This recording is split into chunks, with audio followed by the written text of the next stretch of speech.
the 5th anniversary of the liberation of Auschwitz.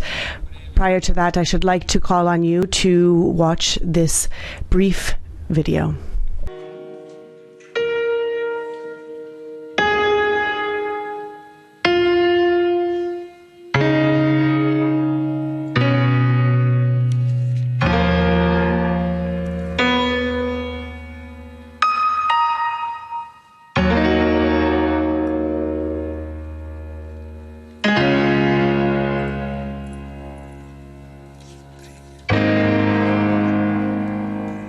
C'était ça notre hantise. That was our obsession. We wanted to return to tell, not in a desire of revenge. No one should be mistaken about the feelings of those who no longer had a voice to speak.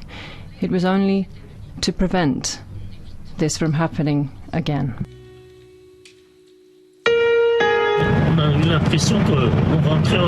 We felt like we were entering the gates of hell. There was smoke everywhere, there were awful smells.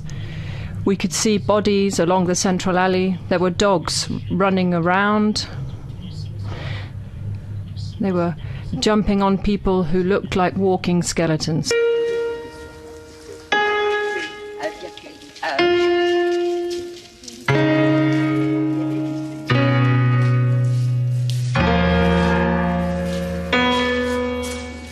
I've lost everyone. More than 50 members of my family were murdered.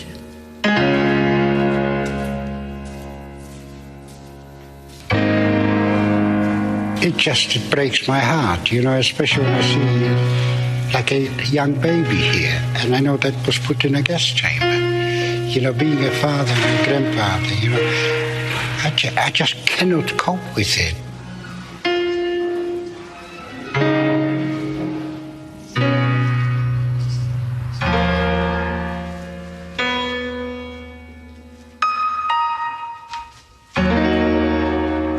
And we heard a lot what happened here, and when we see a person who really felt like this and was at our age, I see some pictures in my mind. So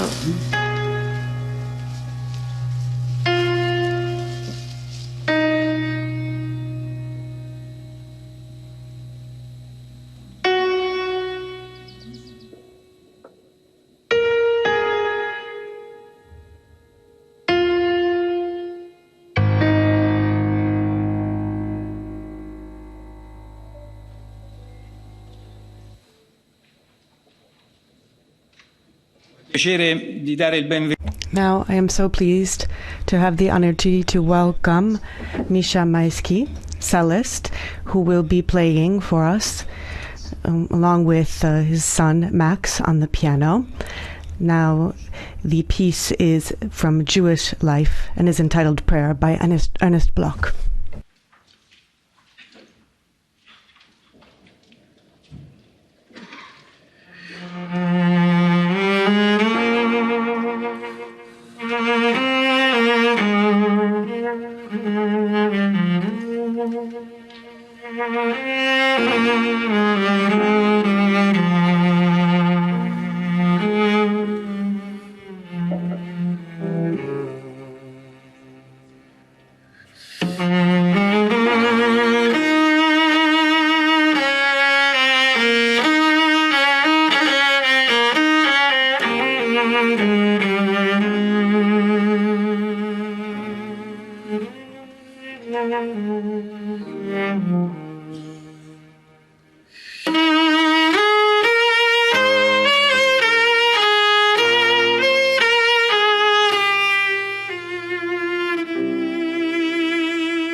Colleghe e colleghi.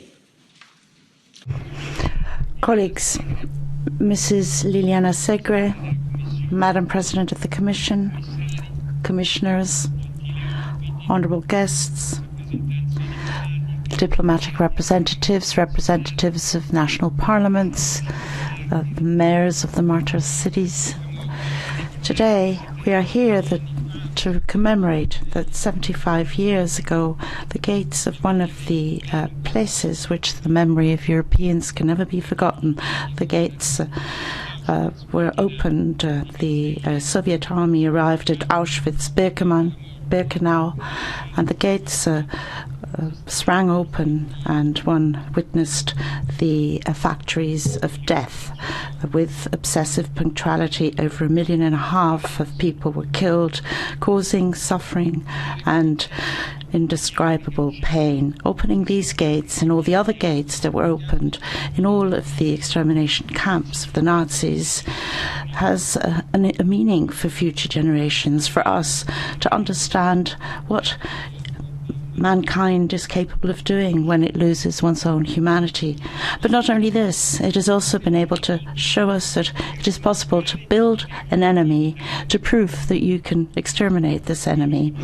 This is a production of hatred at the surface of the will of uncontrollable power, where sadism can really destroy our societies, where instinct can take us, freed of conscience, to simply feel the satisfaction of owning life.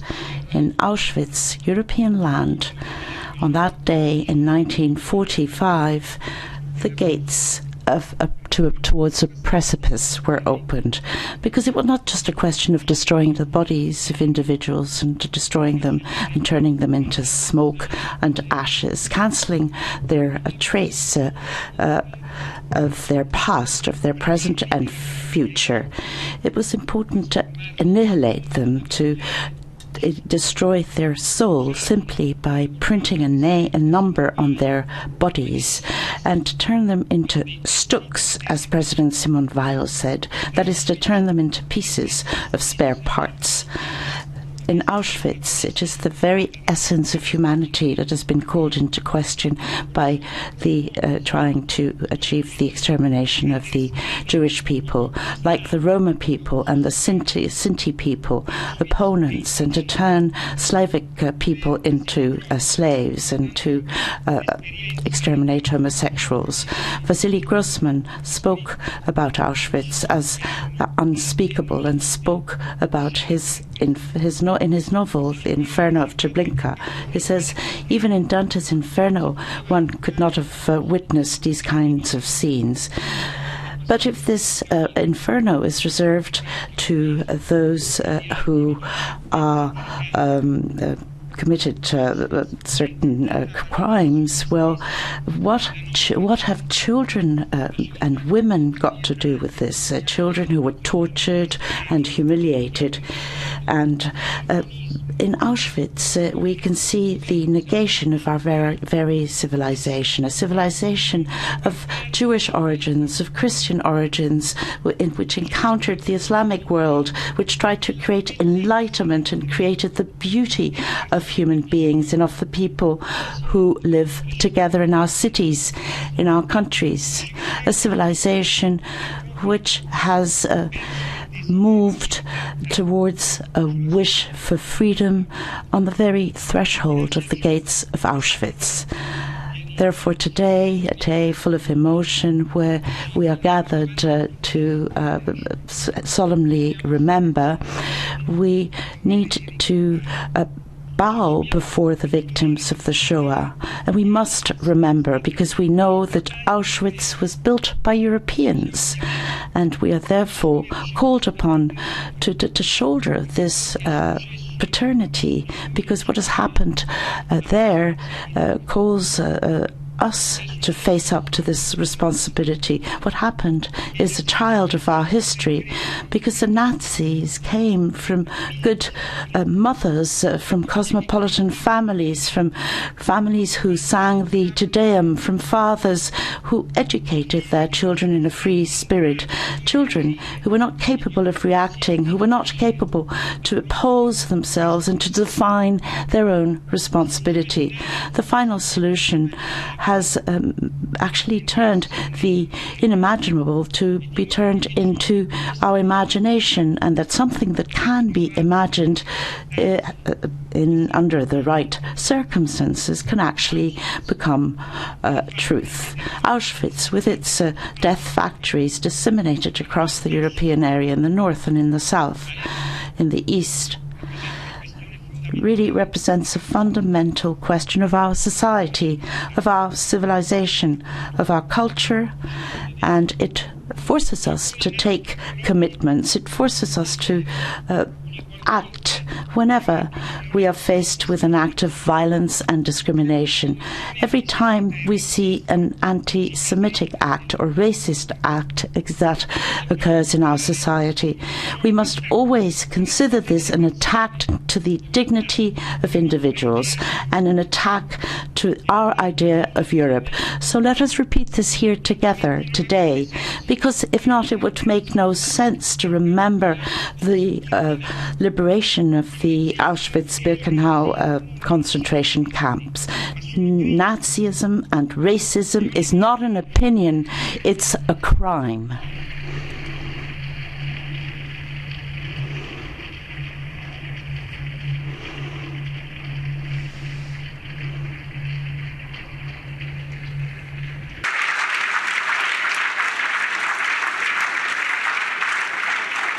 E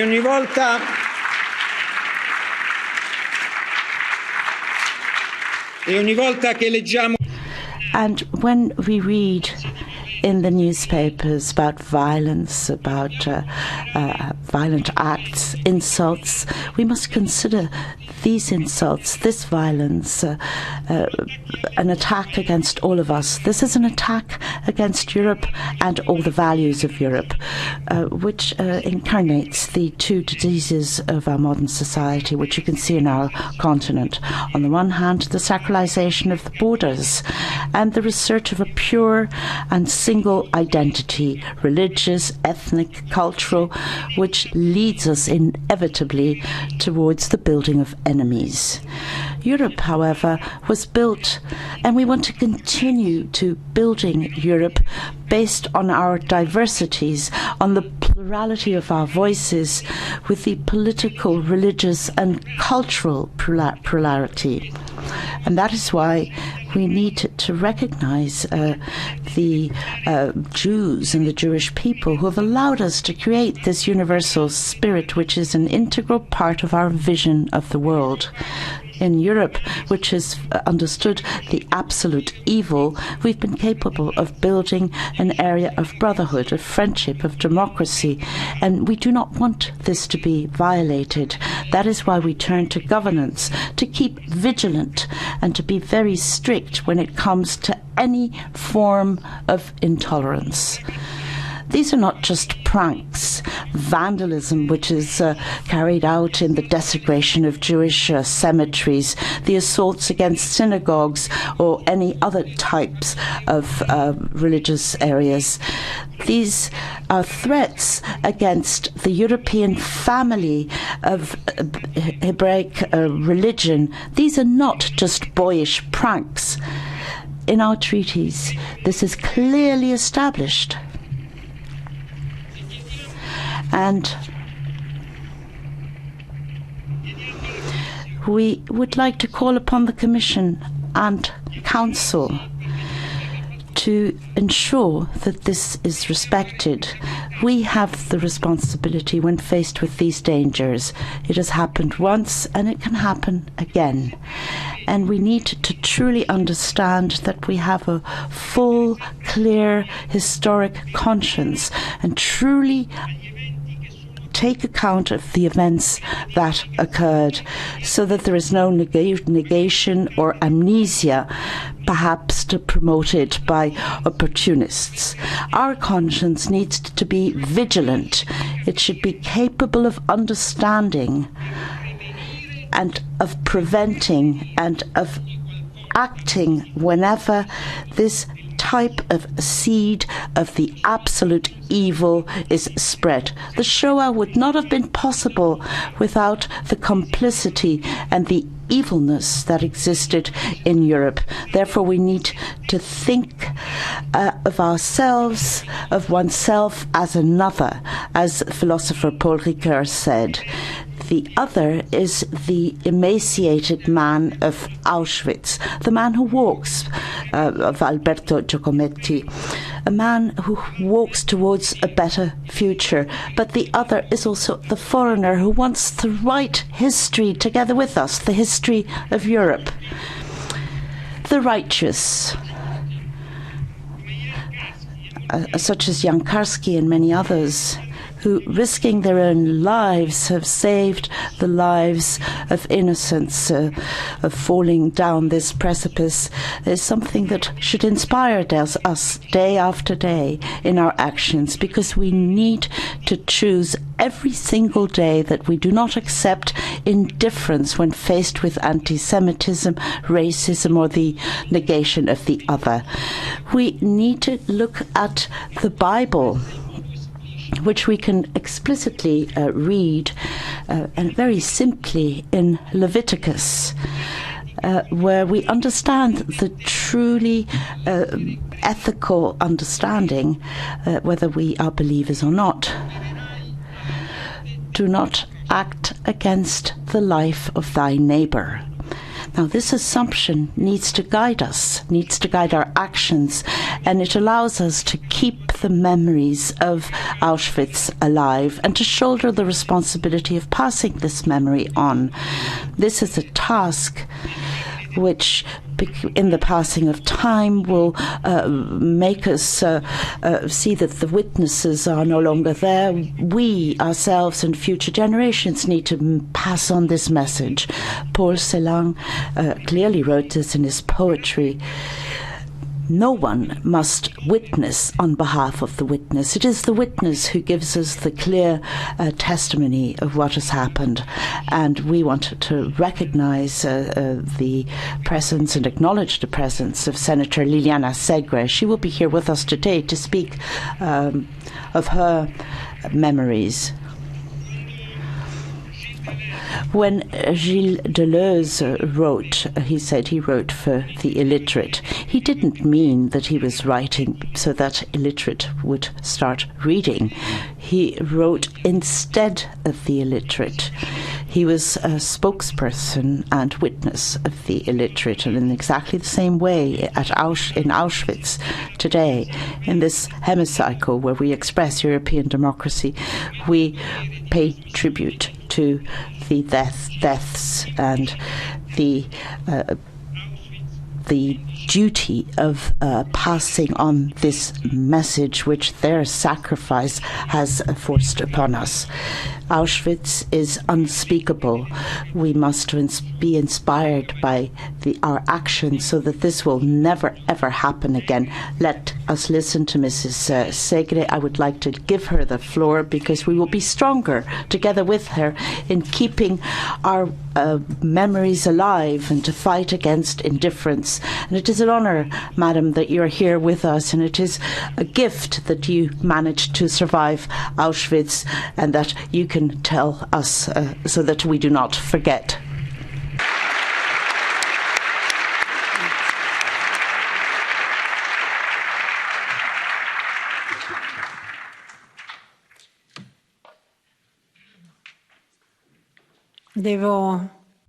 I must.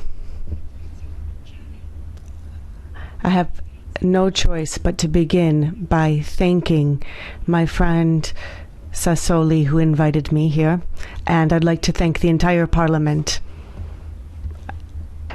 I should also like to just speak directly to our members from the United Kingdom who will be leaving this European Parliament, which is a fact of great sadness to all of us.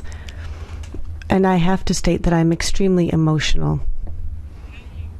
It comes to me from the deepest part of my heart to be here in the European Parliament. And upon arrival, I saw all of the flags displayed at the entrance. So many colors, so many countries that are here in a spirit of brotherhood where people speak to each other and look to each other directly in each other's eyes. Now, that wasn't always the way things were. On the 27th of January,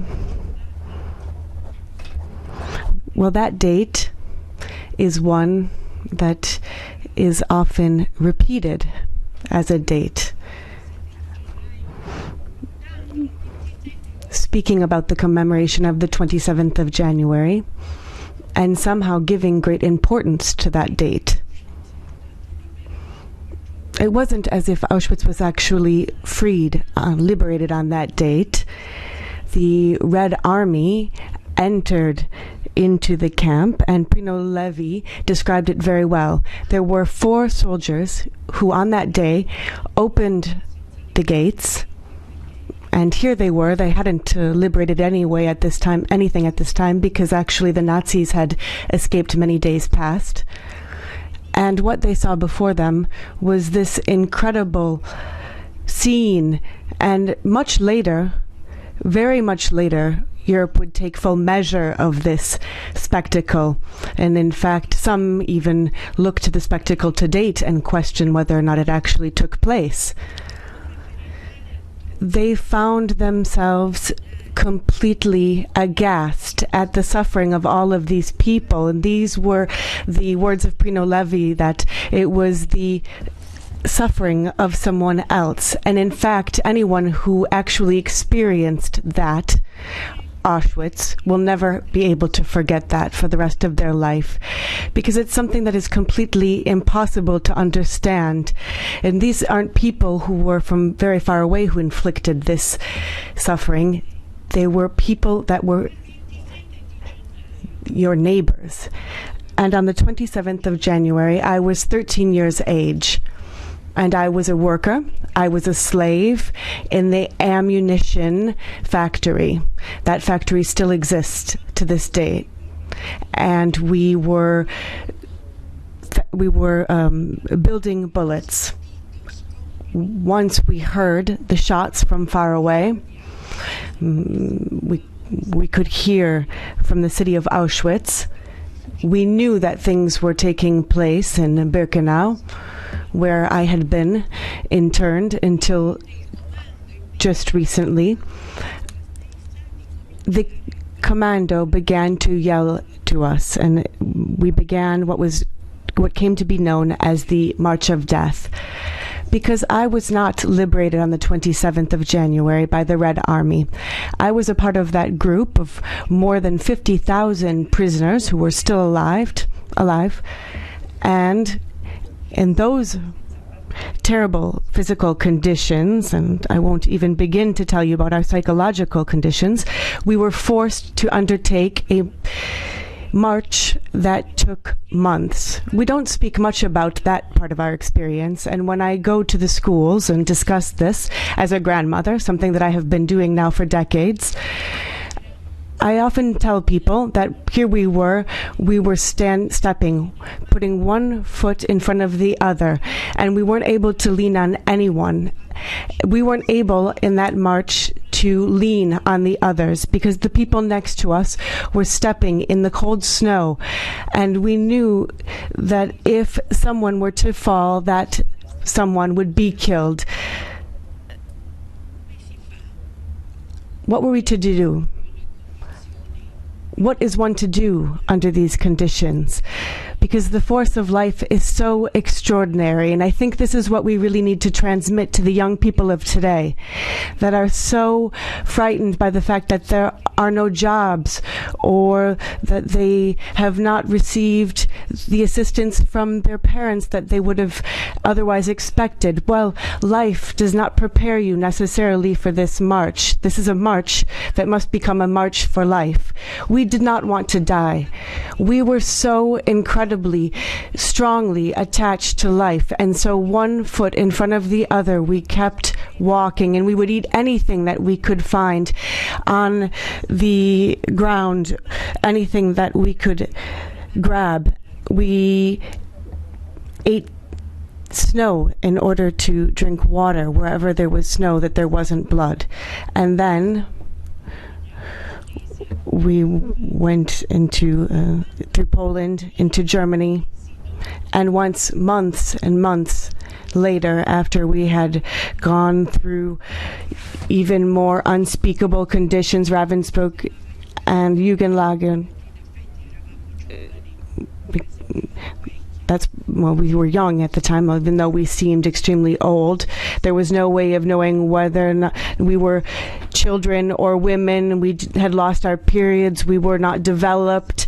And we have to remember all of this because we had been shaved, and that was part of how they were able to strip us of our dignity. That's how you strip a woman of her dignity.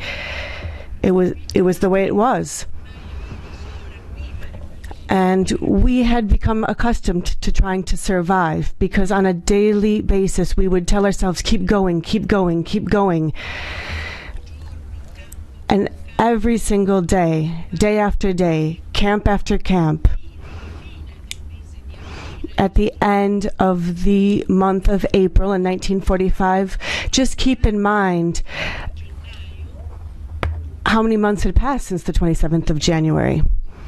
And so physically, essentially, completely depleted and lost so many friends along the course of the march. People that had been left beside on the wayside, and no one opened their window to throw bread to us because people were still afraid. They were afraid because they thought that their choice was a choice that only came down to a few people. We don't talk enough about those who actually made the choice to assist. We speak much about a full people being guilty, but of course it wasn't just the Nazis. We know that there were those countries that were occupied by the Nazis, France, Italy, many other states in which our neighbors garnered great hope to us. That was the case in Italy, for example. But then there were the cases where people turned us in as well, and who dispossessed us of our apartments and of our offices and even our dogs. If the dog was a very good single race dog, the word race being so important here because it's race, of course, racism, something that is so important here. People still ask me, how is it possible that we can still talk about anti-Semitism? Well, you know, I am now 90 years of age, and of course I'm quite elderly, but We know that racism and anti-Semitism still exist, but they have always existed. It's just that the political context didn't exist to be able to effectuate all of this. And then, of course, we know there were times, historic times, when there were more, where it was possible, where it's easy to turn away, to pretend like nothing was happening, to cover one's eyes to something so important by thinking that it was something that didn't affect the individual directly. And in these types of contexts, that is how these types of actions can prevail. Now, as we know, the war did not end, and prior to being liberated in the north of Germany, it wasn't until the 1st of May of 1945 that we were liberated. The condition of the Jews was the same in those occupied countries as elsewhere in terms of their rights. We know that the Jews at the time, prior to all of this, felt that they were full-fledged Italian, Hungarian, French, German citizens. They had fought in the wars. I remember that my grandparents and uncles and fathers fought in the wars, and all of these Jews felt so incredibly disenfranchised because they had felt themselves fully German, and this was something that was so painful for them. It went above and beyond all of the laws that were in place, because here we were dealing with cases where all of a sudden your neighbors turned on you. I was a child who suddenly became invisible. Now, I remember when I came back after the war and I was able to go back to my hometown of Milan, and the city had been destroyed. It was ruins, and people didn't recognize me. Now, in 1938, I was set to go into my 3rd year of elementary school, and of course, apparently, it was a completely dangerous situation for the fascists and the Nazis, and so they decided that that very small community of Italian Jews, there was some 40,000 at the time, a very small community, that was victim. 1/3 of that population was destroyed in the Shoah. Well, that Jewish community at that time felt fully integrated in Italy. And, well, upon return from the war, people would say to me, "Where were you? I haven't seen you in a long time. You didn't come to school for so many years." And I was actually a wounded animal of a girl. I didn't know how to eat with a fork and a knife, because I was so used at that time to eating just like frissnen and not essen, so eating in a very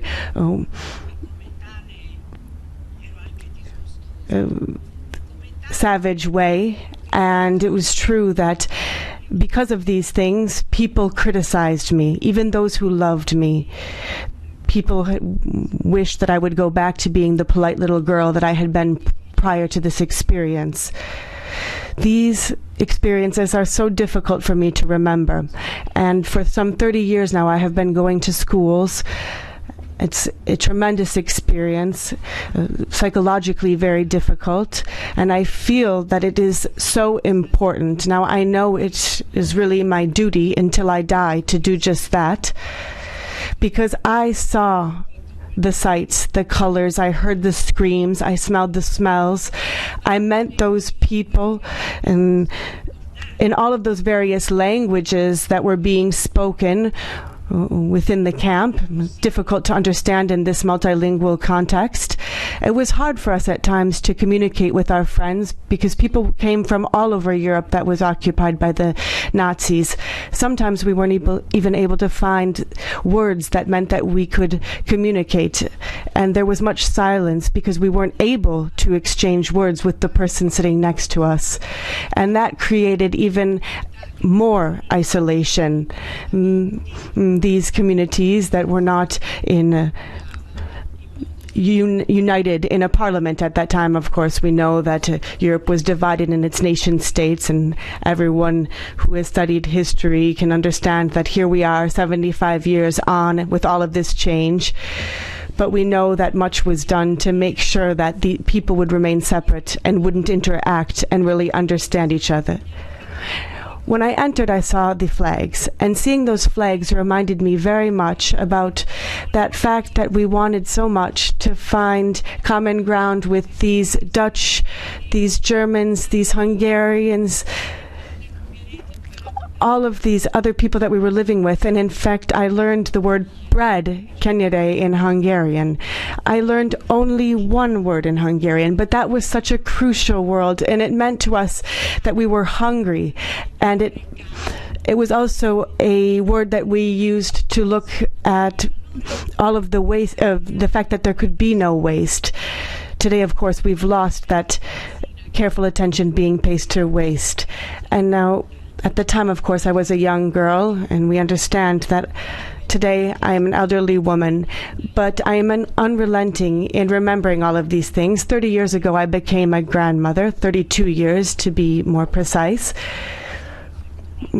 Actually, great-grandmother. So I have a number of grandchildren and wonderful children as well. It seems to me that we're here. It's such a miraculous situation to find myself with these family members today.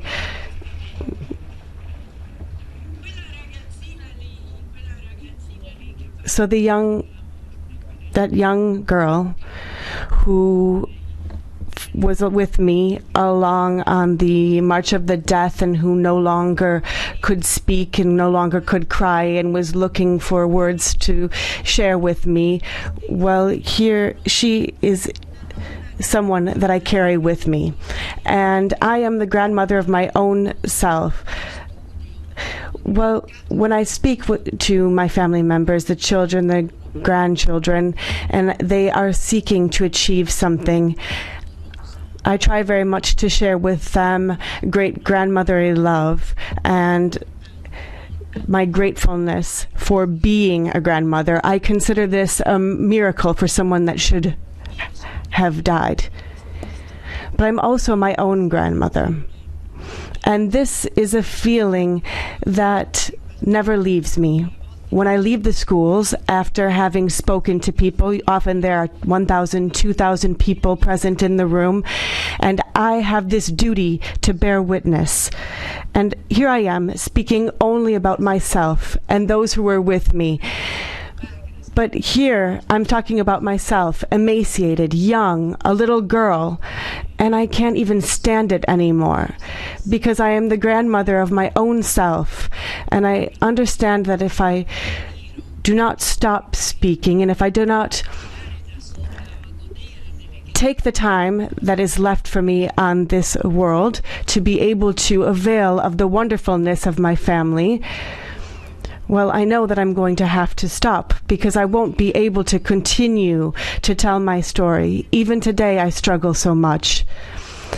But it did seem to me to be my duty to accept this invitation and to be here to remember this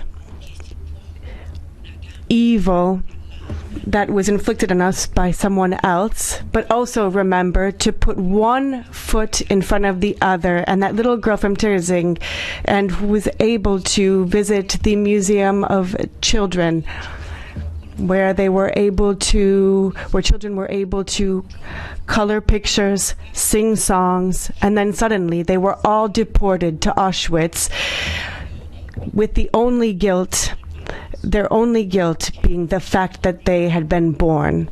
And there was a little girl, and I cannot remember the name of this little girl, but she drew a yellow butterfly that was flying over barbed wire.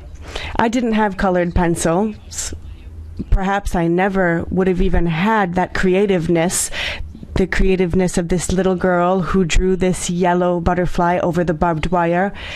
This butterfly can always fly over the barbed wire.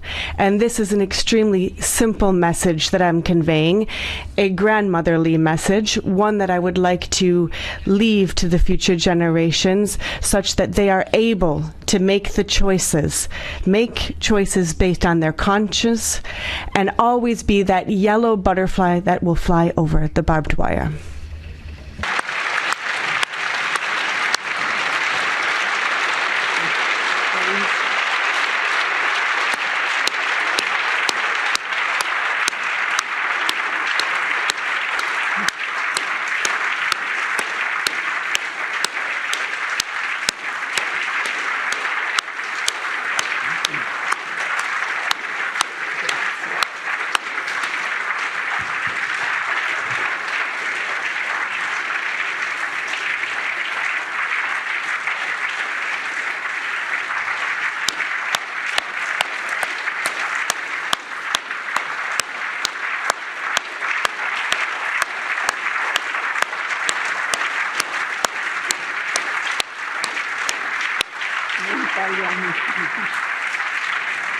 Grazie. Invito. Thank you. Thank you. I'd like to ask the orchestra, please, to join us. And that would bring us to the conclusion. But I'd like to ask us first for a minute of silence. I think that after the words that we've just heard, we should hold a minute of silence.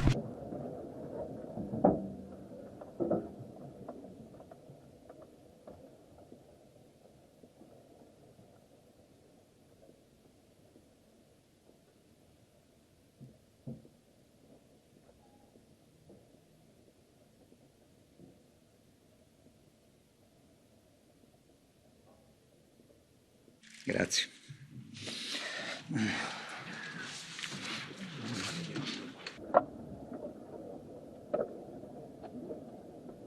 Presidente von der Leyen. President von der Leyen, you have the floor. Dear President, Madam Senator Liliana Segre, honourable members, dear Anita Laska-Wallfisch, dear European friends, of course it is very difficult to take the floor after you, Liliana Segre. The power and the humanity of your speech, dear Liliana, was profoundly moving, and your memories.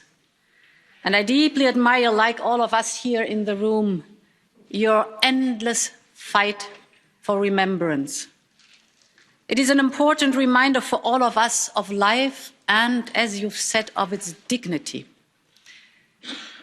You often say that, and I quote, "Understanding is impossible, but knowledge is necessary." End of quote.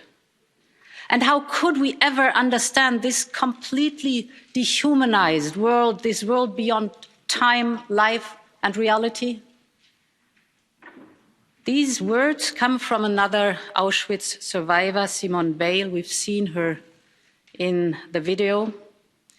The first president of the first directly elected European Parliament. Simone Weil was a woman who, with heart and conviction, lived through Europe's worst days and also its greatest moments of hope and of unity. Looking at Auschwitz-Birkenau and what happened there, she coined the term of the absolute evil.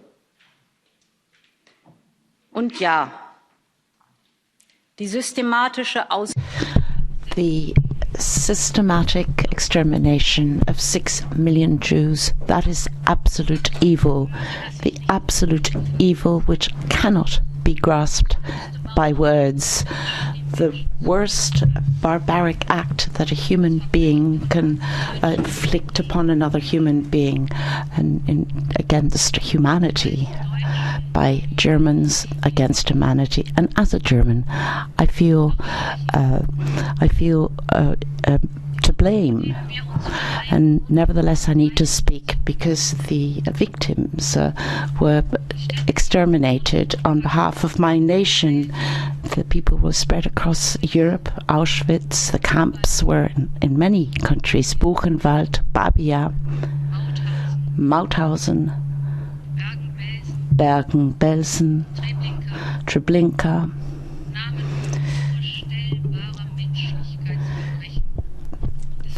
Unimaginable atrocities were committed in these places. We commemorate today the atrocities committed by National Socialism, the Jews, the Roma people, the Sinti,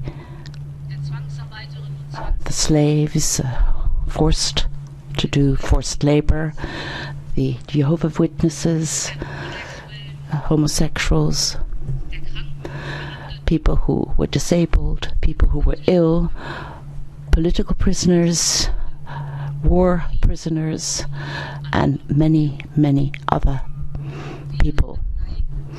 And we need to bow before all these deaths. Yes, as a German, I feel this blame, but I also feel this major responsibility because as a German in Europe, I also know that our neighbors came and handed over their hands and they helped us to rebuild our country. And I know as a European that we can build our society by protecting the dignity of every human being, because this dignity is inviolable. And we have a constant responsibility to fight with determination against all forms of anti-Semitism and discrimination. And we must never, never, never forget.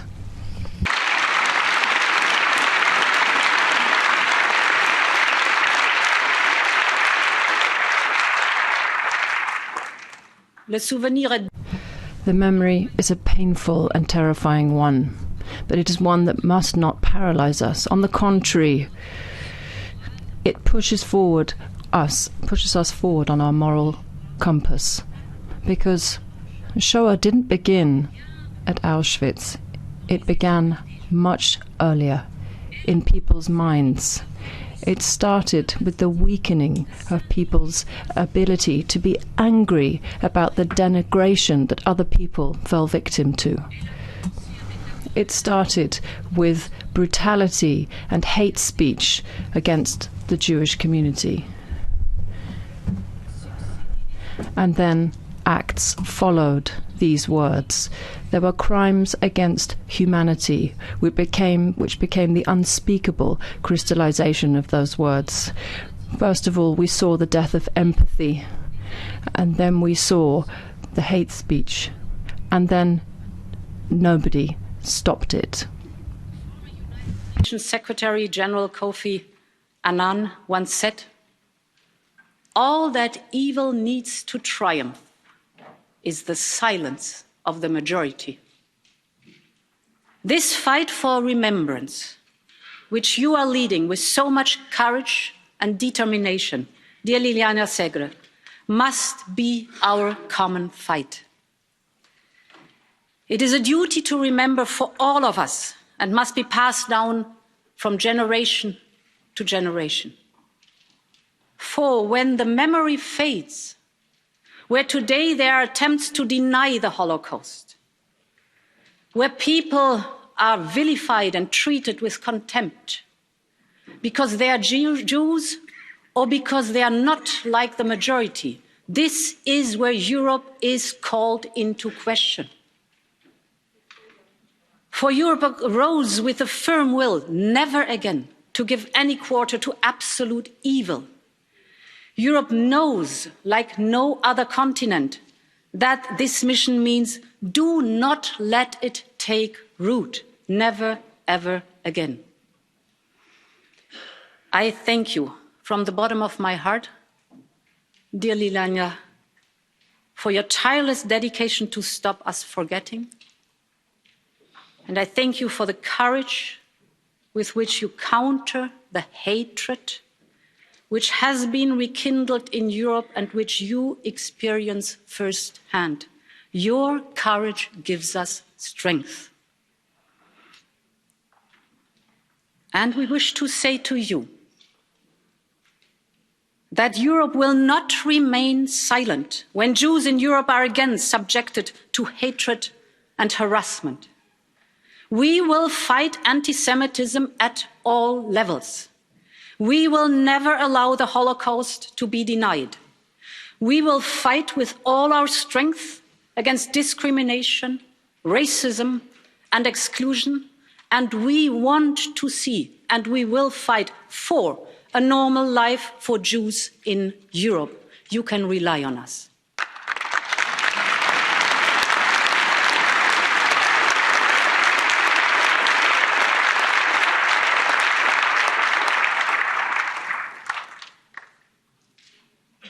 Der 75. Jahrestag. The 75th Remembrance Day of the concentration camp Auschwitz needs to be remembered. We need to remember all those whose lives were wiped away. We should think of all those who never came back, who never returned from these camps. 1.5 million Jewish children were killed. And I cry for each of these children, every single one of them, which have their name in the Yad Vashem. But also those who survived, dear Liliana, those who have terrible memories of this hell which they remember day after day. But this is also a remembrance where we need to start understanding that we need to be vigilant. Hals Kadensky, representative of the Jews, has said democracy is not something you can force upon any society. It's not a gift that you just take over. You need to fight for democracy day after day. That's the end of the quote. And that is the reason, that is what it's all about. Need to be vigilant. We need to be vigilant. Let us be righteous when it comes to our history. Let us defend the inequivocal dignity of each individual. Let us protect the values of our democracy. That is what we owe the victims of the Holocaust. That is what we owe the dignity of human beings, just as our democracy. Thank you very much.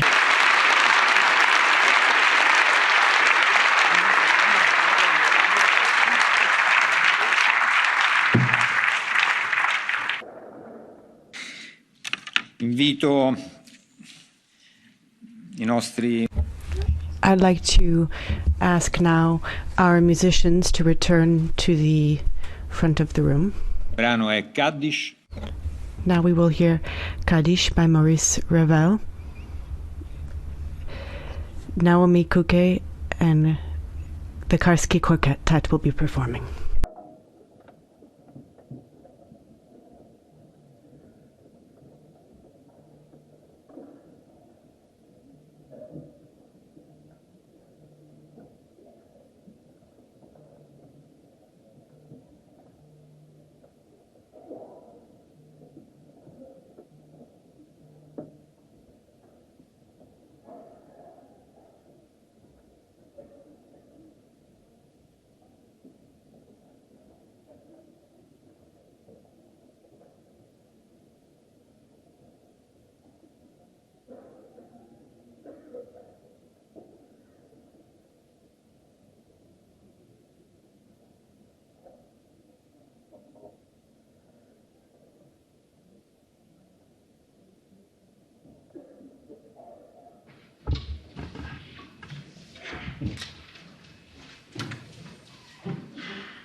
Adesso sospendiamo per 2 minuti e poi riprendiamo. Grazie. Thank you. We will suspend the session for 2 minutes and then we will resume. Thank you.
Colleghe e colleghi.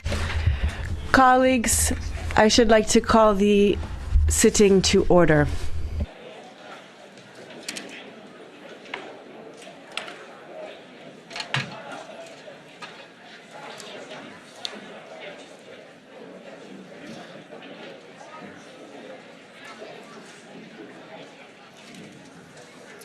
I fotografi, diciamo.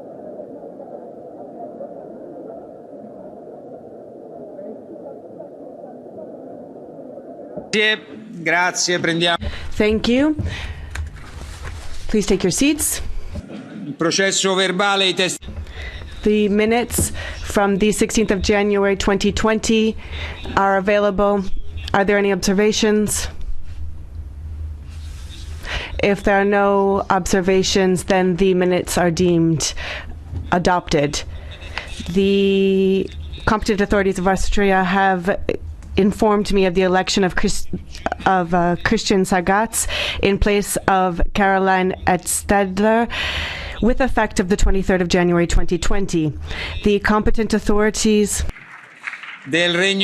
of the United Kingdom have informed me of the election of Heather Anderson in place of Alan Smith, and this is effective the 27th of January 2020.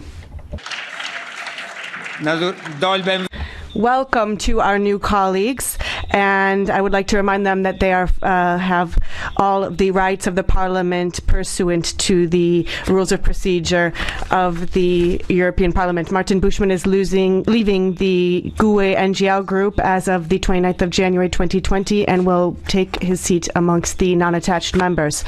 The Renew group has informed me of some amendments in the committees, and these decisions will be in the minutes, and they will they enter into force as of with this announcement. Now, the committee under pursuant to Article 72 of the Rules of Procedure will enter into interinstitutional negotiations. The positions as adopted by the Parliament in first reading are on the website of the plenary and will be a part of the minutes. Now I want to remind everyone that under 79 of the Rules of Procedure, along with the President of the Council, an act that was approved under the ordinary legislative procedure. The title of this act will be in the minutes of the current sitting. Now we will move into the agenda. Are there any proposals for amendment of the agenda? Now we know that the COP on the 16th of January under Article 157 has been adopted and has been distributed. Now we have discussed with the political groups and put forth the following amendments to the final draft agenda. On Wednesday, the Council declarations and the Commission declarations on the coronavirus will be taken as the first item in the evening session. That means that the sitting will last until midnight. On Thursday, the following 6 points have been added. Pursuant to Article 111 on labeling of substances of bioxide titanium.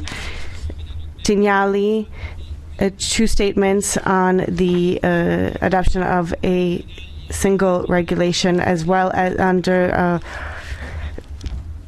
the report of Tignali on the European Banking Authority. The report by Ms. Netzingi on the verification of credentials. Now, all of this will be added to the agenda following the votes. When it comes to Ms. Netzinga's report on the verification of credentials, the deadlines are as follows. Amendments, Wednesday, 29th of January at 6 p.m. Split and separate votes, Wednesday, the 29th of January at 9 p.m. Are there any objections? If there are no objections, then these changes are deemed approved. On Wednesday, the GUE NGL group has asked that the title of the Commission statement on the EU strategy for mobility and transport measures needed until 2030 and beyond be changed to the following title: EU strategy for sustainable mobility and transport. Measures needed until 2030 and beyond, so sustainable being the operative word. I'd like to give the floor to Ms. Contura, who will move the request of the GUE NGL group. The floor is yours. Thank you, Mr. President. We would like to change the title of today's debate from EU strategy for mobility and transport to EU strategy for sustainable mobility and transport, and the reason is obvious. Only days after the European Green Deal has been proposed by the European Commission, we must send the right signal that sustainability is our first priority, and not only in terms of climate or the environment, but also in social terms, so that the transition is fair for all. So I would like to ask you to support this demand and correct the title for this debate. Thank you so much. Grazie. Thank you very much. I should like to give the floor to Ms. Thaler to speak against this motion. Go ahead, madam. Vielen Dank, Herr Präsident.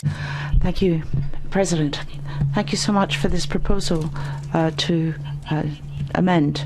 All the subjects are important, no doubt, when we're talking about a strategy for mobility and transport for the future, especially for the 2030 target and beyond 2030. But I think that when we're talking about the strategy, it's not just a question of sustainability. We're talking about performance and technology and techniques.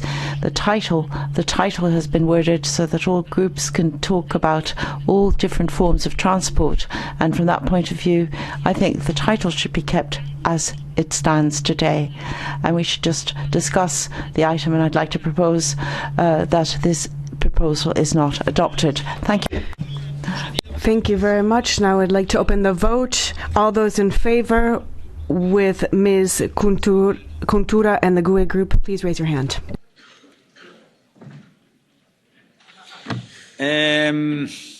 Facciamo una verifica. Let's check that. Well, it looked quite equally divided. It's difficult to count. So let us have an electronic verification of that. The vote is open. La votazione. Vote is closed. Approvato. It's approved. So this is adopted. The title of the Commission statement on the EU strategy for mobility and transport, so sustainable, is added to the title, and the agenda remains unchanged. The ID group has asked that the debate on India's citizenship, so the Act of 2019, be taken off of the agenda. I should like to give the floor to Mr. Mariani to move the request of the ID group. Go ahead, sir. Merci, Monsieur le Président. Thank you very much indeed, President. We are indeed asking you to withdraw from the agenda the resolution on the reform on the citizenship 2019 rule, because the resolution, we think, is very badly timed given the current context, because the Indian Supreme Court has to actually give a ruling on the relevance of this rule. Just imagine if the Supreme Court rejects this legislation, it will be accused of having bowed to international pressure. Imagine if it then accepts the law, then again the court will be accused of having provoked a decision in the European Union. So I sincerely believe that we should respect the Indian sovereignty, and we should wait, I think, for the decision of the Supreme Court, and that is why we're asking for a simple withdrawal of this resolution. Thank you. Thank you. Mr. Galler will speak against this. Mr. Galler, go ahead. Thank you, President. Dear colleagues, the EPP Group agrees to have the debate today, but we ask colleagues to support the postponement of the vote to March 2 in Strasbourg. The issue is ongoing as the Indian Supreme Court has asked the government to clarify numerous issues, and we should await the answers and then assess how to fairly evaluate this law. We will also have the time in February to get hold of Indian government ministers visiting Brussels. Let's give the government a chance to explain directly, and today they can already listen to our questions and concerns and give us answers next month. Please support the request for postponement of the vote. Mr. Galler, you actually spoke on the subject that we were going to vote on just following this. So now let us look first at the ID request. Would anyone like to speak against the ID's request? President, I was the one who asked for this to be an urgency in Strasbourg. I was then told, please, could we delay it until Mr. Borrell went to India and came back. This is my last chance to speak on this issue. I am proposing this. We have just heard from the President of the Commission to say that in order for bad things to happen, all it takes is for good people to be silenced. Of all the weeks this Parliament is going to silence people. We just heard the presentation on the Holocaust. Look at the paragraphs here. In Assam, the NRC has already made 1.9 million people stateless. So I say, have the debate, have the vote, because states in India are currently debating this and voting this. Well, then, on the proposal made by Mr. Mayani on behalf of the ID Group, the vote is open on that motion. Who is in favor of the Mariani proposal? Votazione. Vote is open. Votazione aperta. La votazione. Vote is closed.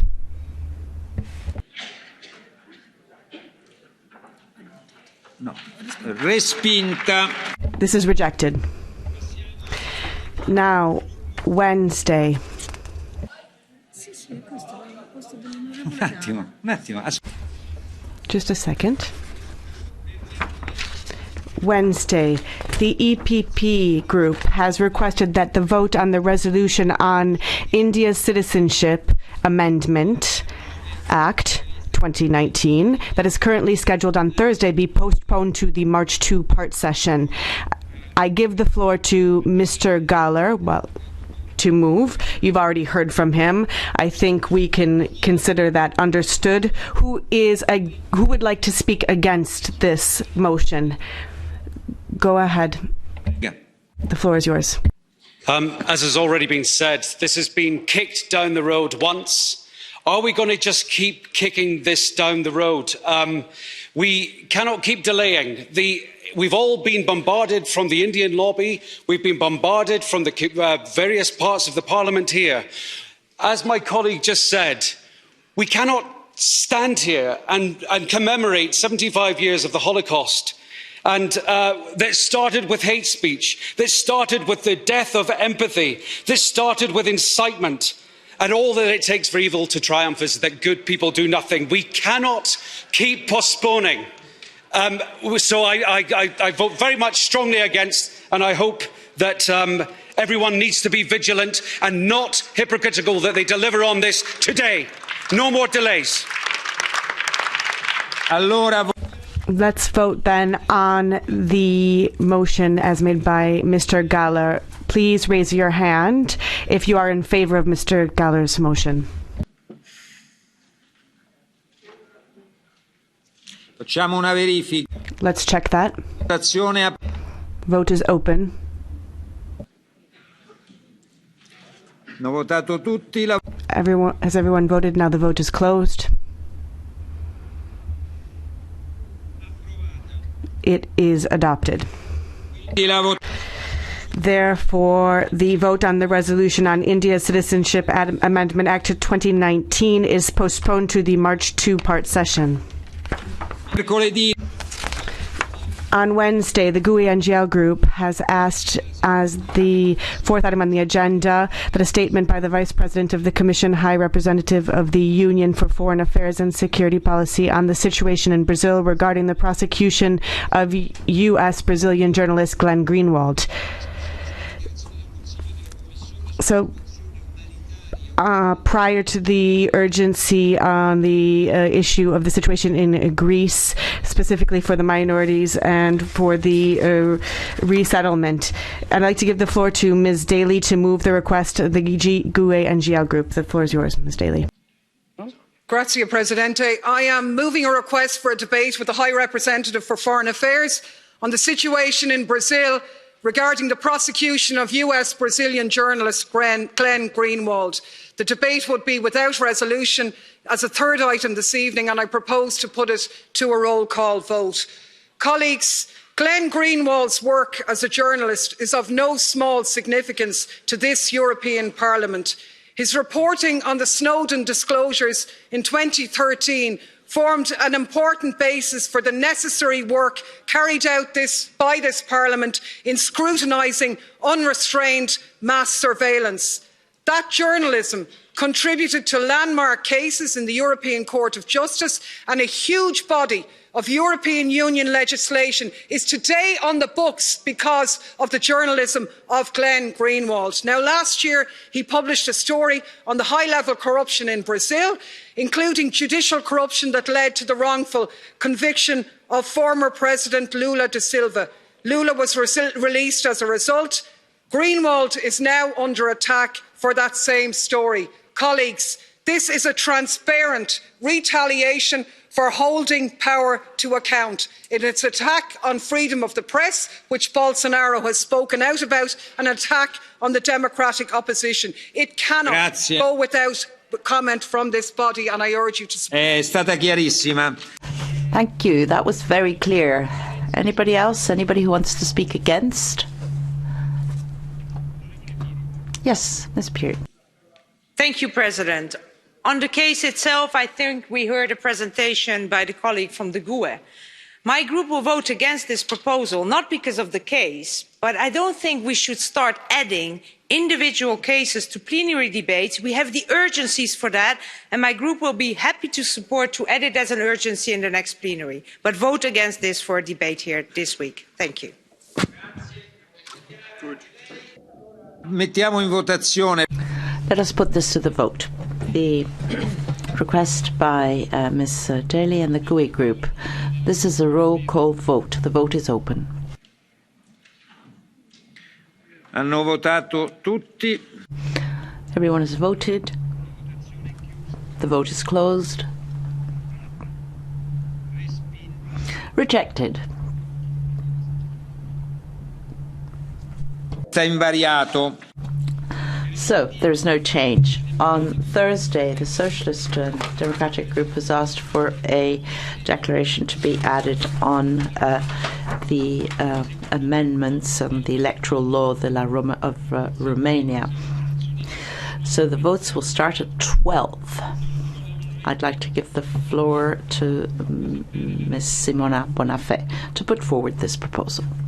Grazie, Presidente. Thank you. Well, the Romanian government has tabled a proposal for the amendment of the electoral law, which will be adopted 3 months before the actual elections, and this would clearly violate the recommendations of the Venice Committee. And this is to be adopted through a speedy procedure without debate. On behalf of the S&D Group, I would like us to add this to tomorrow's agenda. I'd like us to look at a statement of the Commission, as guardian of the treaties and basic protection of the rule of law. I'd like to get a statement, and I'd like us to vote on this by a roll call vote. Thank you. Very clear. Mr. González Pons, you have the floor. Prego. In Romania,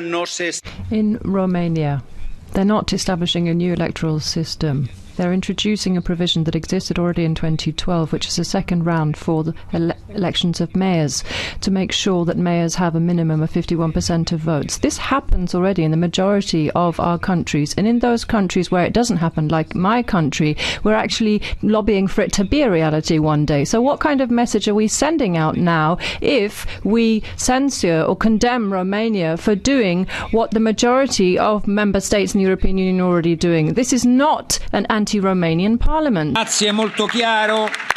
Thank you. Very clear indeed. So let's put this to the vote. Roll call vote. The proposal of Ms. Bonafé on behalf of S&D. The vote is now open. No. Votazione aperta, la votazione. The vote is closed. Rejected. So the agenda will remain the same. The same for Thursday. We continue. The Green Group has asked for a second item to get a declaration of the Commission on the reaction of the European Union to the devastation caused by the floods in Spain. Our colleague, Ms. Riva, would you like to take the floor on behalf of the Greens? Gracias, President. Thank you very much indeed. Last week, there was the Gloria storm, which had a devastating effect on Spain. 13 people were killed. Gloria had an environmental and farming impact which is unprecedented, and clearly this is a direct consequence of the effects of climate change. The coastline was particularly hard hit. A large number of beaches have disappeared, and infrastructures along the sea front have been very hard hit.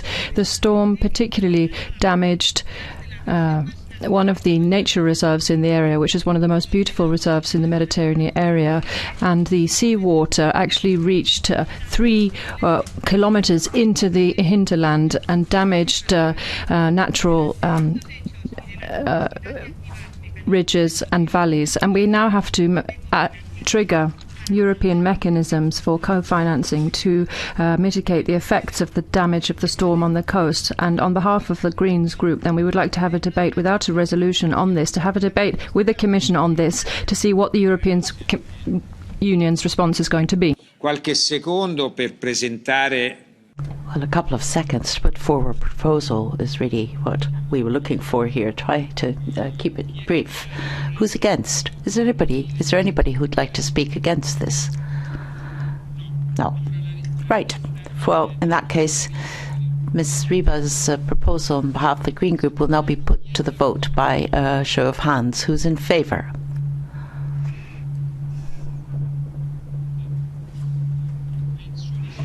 I think that it's approved, but let's check. The vote is open.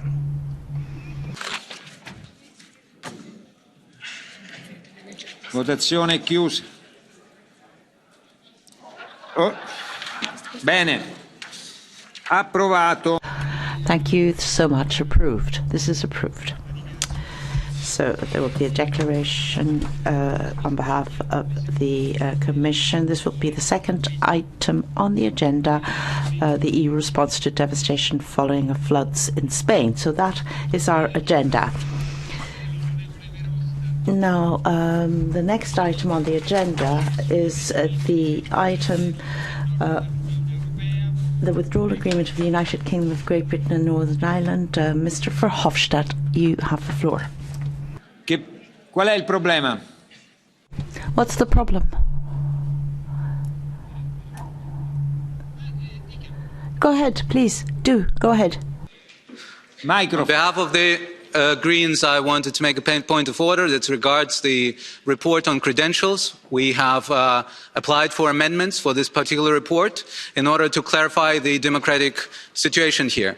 The Parliament has not done his duty regarding the Junqueras' rights, and it is not part of the report, and therefore we insist on our right to discuss this and to make it part of the report. This is our parliamentarian colleague, and the European Court of Justice has confirmed that, and we think that the honourable President did not follow his rights to consult the Parliament regarding this. So let's make this to a discussion in this House, because it is our duty to follow up on the colleague and the solidarity with our colleagues, regardless of his political agenda.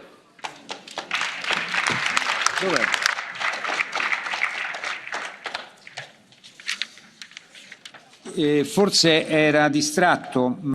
I do apologize. Maybe I was distracted, but I think I did actually read out a communication on this.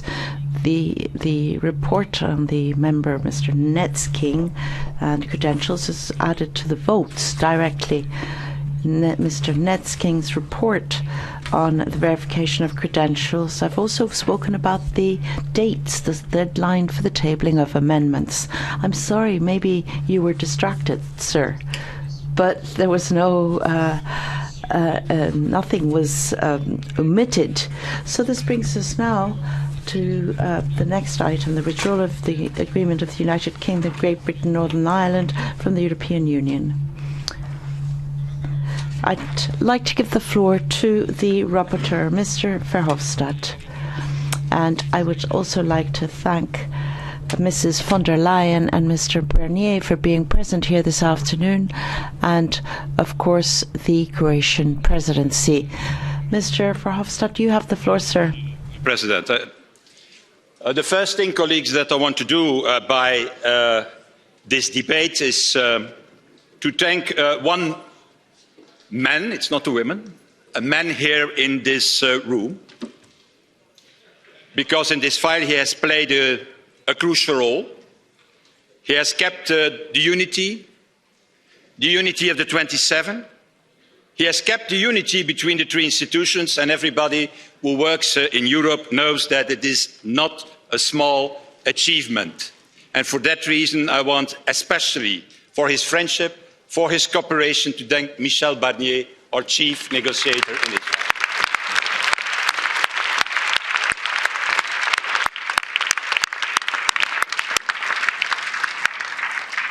By the beginning of this debate, President, I want also to pay tribute to our British colleagues.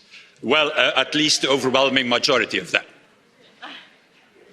I have to tell to them that they have always brought wit, charm, intelligence, some of them, and let's recognise sometimes also stubbornness in this House.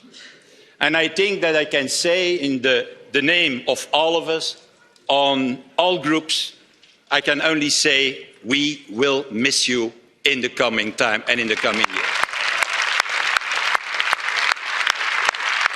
Especially you. So, Mr. President, let me be clear from the start of this debate. Today's vote is not a vote in favour or against Brexit. It's a vote for an orderly Brexit against a wild, against a hard Brexit. I will be very honest with you. If we could stop Brexit by voting no today, I would be the first to recommend it. But that's not on our plate today. That's not on our table and not the issue today. It is indeed a sad issue. Sad to see a nation leaving, a great nation that all of us have given so much. I mean culturally, I mean economically, I mean politically, even its own blood in 2 world wars.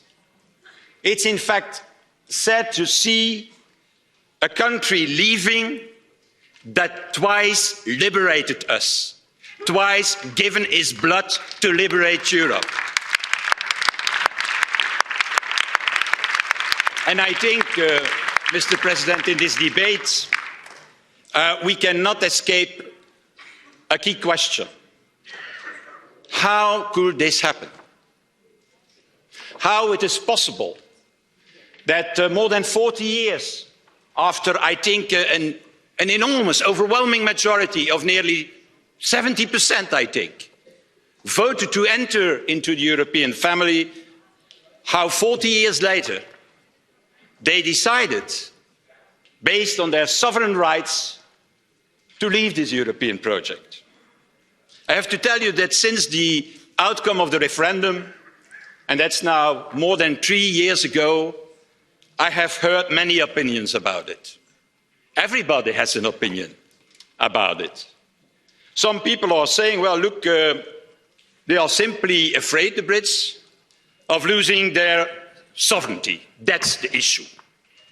But colleagues, what does sovereignty in fact mean today in a world that is completely dominated by powerhouses like China, like India, like the US, in a world where we have to challenge transnational problems like climate change and the digital supremacy tomorrow of China, today of the US? Let me say it maybe a little more punchy. What is in fact threatening Britain's sovereignty most? The rules of our single market, or the fact that tomorrow there will be maybe planting Chinese 5G masts in the British Islands? And the cruel reality that we have to consider today in this debate is that European countries have lost their sovereignty already a long time ago, and that Europe is just the way to regain that sovereignty in the coming years and the coming decades. There have been other people who told me, and to Michel Barnier, look, you don't understand it. It's all about migration that Brexit happens. Migrants working in British hospitals, migrants working in British universities, migrants working on construction sites in London. While in fact, dear colleagues, these migrants are European citizens exactly like Britons and British citizens are, paying taxes to Britain and in fact contributing to the future of the British society. And then finally, there are other opinions, but I will be short today, for once. There are others who are saying and pointing the finger to us and saying, yeah, the reason of Brexit is simple. You didn't give enough to Mr. Cameron when he came to Brussels and when he requested new exceptions for Britain. Exceptions on free movement, exceptions on the question of the political union. Well, I have to tell you, Mr. President, and to the colleagues today as rapporteur, it's my personal opinion, that it's my firm conviction that the opposite is true. Brexit started not 3 years and a half ago. Brexit started long ago. And I think personally that Brexit started exactly the day we started with giving exceptions, with opt-ins, with opt-outs, with rebates. And that's, in my opinion, the moment the union ceased to be in union. And it's also the moment, colleagues, that the discontent about Europe started. All these exceptions, all these vetoes make a union, in my opinion, not capable to act effectively, always acting too little too late. And it is, in my opinion, this lack of effectiveness that leads to even more discontent. It's like a self-fulfilling prophecy, with members one leg in the union and another leg outside the union, only looking for the advantages, not for the obligations. So, in my opinion, yes, Brexit is also a failure of the union. It's also our failure. We have to recognise that in this debate. And yes, there is a lesson to learn from it. And this lesson, dear colleagues, is not to undo the union, as some are arguing here. No, this lesson is, and that we have to learn from Brexit, is to deeply reform the Union, to make it a real union in the coming years. That means a union without opt-ins, opt-outs, rebates, exceptions, and above all, without unanimity rules and veto rights. Only then we can act, and only then we will defend our interests, and only then we defend our values. It is this lack of effectiveness that is the problem that we have seen in Brexit. I have to tell you, and that will be my conclusion, Mr. President, that the last couple of days I received, maybe as you, hundreds of mails of British citizens saying they desperately want or to stay or to return. And I have to tell you, for once, normally it's easy with me, but this time I don't know what to respond, because it's not in our capacity to decide that. But that doesn't mean that we don't have a responsibility to make sure that the union to which they will return will be another union, effective and more democratic. So, and that's my last sentence as rapporteur, Mr. President, thank you for the support. So this vote is not an adieu. This vote, Mr. President, is, in my opinion, only an au revoir. Thank you very much.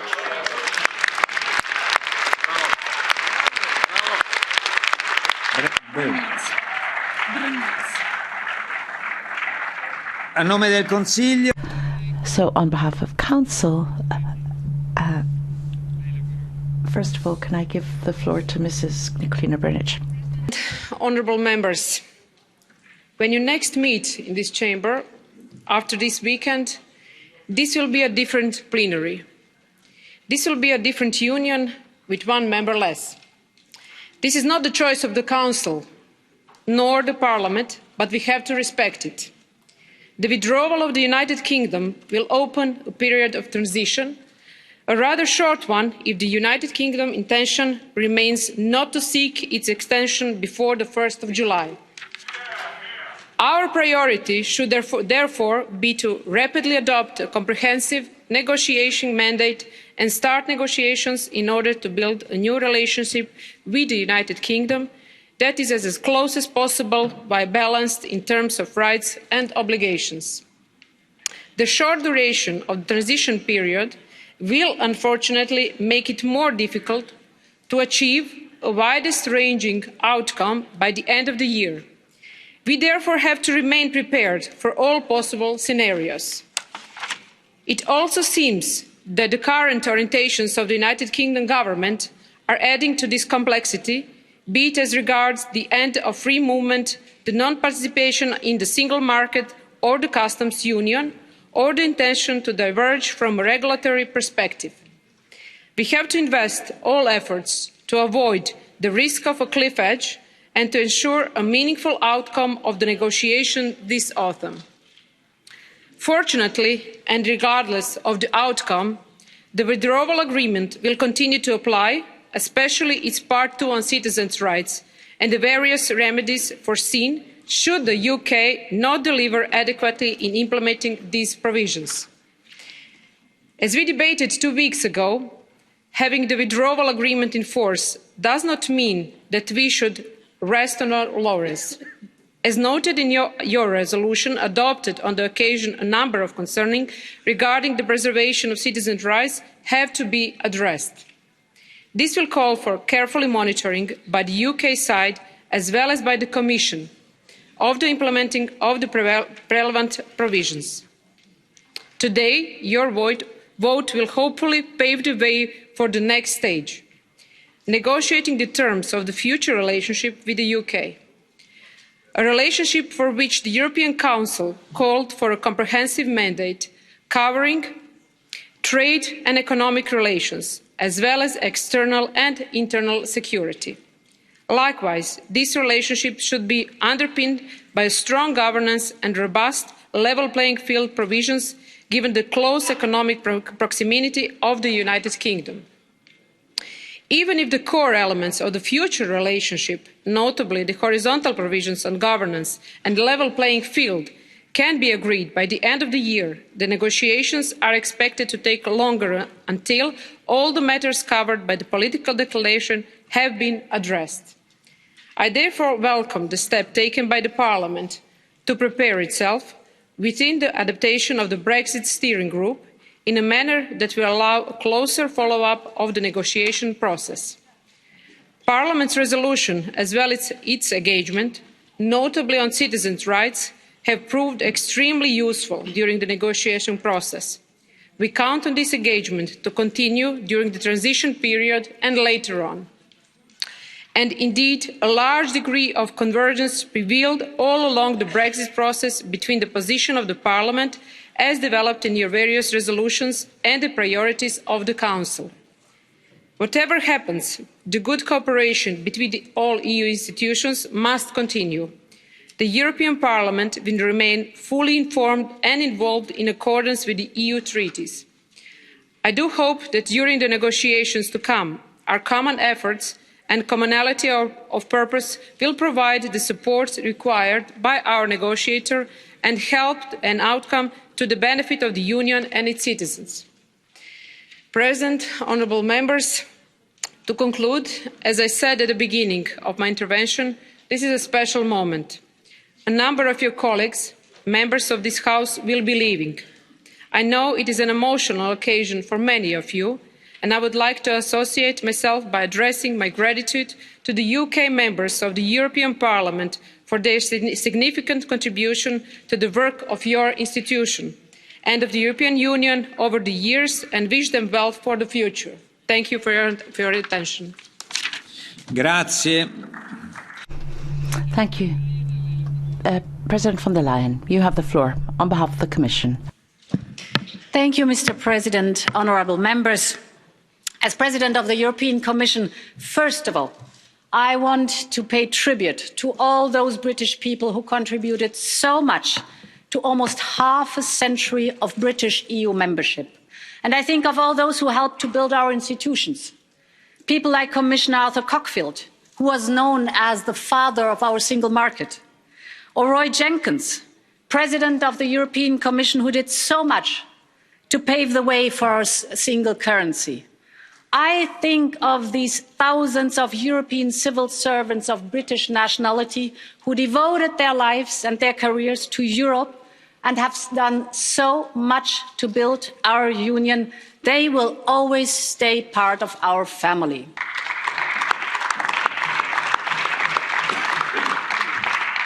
And I think of all those years, so many British MEPs have contributed to making this Parliament and the Union strong. You have our gratitude and our respect, even more so for your resilience in the last 3.5 years. We will miss you, but we will always keep up our friendship with you, and you can count on us as we know that we can count on you.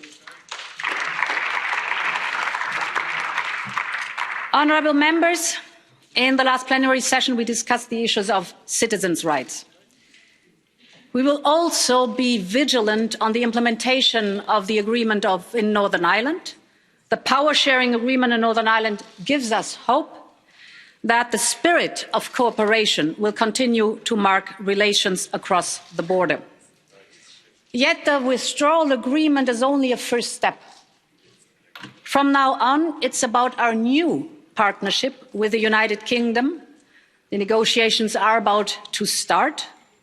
And just to be very clear, I want the European Union and the United Kingdom to stay good friends and good partners. The story is about old friends and new beginnings, and we have a lot in common. We both believe that climate change needs to be fought as a matter of urgency. There's still scope to address these risks, but the window of opportunity is closing. So let's join forces in protecting our planet. We both understand that it takes very little power to break a fragile balance and to turn it into a full-blown conflict. but that the true power lies in putting the pieces back together. And therefore, we both believe in the power of development cooperation, and we know that our security is interlinked, and here too we should join forces. For all these and many other reasons, we want to forge a close partnership. But we also know that we have to sort out how to deal with the United Kingdom as a third country. When it comes to trade, we are considering a free trade agreement with zero tariffs and zero quotas. This would be unique. No other free trade agreement offers such an access to our single market. But the precondition is that European and British businesses continue to compete on a level playing field. We will certainly not expose our companies to unfair competition.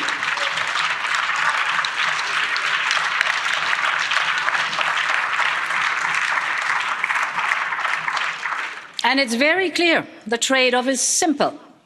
The more the United Kingdom does commit to uphold our standards for social protection and workers' rights, our guarantees for the environment and other standards and rules ensuring fair competition, the closer and better the access to the single market.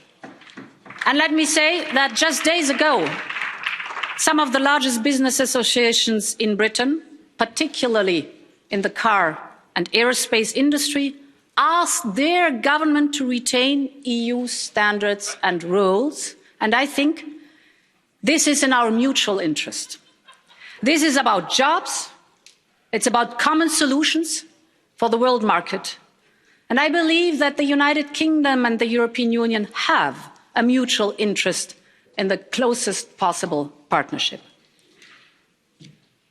Honourable members, no new partnership will bring back the benefits of being part of the same union.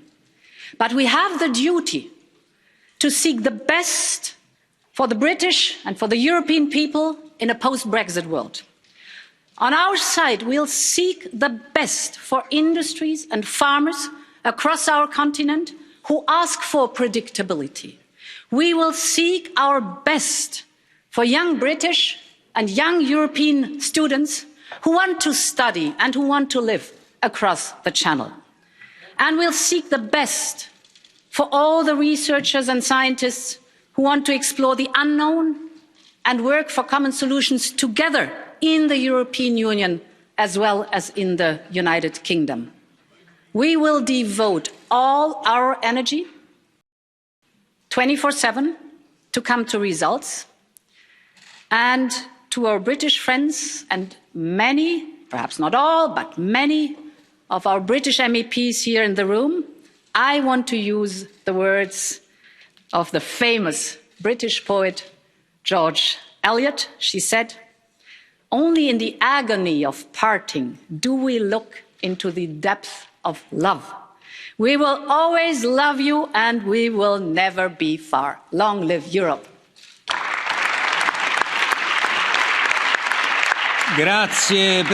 Thank you, President. Now we will hear from the political groups, the chairs of the political groups.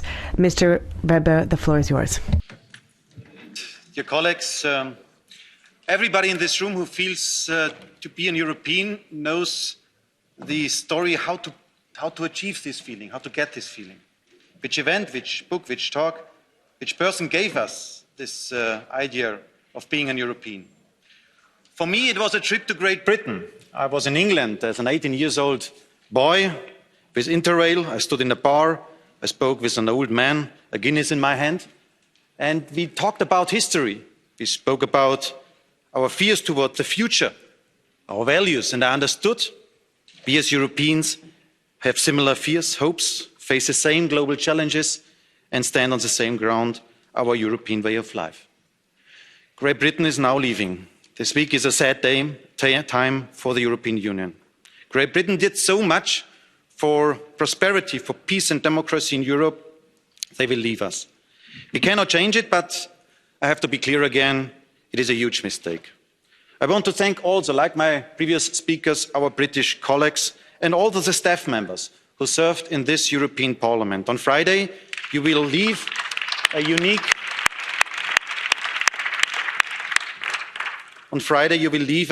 institution and one of the greatest projects in European history, the place of European democracy. And I tell you again, we will miss you.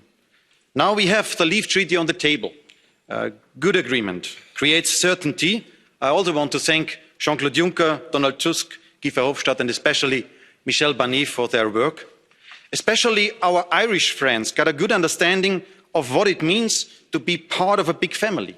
The British-Irish history is not an easy one, but it was clear during the last 3 years, Dublin and Leo Varadkar were strong due to the membership in the European Union. Togetherness makes you stronger. That is the lesson which learned our Irish friends in the last years. And we must keep now the unity. We will focus now on the partnership and friendship with the UK, but one thing is clear. The UK will be a third country, and that means the rules will change. I want to identify 2 main points on behalf of EPP. It was a decision of the UK to limit the transition period. We have always shown understanding and flexibility, but we will not allow the EU to put under pressure and reach a rushed final agreement. We are ready for intensive talks, but in the end, we want to have the best agreement, not the quickest one. And the second thing I want to remind us, once you're part of a union, you can enjoy the advantages. Once you're not part of a union, you're losing the advantages. That has nothing to do with punishment. That is simply the outcome of the decision of the British voters.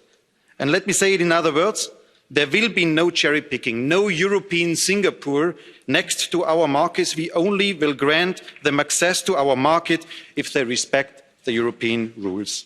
And I also want to add, we defend not only the rules on market base, we tell, for example, Norway and Switzerland that they can only have access to the single market if they respect also the freedom of movement. That's the same for Great Britain. We do not allow trucks to cross our borders without control and people to be stopped. That is not the idea of our European Union. That is not the dream we are dreaming. And dear colleagues, a final word on what also Guy Verhofstadt underlined, about the lesson we have to learn out of the Brexit developments. To avoid another Brexit debate in one of our member states, we need the European Union that is ready to act. Results, outcomes, positive contributions to the daily life of our citizens is in the centre of our work. And that's why, again, to the colleagues who will leave us. In my group, it was Julie Girling, it was Richard Ashworth, Richard Corbett, other friends here in the plenary. I tell you, I hope our work in the next years will make Europe so strong, so attractive, that your children and grandchildren will want to be part of the European Union once again. I hope one day they will vote again for this unique institution and will send European members from Britain to the European Parliament. Thank you so much. We will work hard on this.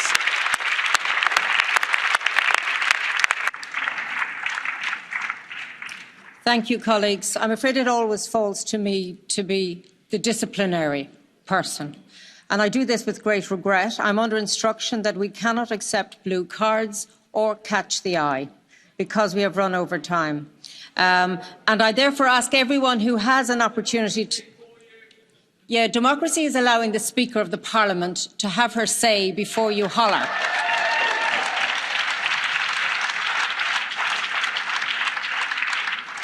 And I will remind you that this is a house of democracy. So let me continue and say that please, those who have the honour of speaking in this debate, could you watch the clock? When it goes red, please wind up your speech. I don't mean that to you, Madame.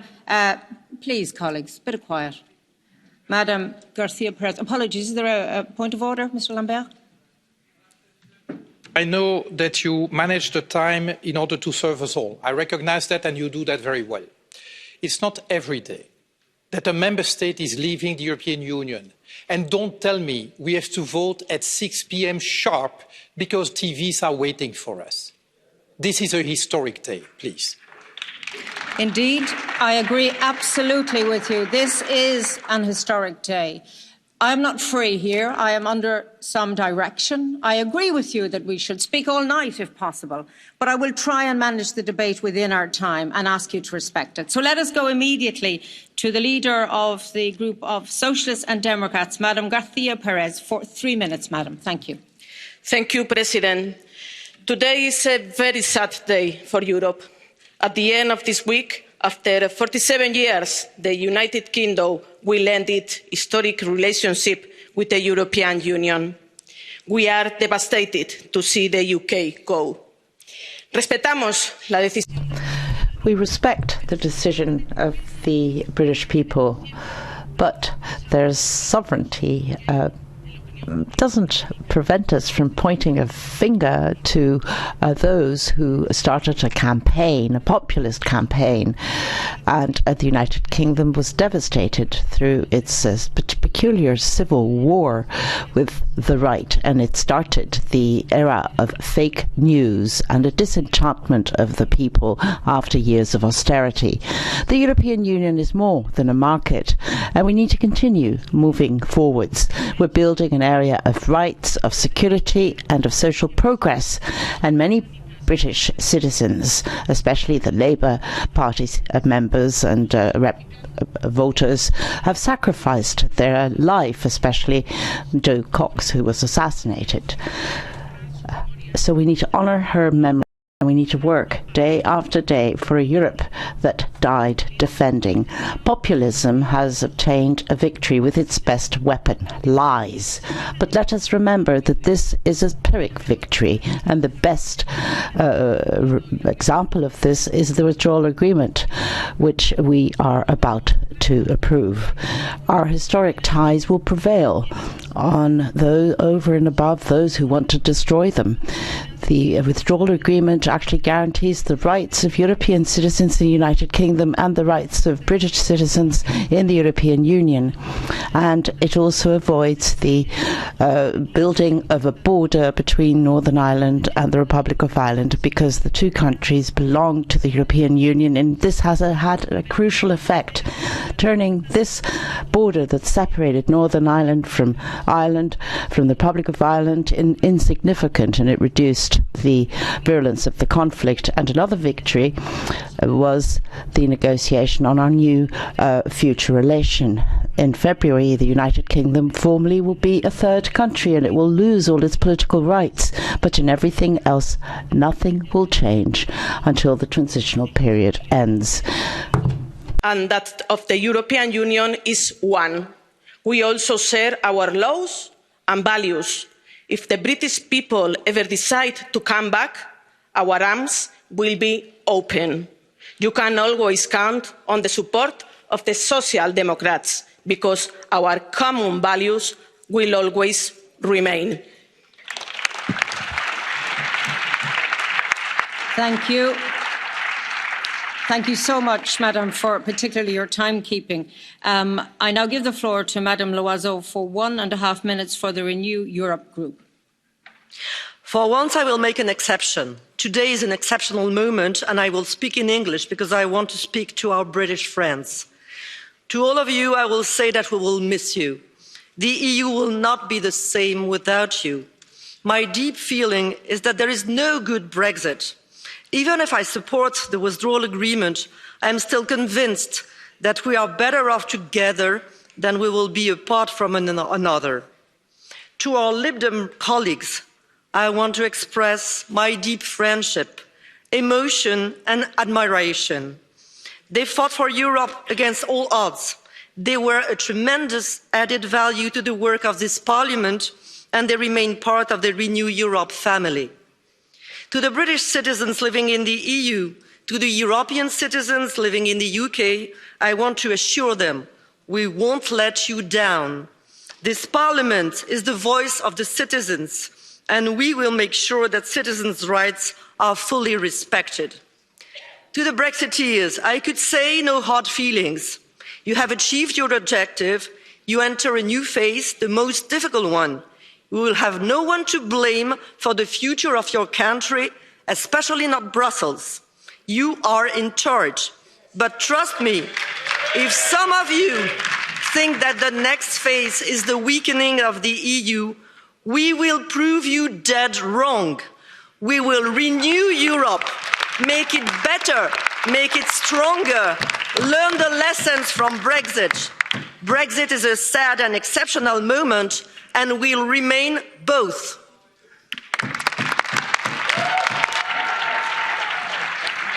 Thank you. Please, Monsieur Lambert for the Greens European Free Alliance Group. You have 2.5 minutes, sir. Thank you. Dear colleagues, for some, January 31st will be a happy day. For us Greens and European Free Alliance members, it will be a sad day. It's no secret that each and every one of us fought relentlessly to keep the United Kingdom as part of the European Union. Not because we think that whatever the European Union does is the right thing, but because we firmly believe that the only way for Europeans to regain sovereignty, that is the ability to shape our future, is by sharing it.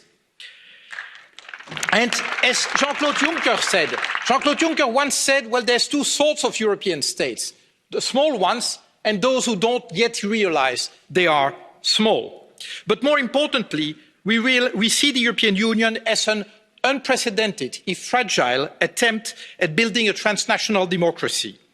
Such an experiment may come in handy at a time when not just Europe but the entire world is facing challenges beyond the might of any single nation. The citizens, we fought the battle and we lost. Last December's election provided a result, but not the one we wished. 2 days from now, Brexit will happen, and in order for it to be orderly, we will vote the Withdrawal Agreement.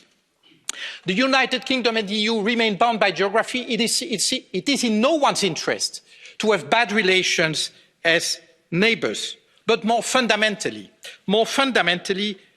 we European decision makers must realise that if an increasing number of our fellow citizens have turned their backs against the European projects, it's for a reason. It's because many believe that for too often, policies adopted at European level have served the interests of the few rather than of the many. And we need to fix this. We need to fix this if we want really to avoid the repetition of the Brexit happening. Let us make it our utmost priority that from now on, our compass will be that all our policies will strive to serve the interests of everyone, starting with the most vulnerable, and do this while respecting the limits that nature imposes on us. The European Green Deal announced by the European Commission is an opportunity to take the right course. Let us seize it. This is the best and the only way to win or regain the hearts and minds of the European citizens. Long live the European Union. Thank you. Thank you. For 1.5 minutes, Mr. Annemans for the Identity and Democracy Group.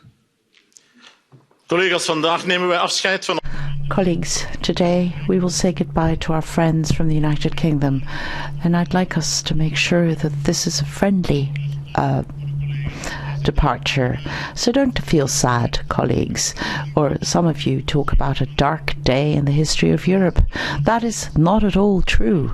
The United Kingdom, after a lengthy debate on the European Union, decided to use the procedures in the treaties which can permit a member state to leave a much too close union. So if we feel sad, well, we who are criticals of the ever closer union, which is so centralised, it's a great shame that we will not be able to count on the support of our British colleagues, and therefore we will now have to go. The countries can proceed towards fuller integration. So let us stop with this political towing and let us try to reach an agreement with the British government, not on the basis of an association agreement. It's not Moldova or Turkey, but a sui generis agreement, so that people are turning towards their full sovereignty, independence and freedom inspires me. And what a wonderful afternoon, what a happy day. For 1.5 minutes, Mr. Hannan for the European Conservatives and Reformists Group. How did we get here? Asked Mr Verhofstadt, opening the debate. There was a referendum in 1975 which went in favour of continued membership. There was no continuity leave campaign after that. People accepted the result with good grace. They didn't seek to overturn it. Indeed, Euroscepticism was confined to the fringes of the Benite left. What changed, frankly, was the Maastricht Treaty. Up until that moment, it was still possible to see the EU as a club of nations, as an association of states primarily concerned with trade and economics. But after Maastricht, it became clear that EU jurisdiction was being extended into a whole series of completely uneconomic fields: foreign policy, culture, migration, citizens' rights, etc., and that the aspiration was to have the EU as a quasi-state with a flag and a parliament and a currency and a president and external embassies and all the other accoutrements. If at any stage Britain had been able to have a trade-only association, of course that would have been enough. In fact, even as recently as February 2016, if David Cameron had come back with any repatriation of power, can we doubt that he would have won the ensuing referendum? But faced with the departure of its second financial contributor, the EU was still not prepared to allow any devolution of power, and that ultimately is what made a parting of ways inevitable. So I wish you all the best. I want to return to the kind of vision that Churchill set out, where he said, let's have a united Europe with Britain looking on as a friend and sponsor. You are losing a bad tenant, but gaining a good neighbour. Vous allez perdre un mauvais locataire, vous allez gagner un bon voisin. For 1.5 minutes, Mr Sherdevan for the United Left Nordic Green Group. Thank you, Madam President. First of all, I'd like to thank the British for their contribution to the European Union over 40 years, for good and for ill. But in particular, I want to thank our Irish friend Martina Anderson, who has fought so hard for the people of the north of Ireland. She has made a lasting difference to this Parliament, to the Brexit agreement. GUE NGL will miss her voice. And although Brexit is partly the result of a huge disinformation campaign, I somehow feel that Britain might not be the last member state to leave the European Union, but the first. If the EU doesn't change its political course, more member states might follow. By persisting with austerity and by putting corporate interests ahead of our citizens, governments allow big companies to dominate our lives and our politics. That dominance destroys not only our environment, but our economy, our jobs, our public services, our streets, our local libraries, our railways, our post offices, our schools, our entire social fabric. So don't be surprised the next time we sit here to lament the departure of another member state. Britain may be the first, but it may not be the last. Brexit should be the wake-up call that we must finally put people and planet before profit in Europe. Thank you for your attention. Thank you. Mr Farage for 4 minutes. Thank you very much. So this is it, the final chapter, the end of the road. A 47-year political experiment that the British, frankly, have never been very happy with. My mother and father signed up to a common market, not to a political union, not to flags, anthems, presidents, and now you even want your own army. For me, it's been 27 years of campaigning and over 20 years here in this Parliament. I'm not particularly happy with the agreement we're being asked to vote on tonight, but Boris has been remarkably bold in the last few months, and Ms von der Leyen, he's made it clear, he's promised us there'll be no level playing field. And on that basis, I wish him every success in the next round of negotiations, I really do. But the most significant point is this. What happens at 11 p.m. this Friday, the 31st of January 2020, marks the point of no return. Once we've left, we are never coming back, and the rest, frankly, is detail. We're going, we will be gone. And that should be the summit of my own political ambitions. I walked in here, as I've said before, you all thought it was terribly funny. You stopped laughing in 2016. But my view has changed of Europe since I joined. In 2005, I saw the constitution that had been drafted by Giscard and others. I saw it rejected by the French in a referendum. I saw it rejected by the Dutch in a referendum.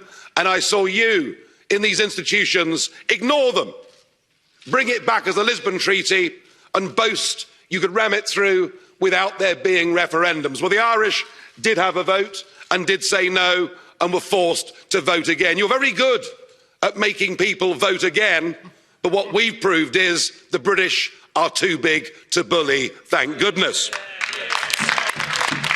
So I became an outright opponent of the entire European project. I want Brexit to start a debate across the rest of Europe. What do we want from Europe?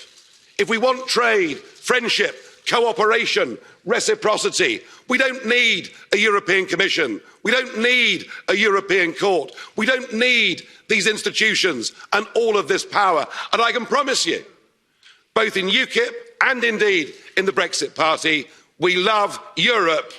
We just hate the European Union. It's as simple as that. So I'm hoping this begins the end of this project. It's a bad project.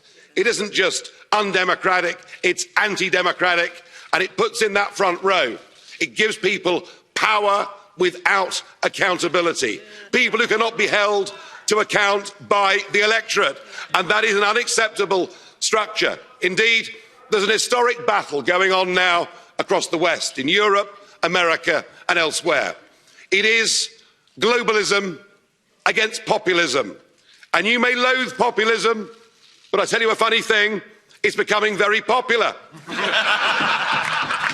And it has great benefits. No more financial contributions, no more European Court of Justice, no more common fisheries policy, no more being talked down to, no more being bullied, no more Guy Verhofstadt. I mean, what's not to like? I know you're going to miss us. I know you want to ban our national flags, but we're going to wave you goodbye. And we'll look forward in the future to working with you as sovereign. If you disobey the rules, you get cut off. Could we please remove the flags? Mr Farage, could we remove the flags, please? That's it, it's all over. Finished. We've gone. Could I please ask for quiet?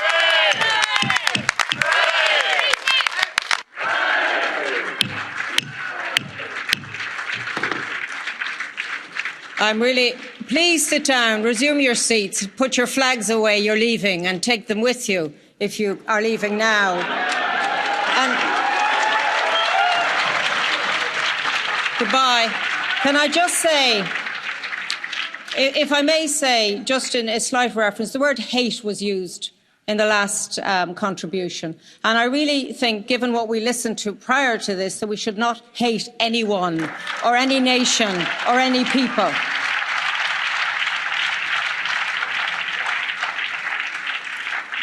And I now give the floor to Madam Hübner for 1.5 minutes. Quiet, please, at the back of the room. Thank you, President. And I must say that the only thing I'm absolutely sure I will not miss is listening to Mr. Farage. I speak here as EPP representative in the Brexit Steering Group, but also as former chair of Constitutional Affairs Committee, who had, over those Brexit years, nearly 500 meetings with all those potentially affected by Brexit.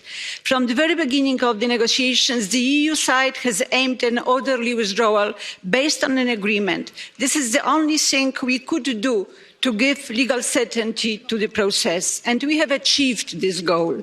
I hope most of us will endorse the consent to the Council decision on conclusion of this agreement to avoid hard Brexit. From the very beginning of this process, we have been also clear that UK withdrawal is not a final destination. Now we should aim at a close, comprehensive agreement on the future relationship, preferably in the form of an association agreement, embracing both close economic partnership partnership and security cooperation. We know that the UK political choice has been taking the control back. So yes, we are aware that if UK aims at divergence from European norms and standards, it can put at risk even a bare-bone FTA. That is why a well-tailored agreement on level playing field will be crucial, Mr. Farage. But there is ahead of us, as the European Parliament, also the task to have a watchful eye on the implementation and enforcement of the withdrawal agreement. Of particular importance for us will be the oversight of the implementation of citizens' rights and of the Irish Protocol. To conclude, let me call on the Commission to respect the commitment of its former President to involve the European Parliament in the work of the Joint Committee, and let me reach out to Robert Burns and say, for auld lang syne. Thank you. Thank you. Could I please remind us of our speaking time limitations? For 2 minutes, Mr. Corbett. Against this withdrawal agreement because it's bad for Britain, it's bad for Europe, and we think it was wrong for Boris Johnson to proceed without putting it back to the British people to a confirmatory referendum. That was like saying to the British public, you had your say 3 years ago, 4 years ago now. Now you have to shut up and accept whatever I come up with, no matter how bad it is, and no matter how different it is from what he promised. 4 years ago, Johnson and his Leave campaign said this would all be easy. It's turned out to be rather difficult. They said it would save lots of money that would all go to the NHS. It's turning out to cost a fortune. They said it would be good for Britain and the economy. The opposite is true. That's why the British public voted 53% in our elections for parties demanding another referendum. Brexit does not have the wholehearted consent of the British people. And that's for very good reasons. It bears no resemblance to what they were promised. Nor will his promise to get Brexit done on the 31st of January turn out to be anything like true. That's the beginning of the next phase, negotiations to settle issues which will prove very difficult. Britain has to make difficult choices. Will it want to stay close to the European Union, aligned with the rules, or distance itself? If it distances itself, it has huge economic costs. If it aligns itself, it has to follow the rules without having a say on them anymore. Neither is actually good for Britain. And that's why public opinion will continue to move against Brexit.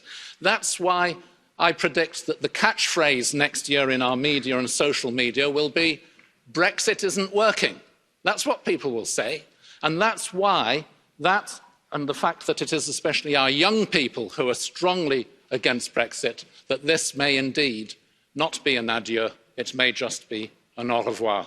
Thank you. Thank you.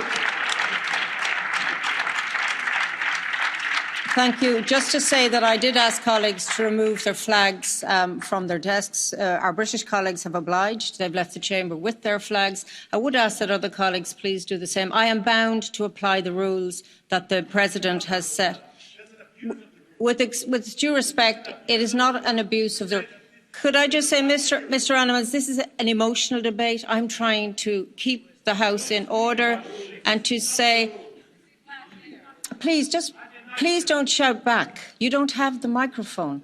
And I'm not going to give points of order. I am going to say that that is the rule. I've done my best to try and apply it. I am not going to physically remove the flags myself, but I would ask you to respect the Speaker. I am doing my job on behalf of this House. So I now thank you for your support. I now give the floor to Madam Voden for 1 minute. Last July, when I came to this Parliament with 15 colleagues, we were full of optimism and hope. Today, our mood is very sombre. In a world that is ever more interconnected, with problems that don't respect national borders, Brexit is a backward step. Here, we have seen democratically elected politicians work together with each other across party, across groups, across national divides. It is truly inspirational.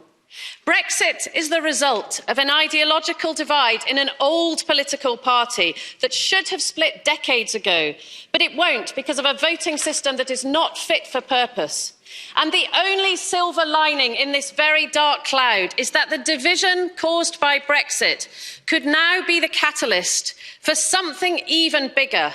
A wholesale reform of our democracy in the UK, which will mean that our country can never again be hijacked by a vanity project that has no basis in reality. We will hold our government to account every step of the way. They have promised us the earth. Let's see if they can deliver. We are still Europeans. For now, we say merci, au revoir. This is not goodbye.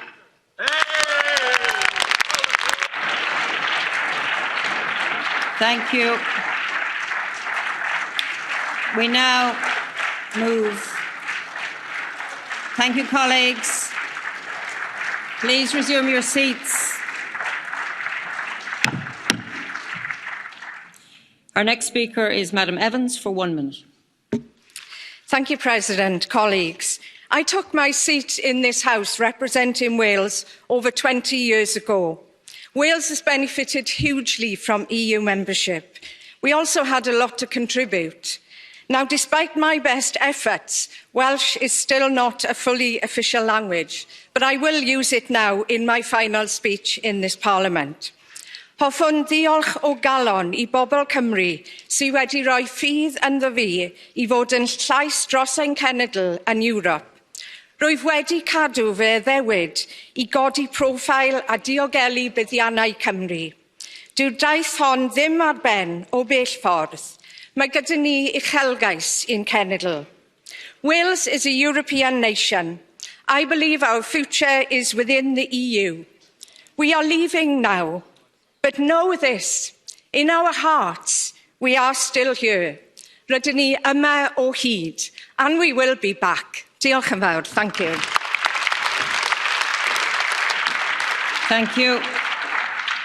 For 1 minute, Mr. Moyton. Frau Präsidentin, Madam President, ladies and gentlemen, with the United Kingdom, one of the most important countries of the European Union are leaving. Finally, these negotiations have come to an end. The representative of a clearly smaller European Union has really shot itself in the foot, because I think at the end of the day you will see how, with your sombre forecast, the United Kingdom, economically speaking, will really move towards new shores. Brexit, really, for the remaining member states, is really going to be an economic and economic and other fragility. We really need to reform. We need to stop talking about sovereignty of nations and the freedom of people. You don't want to continue grasping more and more power in Brussels. We stay friends and freedom. You will have more freedom than we Remainers are going to have. Make Britain great again. Good luck, guys. For 1.5 minutes, Mr. Van Orden. Thank you very much, Madam President. May I first of all say a big thank you to colleagues from other nations who've made such generous remarks this afternoon. But I have to say, you know, Britain always sat somewhat uneasily in the European Union. A common market is indeed what many thought they'd joined, rather than a project for political integration. The advance of the EU juggernaut through Monnet's small steps was sometimes hardly noticed, as national borders were eroded and more policy areas became EU competences, so British disenchantment intensified. Not surprisingly, as we hear the answer to every problem is more Europe, and we even hear this from colleagues from the left in the British political setup. Friday will mark the beginning of a new relationship between Britain and the European Union. The negotiation this year of a free trade agreement and other arrangements should be seen as an opportunity, not a confrontation. It's in the interests of both the EU and the UK for a good agreement negotiated with goodwill and flexibility based on precedent to be concluded in friendship and before the end of the year. Britain will still be a European power, the leading European power in NATO, committed to the security of the democracies of the European continent, sharing many of the standpoints and aspirations of the nations of Europe, an independent sovereign country with friendly relations with the EU. That's our aim. Madam President, may I just say on a personal note, I spent 30 years as a British Army officer and now 20 years representing Britain in this European Parliament. I've enjoyed my work and I want to say a big thank you to all colleagues here and to the officials and personal staff that I've worked with over the years. Thank you and farewell. Thank you. Madam Anderson for 2 minutes. On Friday at 11 p.m, this Irish MEP will be kicked out of this Parliament against the democratic wishes of the people of Ireland who voted to remain and who want to stay in the EU. After 47 years of membership and after 50 years of fighting against gerrymandering in places like Derry, the British government is once again kicking our voting rights away, taking them away from us, and once again changing the constitutional position of the people of Ireland without our consent. Today, I am voting in favour of this Irish protocol because Sinn Féin will not consent to the hardening of the British border partition in Ireland. We will not consent to custom posts. We will not consent to barbed wire. There is no doubt that the Irish protocol in the Withdrawal Agreement is an ugly compromise, but it's better than a crash-out Brexit. However, partition and Brexit are ugly impositions that have burdened Ireland for years. Because of partition, Brexit is stripping away our democratic and social rights. But because of Brexit, a dynamic conversation about Irish unity has been invigorated. The EU Council made its contribution to Irish unity when, on the 29th of April 2017, 27 member states agreed that if Ireland is reunified, the whole of Ireland is in the EU. The partition of Ireland is not only a problem for us in Ireland. The 300-mile border with 320 border crossings is now your problem too. When Britain gets its empire back, showing it cares nothing about your level playing field, and when shady, low-standard products with minimum protection make their way into your market, you will not be long in joining the sensible people in supporting Irish unity. There is no doubt that a day will come when Irish MEPs from the north will be back in the European Parliament. Mark my words, Chucky and La Shin. I'm really sorry, but you've overrun significantly. We move now to our next speaker for 1 minute, Mr. Kola Kušić. President, dear colleagues, the EU is primarily a community of citizens of the EU. Most countries entered the EU over direct voting in the referenda. Citizens said in the referenda that they wanted to be members of the EU. The question asked there was quite simple, yes or no. And now the citizens of the EU answered a simple question with yes or no. How do citizens decide on being members of a union or a community? Of course, they decide if they get more benefit than harm. They want equality and respect and economic benefit. If citizens of a country see that other citizens of other countries have more economic benefit, they will seek to leave the EU. So maybe this is not the end. Thank you. González Pons for 1 minute. British colleagues, we have had disagreements, but you have been loyal in the debates. Europe is today a better place because of you.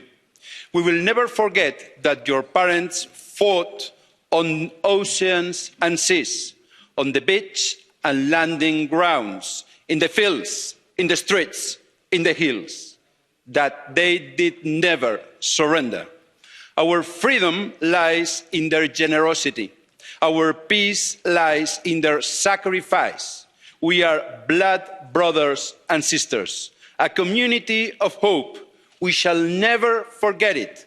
You should never forget it. So, in this crucial moment of history, let me tell you that it's been the greatest honour to share the last 46 years with you, and that the day will come that we will be reunited again. I don't know when, I don't know how, but as we learned from your parents, surrender is never an option. Dear colleagues, God bless United Kingdom. God bless all of us. Thank you. 2 minutes, Mr. Silva Pereira, please. Sadly, we will have to vote today on the agreement on the withdrawal of the United Kingdom from the European Union. And we will do it for one reason and one reason only. This agreement is needed for damage control. Brexit, even many of those who voted to leave know it by now, will always be damaging for the European Union, even more damaging for the UK, and most of all damaging for our capacity to tackle together the common challenges we face. But if Brexit is to happen, it is better to have it in an orderly way, providing for a transition period, avoiding by now a catastrophic no-deal scenario, safeguarding citizens' rights, and ensuring an open border between Ireland and Northern Ireland. But we are not here today only to vote on an agreement.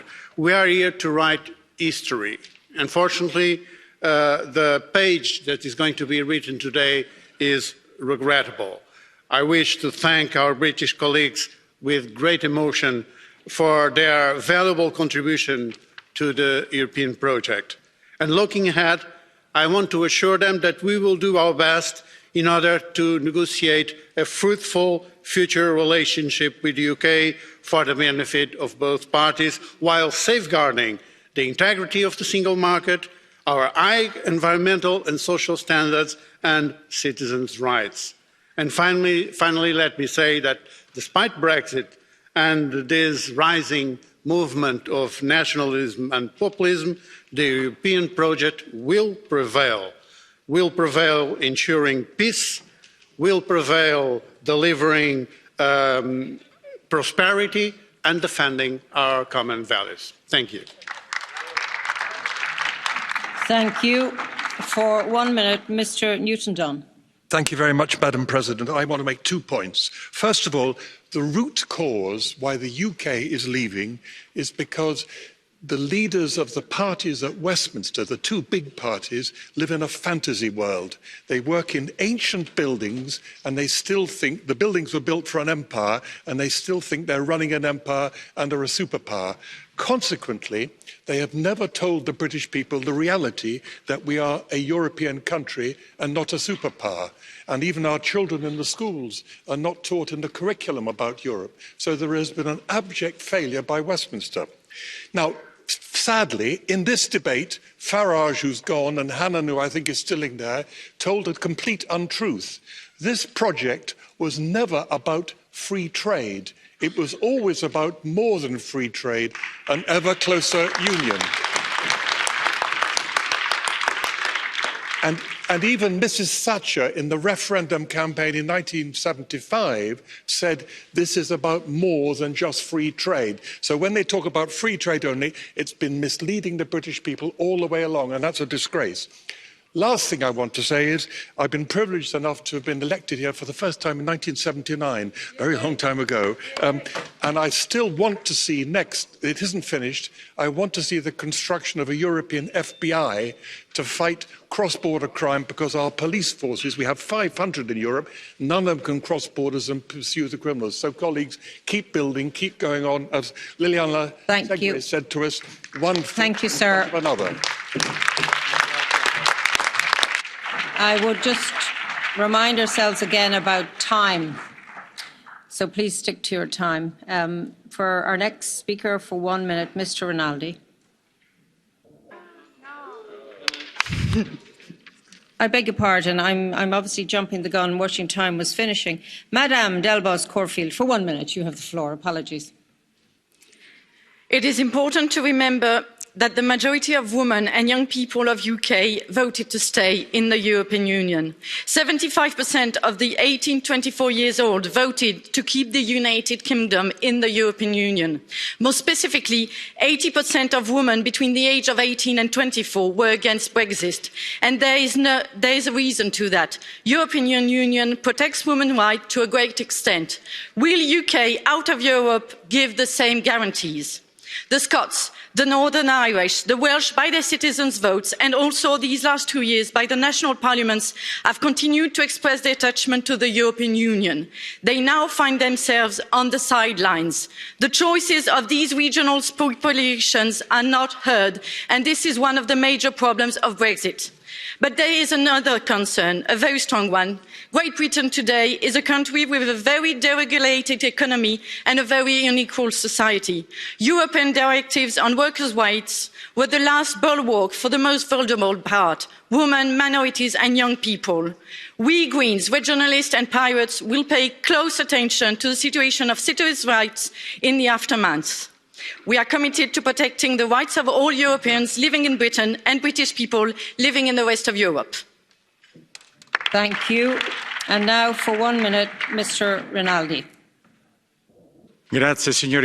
Thank you very much, fellow members of Parliament. Today we are being called to vote not on the withdrawal of the United Kingdom from Europe, but from the European Union. And as far as I am concerned, the United Kingdom has always been a part of Europe and will always be a part of Europe so long as the Earth circulates around the sun. We know that sovereignty to people is a great achievement, and the United Kingdom has embodied this principle fully. I am sure that history will be extremely severe with Barnier. Barnier was the worst negotiator ever. In 2016, he said, I will succeed in my task if the agreement is so hard on the English that they will want to stay in the European Union. And I am sorry, but I'm going to have to say now, God save the Queen. Thank you. For 1 minute, Mr. Bourgeois. Thank you, Madam. Thank you so much. Well, my feelings today are feelings of satisfaction that we have an orderly Brexit, thanks to Michel Barnier. And I also feel sad because our British partners, our British allies, our friends are going to be leaving us. And thirdly, a respect. Respect is what I feel for the decision of the British people, but who says Brexit should think about the future of the European Union. We need to try and develop a very deep partnership with our British friends, and we only have 8 months to deal with this, so we need to move in a different direction than we were going for other negotiations. We were talking about liberalisation, but we need to keep a free market. We need to make sure that there is as much free trade in the internal market, and let us think about the future. I have a lot to say about the future of the Union. After Brexit, more than ever, the European Union needs to play a geopolitical role. Thank you. Mr. Carthy, for 1 minute. Last Uachtaráin, this Friday, part of our country will be taken out of the European Union against the wishes of the vast majority of people who live there. I'm proud of Sinn Féin's record in this Parliament and elsewhere in working to ensure that the repercussions of Brexit for the north of Ireland, for the border regions and for our entire island have been minimised in this withdrawal agreement.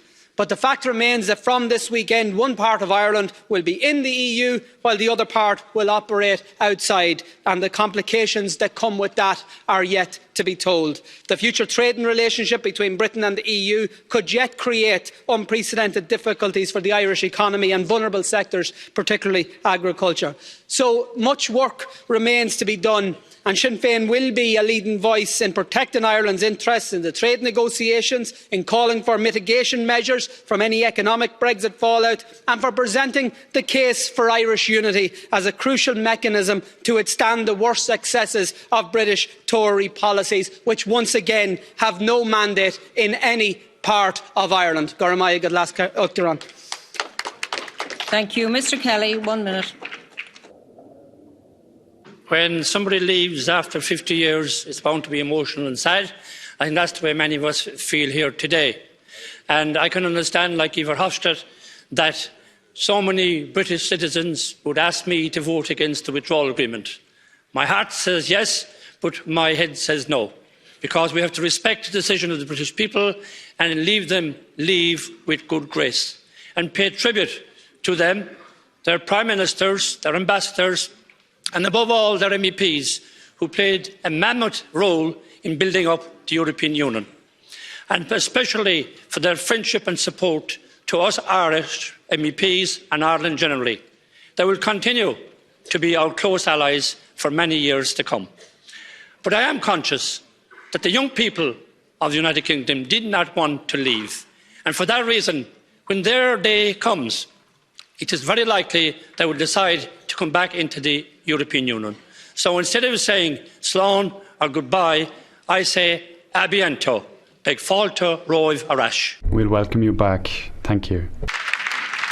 Sean Anish for 1 minute, Mr. Ruiz de Veza. Thank you very much, Madam President.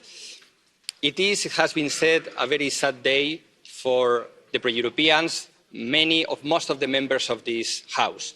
We will be voting in favour of this agreement because there is no choice in order to avoid the worst, which is a no-deal Brexit.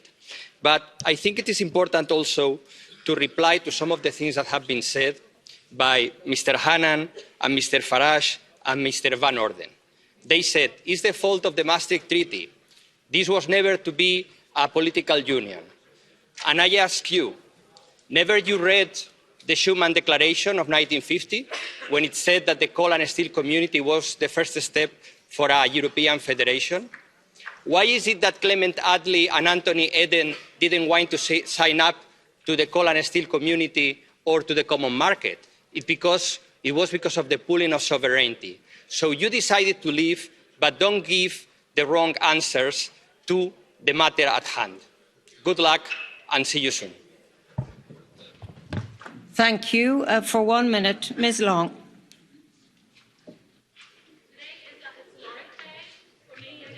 Microphone, please. For me, today is a historic day, but one of profound regret at the departure of the United Kingdom from its place of influence within the European Union. I will vote against the withdrawal agreement today to record the continued opposition of those whom I represent to this insular, isolationist and reckless course of action. But I want to place on record my thanks to Michel Barnier and his team for all they have done to mitigate that recklessness. The people of Northern Ireland rejected Brexit in 2016 and we are certainly not accepting it now. Whilst the UK may withdraw... Could I just ask, we need to listen to the speakers, and there's a lot of people to my right here who are having a great old chat. There's a restaurant outside, go for a coffee. Ms Long, this is her last speech here in the Parliament. Please listen with respect.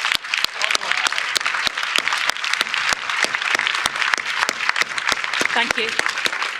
Whilst the UK may withdraw from these institutions, the people of Northern Ireland will never withdraw the hand of friendship, the spirit of cooperation, or the shared determination to secure peace and prosperity for all of our people.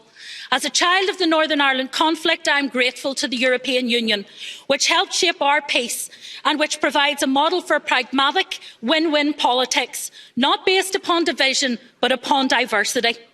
The decisions you make in this place will continue to shape the lives of the people I represent, and I look forward to forging new ways of ensuring that those close and enduring partnerships built between Northern Ireland and this place flourish.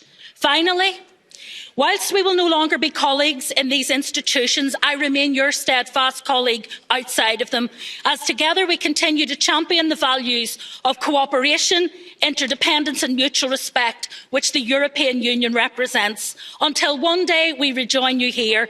Au revoir, auf Wiedersehen, slán go fóill, goodbye for now.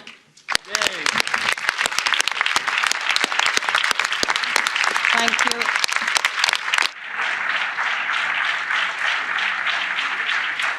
Thank you, colleagues.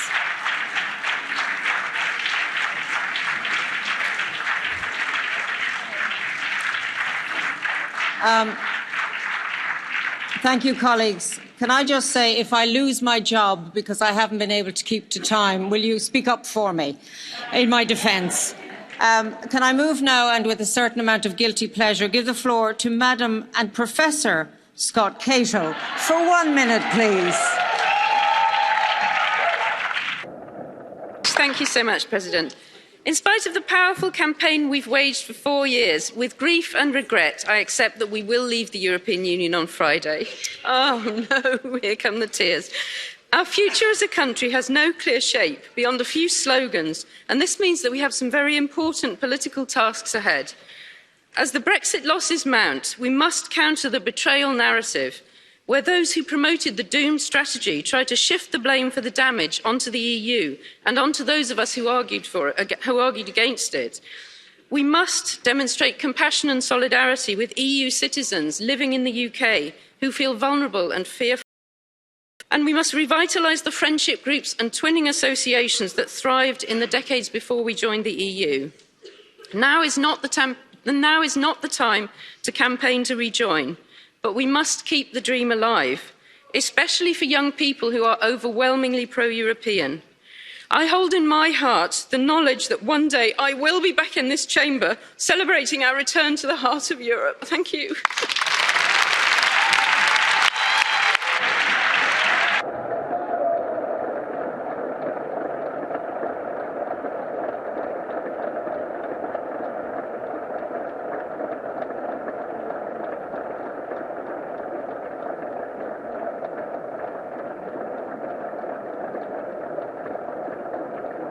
Thank you, colleagues. Thank you, colleagues. Just a little bit of quiet, please. Mr. Madison, you have 1 minute. Thank you. Thank you very much, Madam Chair. What a show tonight again, for the last time, finally. First of all, I will not cry. I will congratulate for the British guys. The one thing what I would like to mention is that last week the IMF was prognosing that the UK's economy will grow next 2 years after Brexit faster than the Eurozone's economy. So it means that all those Remainers were lying before the Brexit elections what we had. They were lying that the UK will have a crash in the economy.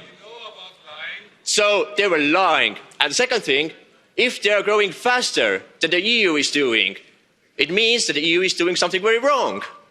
If we are so successful, why we are so slow and that they are so fast? And for the final statement, I really wish great party celebrations for the Friday night. We will celebrate with you. Have a nice drinks. Madam McIntyre, for 1 minute, please. I want to really thank friends and colleagues from across all the political groups for great cooperation over many years. We've certainly not always agreed, but we have all worked for what we believe is in the best interests of the people we represent. My overwhelming feeling is of a job well done, though not always understood back home. I am proud of all that my colleagues have achieved in here over many years, and I want to pay tribute to the British Conservative MEPs who have gone before and contributed enormously to this Parliament and the legacy we leave behind. I want to thank previous speakers for their very generous remarks towards the UK. It is important that we leave on good terms, with a climate of friendly cooperation for productive talks on a trade deal ahead. I'm not saying it will be easy, but I do think that it's in the best interests of all of us. And finally, I speak as a very proud daughter of a Scottish soldier who landed on D-Day in the beaches of Normandy. We are all Europeans. We are certainly leaving the European institutions, but we are not leaving Europe. Thank you. Mr. McAllister, for 1 minute, please.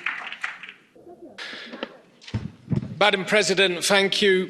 For me, Brexit is and will remain a historic mistake. However, this withdrawal agreement provides now for an orderly exit of the UK from our EU by addressing all issues that have been of key importance for us in the European Parliament from the onset of negotiations. We must now focus on our common future relations. I believe the EU should enter these negotiations from a position of certainty, goodwill, respect and mutual interest. At the same time, we need to acknowledge that our partnership will remain close, but will no longer be the same. We need to negotiate a truly ambitious and comprehensive new partnership with the UK. But because of the limited time frame for negotiations, we cannot expect to agree on every single aspect of our new partnership. We will have to prioritise, as Commission President Ursula von der Leyen has pointed out. I would like to thank all members of the Brexit Steering Group for the very good work they have done, and I hope to continue their good work in the UK Coordination Group, which I'm honoured to chair. More than 100 meetings of the Brexit Steering Group is an impressive track record.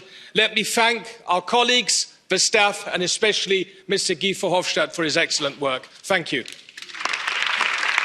Thank you. Madam Barley, for 1 minute. Thank you very much. On this Holocaust Remembrance Day, I would like to quote a great European, former German Chancellor Helmut Schmidt, who said, "Rather debate 100 hours in vain than shoot for 1 minute." And why do I say that here and now? Because, yes, the European Union is complicated, slow, sometimes intransparent, but it's the closest we come to what Schmidt meant. For me, the European Union is not only about trade and about finances. It's about values and it's about peace. My father is English. He was born in 1935, not far from a Royal Air Force base. And he loved, as a kid, to see the bombers raise into the sky. And my mother is German. She was born in 1940 and she fled through the city of Dresden the day after it was bombed. So the image that the bombers my father cherished almost killed my mother is something that brought me into politics in the first place. And it will always be this image that keeps me going and that will keep me being a bridge between these two countries, a bridge over troubled water at the moment, as Art Garfunkel would say. It's so sad to see you leaving, but you still have friends in this house. Thank you. We move to Madam Porritt for 1 minute. Colleagues, I will today vote against this deal. I do so on behalf of the millions of British people who voted to remain, including my constituents in London. Brexit is a regressive, reckless, right-wing project. The only people celebrating it outside the UK are those who wish to weaken us all. This decision is harmful for young people, our fellow Europeans living in the UK, and the most vulnerable. Over the last 2 days, we have welcomed young Brits to this Parliament. They don't want Brexit. They value common endeavours over isolationism. Brexit is now inevitable, but I don't believe it will be permanent. Young Brits will one day lead the campaign for us to rejoin as committed members invested in our shared European future. A bientôt, cher ami. Thank you. Thank you, colleagues. I now give the floor for 1 minute to Madam McLeod.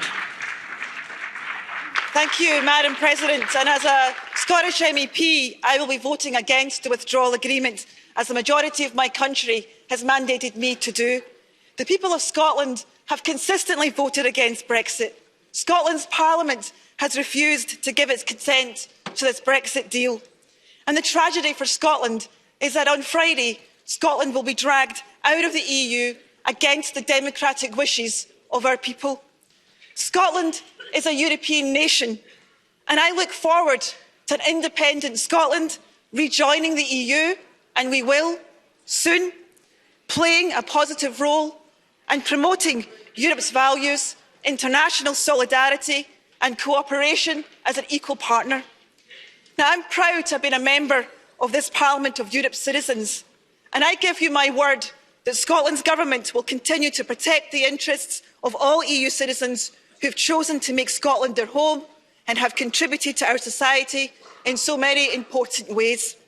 And when the moment comes for Scotland to rejoin the EU, I hope this Parliament will welcome us in that same spirit of European solidarity.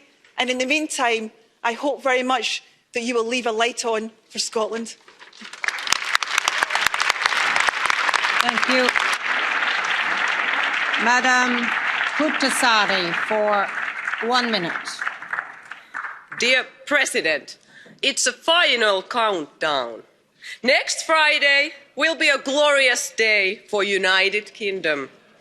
Brexit is the victory of the common British people against multinational corporations, special interests and other elites. The 2020s is the decade when the national state makes the ultimate comeback in Europe. The supranational, uncountable bureaucracy will be rolled back in favour of real democracy at national level. Britain will triumph outside of EU. The island nation began a shining movement that cannot be stopped. Farewell to the Brexit Party. I love you guys. For 1 minute, Madam Mubarak. Madam President, respected colleagues, Friday will see the UK leave the EU. Sorry, Madam, just a little bit of quiet in the chamber on all sides, please, because it is filling up now. So just listen to the speakers. Madam, you have the floor. Thank you. Thank you. Friday will see the UK leave the EU. The result of the democratic referendum of 2016 will be honoured. That is as it should be. But I also know that it is the end of an era for myself, for my UK colleagues and for my country. Even those supportive of Brexit know that much has been accomplished through our membership of the EU. And as we look forward to the new opportunities of the future, we should at the same time always remember the achievements of the past. As I said recently in my last International Trade Committee meeting, we require much goodwill and good faith in our negotiations for a future trading relationship aiming for a successful outcome which will benefit both the UK and the EU. And I have every confidence that good faith exists and that a successful outcome will indeed be achieved. My own view is that this is not the end of the UK's relationship with Europe, but rather the start of a new and enhanced one. The bonds of friendship that bind our countries, all 28 of them, will endure and I hope deepen still further as we work together in future productive partnerships. Thank you. For 1 minute, Madam De Lange. How did we get here? Daniel Hannan asked at the beginning of this debate. And I'm afraid, dear colleagues, that he didn't give you a full answer. So let me try. We got here because so-called leaders who acted out of self-interest rather than out of the common good. Brexit or Remain, Boris didn't really care, did he? He made up his mind at the last minute and saw a ticket into Downing Street 10. This is, secondly, what happens when part of the media get away with misinformation and blatant lies. When journalism, when the tabloids become entertainment instead of information, democracy ultimately suffers. And this is, thirdly, what happens when people no longer speak up for European cooperation. We might, 75 years after the end of the Second World War in the West, I need to say, take peace, stability, democracy for granted. But let me tell you one thing, our union is unique and our cooperation is very, very vulnerable. We need to cherish it, yes, we need to improve it, but we also need to speak out and defend it. And let that, dear colleagues, be the lesson that we take out of Brexit. Thank you very much. Thank you. 1 minute, Ms. Griffin. Friends, every day in this House, a member of another delegation says, please stay. We want you to remain. Britain's withdrawal from the European Union is a political tragedy that will damage the economic well-being and social fabric of the UK and diminish our country's standing in the world. We are British and European and part of the most successful social peace project in history. For the clean air we want for our children, to eradicating energy poverty, to workers' rights, that's got to be worth fighting for. I continue to believe that Britain has been and would be best served by being a member of the European Union.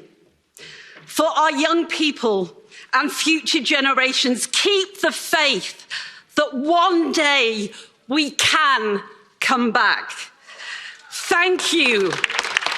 Merci. Curtanon. A bientôt. And to you, Mairead Grahamahagat.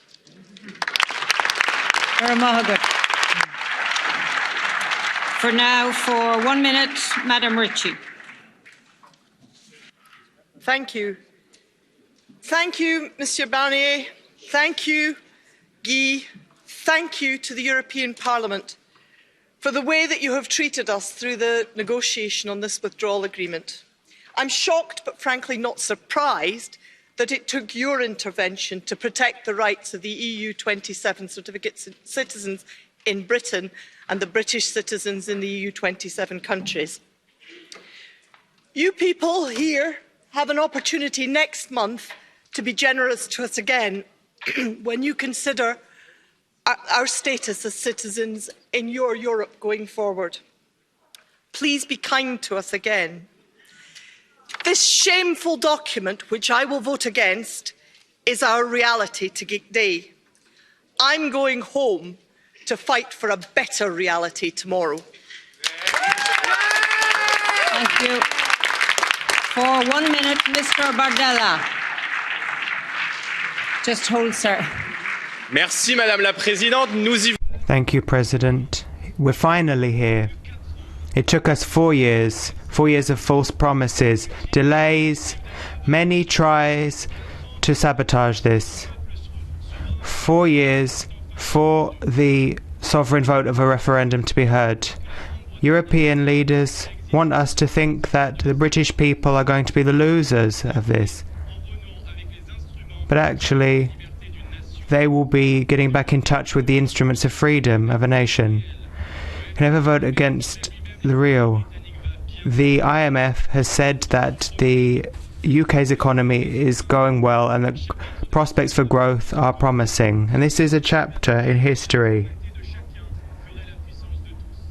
This sovereignty will be to the benefit of everyone. This is a message of hope from the British people. They are going to help us deal with the challenges of tomorrow. You're leaving the European Union, but you remain in Europe. For 1 minute, Mr. Miamaracas. Thank you very much, Madam President. There is no doubt about the fact that this vote is of historic importance. And I'd like to state very clearly that the United Kingdom has to be a close ally of the European Union. And it's extremely important to make sure that we have a trade agreement that benefits both sides at a time that trade rules are being trampled on and protectionism is rearing its ugly head. That is why, ladies and gentlemen, unfortunately, Brexit is a reality, and today is a sad day, a very emotional day. Whether this will be a historic mistake for the UK, it will be up for historians of the future to judge.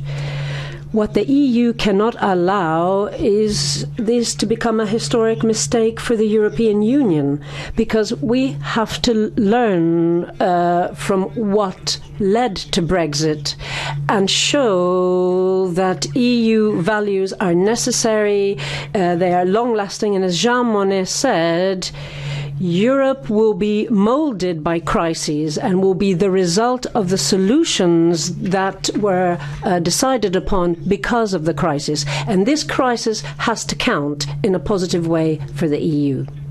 For 1 minute. Thank you very much, Madam President.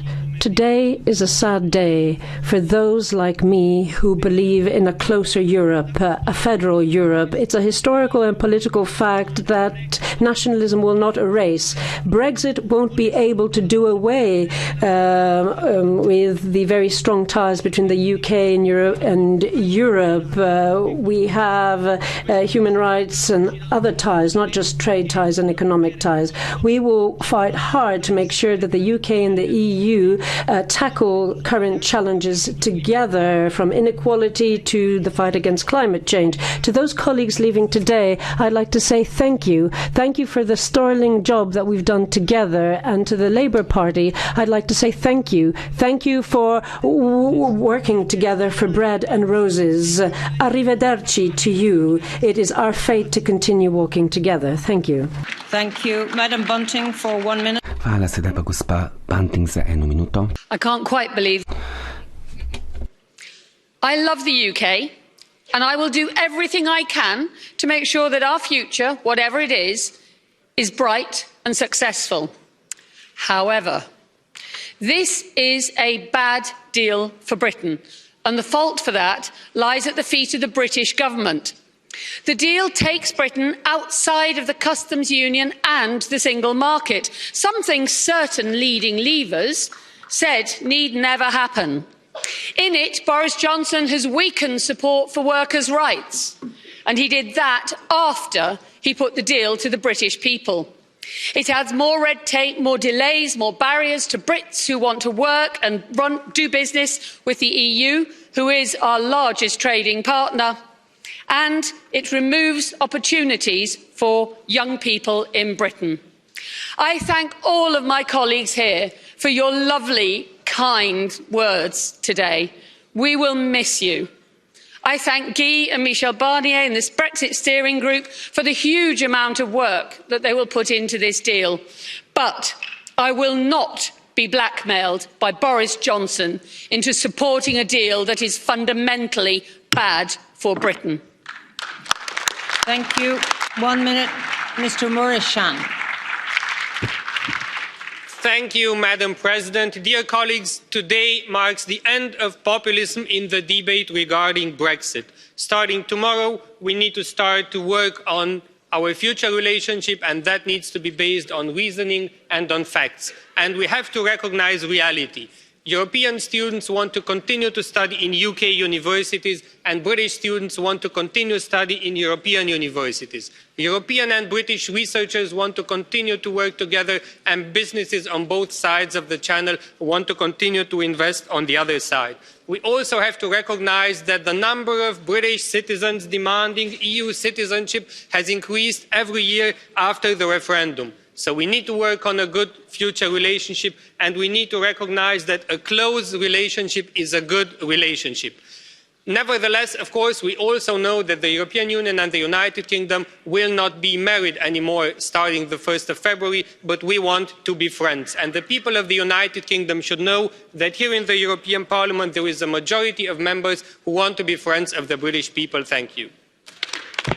Thank you. Mr. Horwood for 1 minute. Microphone, and you can start from now. Madam, I'm voting against this agreement because it's a bad deal for Britain, and I, for one, will not go gently into that good night. But before that vote, I'd like to say thank you to all parliamentary colleagues, to Dacian Ciolos and friends in Renew Europe, whom I've been proud to serve as a Vice President. And thank you to the EU for all the support given to my region and my country over decades in education, science and medicine, in shared prosperity, opportunity and support for business, in protection of the environment and workers' rights, and by preserving Europe's peace. And let me tell you, my parents survived the war we remembered earlier, and they knew exactly what they were voting for in 1975. And one special thank you to our translators, who've had to help the Brits rather more than most. And I apologise to them that I'm now going to try and speak in more than one language to deliver one last message on behalf as much on behalf of my children as myself. Wir werden wiederkommen. We'll be back. Wir kommen terug. Nous reviendrons. Volveremos. Beimish arash. Wir kommen tillbaka. Retornaremo. We will be back.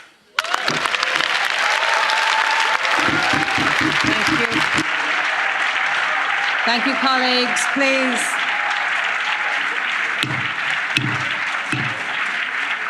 We do have another speaker. Mr. Horwood, thank you. Please resume your seats. Thank you. Michaud Bellamé for 1 minute. Madame la Présidente. Madam President, ladies and gentlemen, well, all of us would like to express a vote of thanks to our British colleagues for the contribution to the work that's been done here. We have a great deal of respect for the people they represent and our gratitude to that people. And we owe them a debt of gratitude because of the liberty that we have, thanks to the blood they spilled. Obviously, we need to continue this story, and we have great confidence in Michel Barnier for preparing that future on terms of partnership when it comes to security, economy, the environment, and also fisheries, which is something that's very close to our hearts. There's so much we have to share. This friendship must be continued now. But ladies and gentlemen, Brexit, of course, is also a note of warning. What we saw on the occasion of the referendum should serve as a warning to us. We are not going to resolve the problems of Europe by disrespecting that majority. We will only deal with that if we build a Europe that inspires the confidence of our citizens by proving its efficiency and by showing that it can bolster our democracy and serve our freedom. Thank you.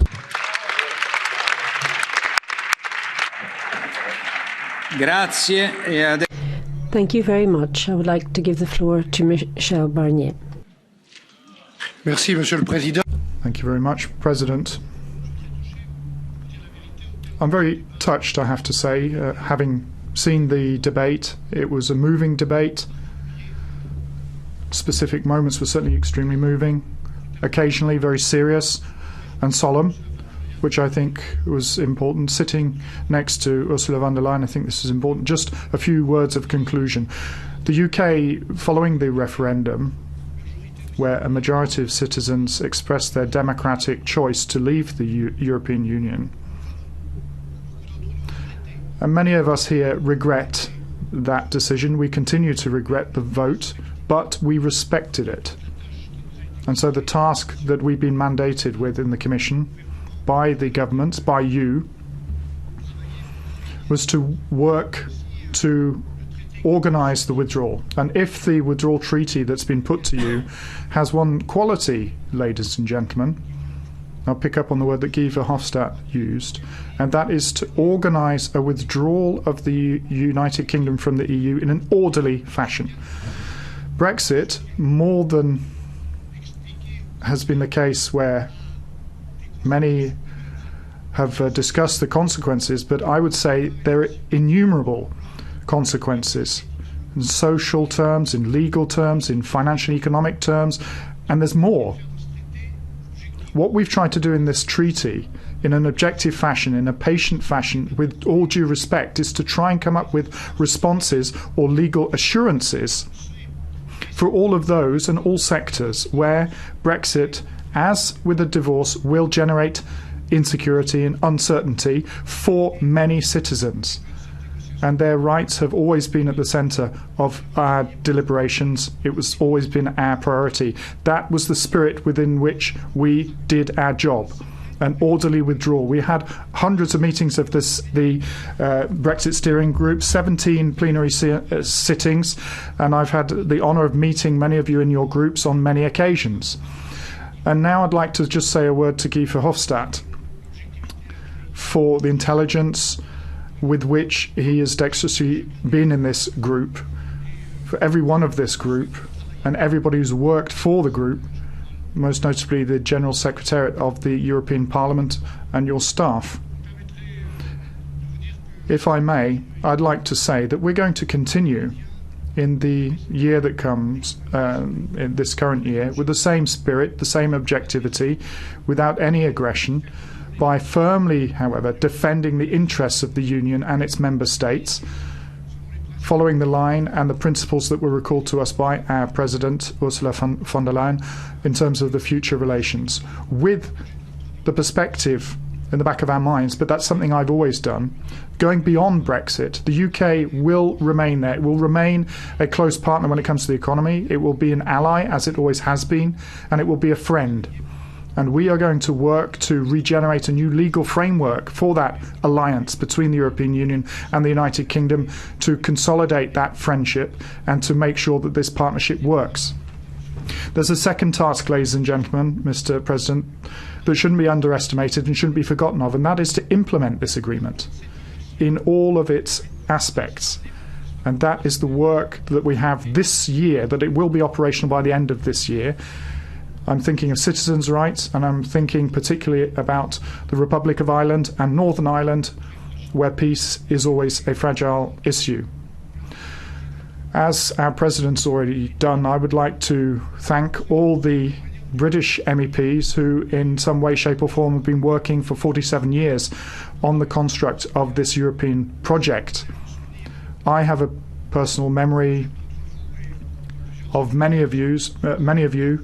Think of Andrew Duff, Richard Corbett, the work that was done on the convention, but also on the two occasions where I had the honour to be a European Commissioner for the internal market and previously for regional policy. Vicky Ford, Malcolm Harbour, Sharon Bowles, and so many of you in the diversity of the groups that you represent, with whom I've always had useful and important and constructive discussions. I would like to thank you all on a personal note. And maybe if I could just wind up with just three brief messages. The first is that throughout the whole of this negotiations and for the year to come, our task has been and will be to deal with the consequences of Brexit.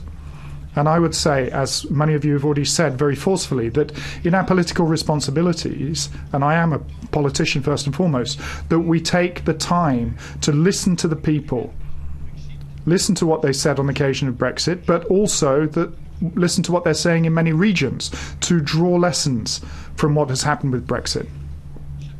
The second point refers to a conference that was organised by my colleague in the European Commission, somebody I respect, Chris Patten, who's a British Conservative. Chris Patten had a conference that he held in Dublin, and he concluded with this question: the defence of national interest, could that solely be a national concern?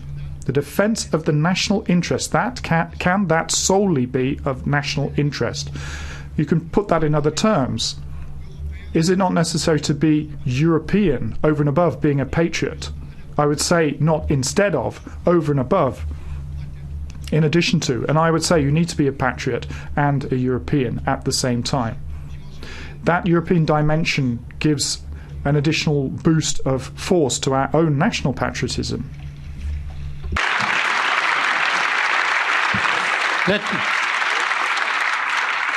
Mr. President, let me finish with a short message I passed in Belfast on Monday at Queen's University. In this new beginning, I would really and sincerely like to wish the UK well.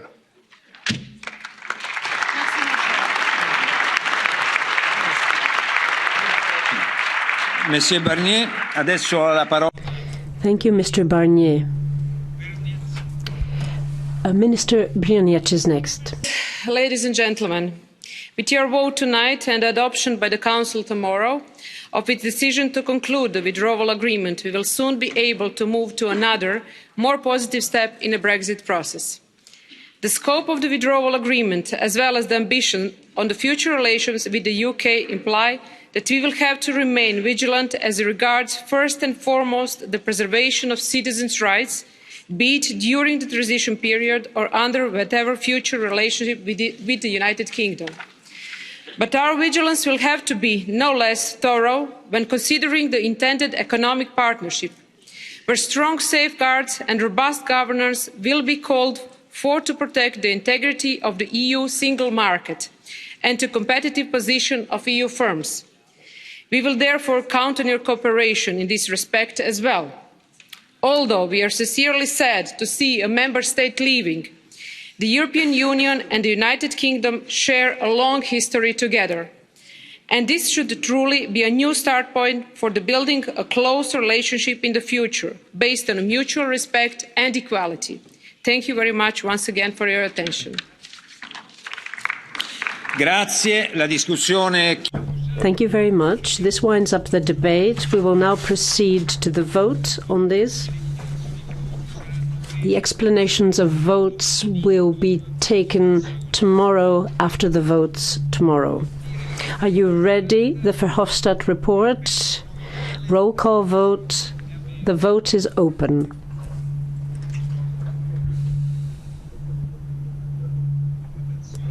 The vote is closed.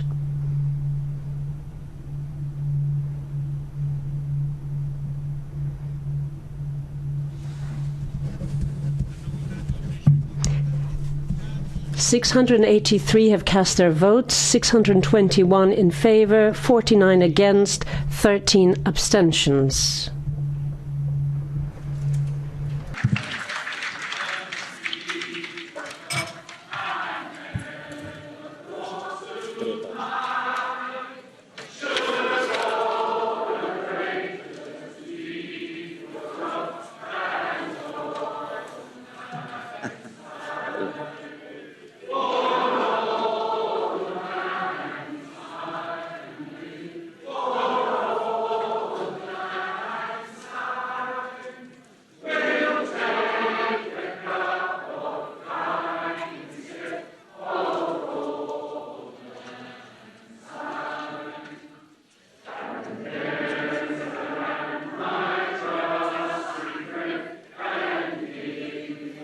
Commovente.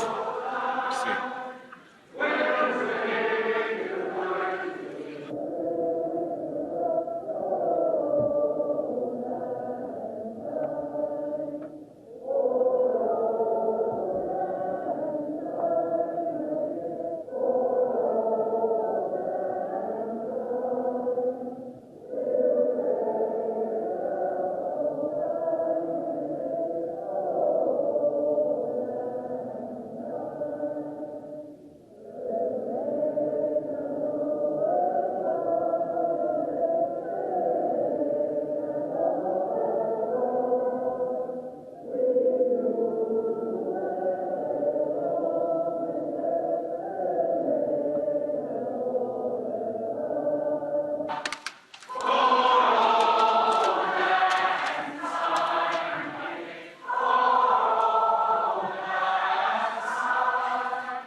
Onorevoli colleghi,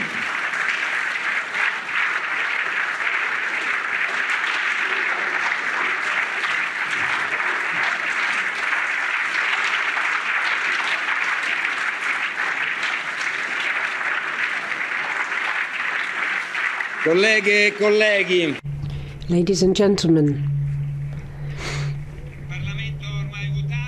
the European Parliament has voted. It has given its consent with an overwhelming majority to the withdrawal agreement, and now it is Council tomorrow that has to give its final approval in order to wrap up the necessary formalities so that the UK can withdraw from the EU on midnight on Friday the 31st of January.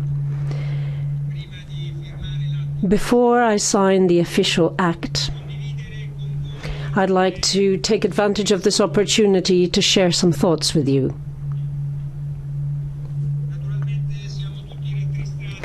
Of course, we're all deeply saddened by the thought that we have come to this point in time and that a country that has been a partner for a long time and a member of the EU has decided to leave the EU family.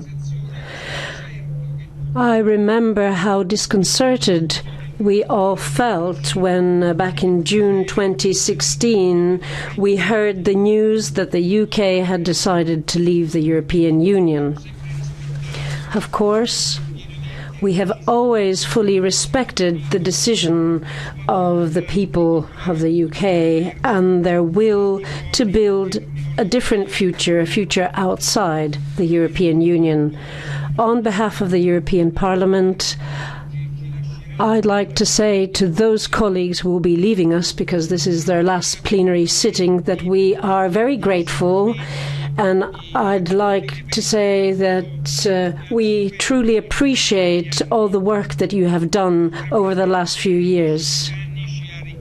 Now, friends from the UK, your being here has only made the EU richer, and I'd like to say to you, your colleagues and allies, and we will have strong ties with the UK. We have worked side by side and stood shoulder to shoulder here in the European Parliament. 50 years of integration cannot disappear easily.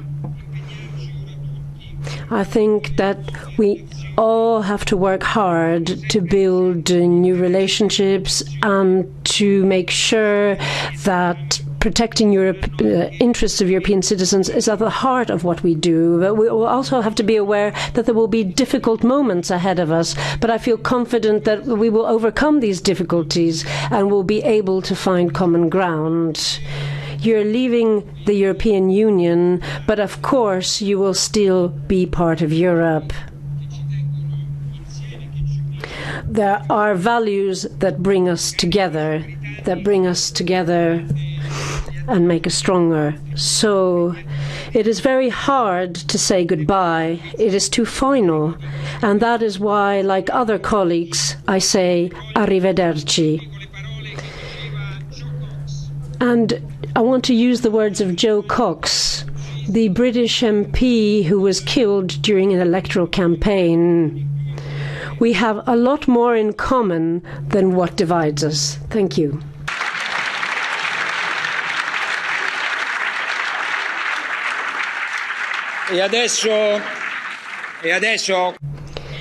And now I will sign the letter that will send the European Parliament's consent to the Council. This is the European Parliament's consent on the withdrawal agreement of the United Kingdom of Great Britain and Northern Ireland from the European Union and the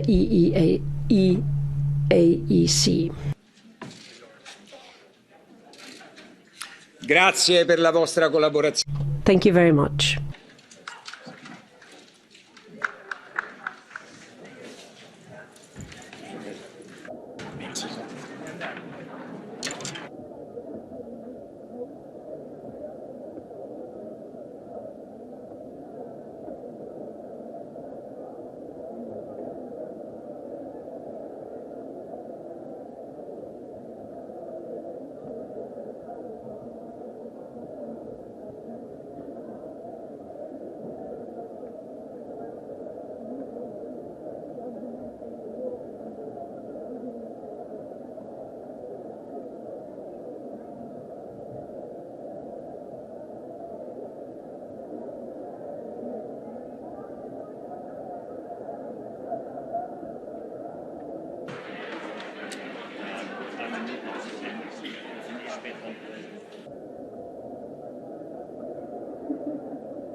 Die Sitzung ist wieder eröffnet.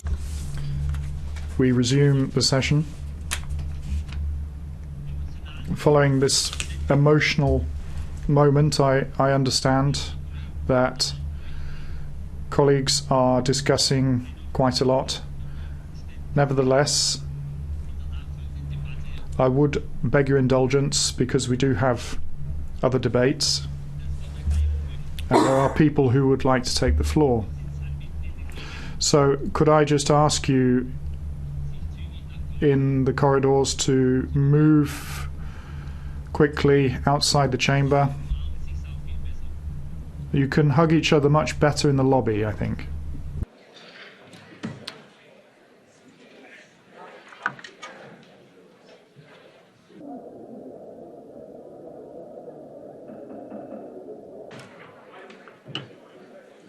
S'il vous plaît.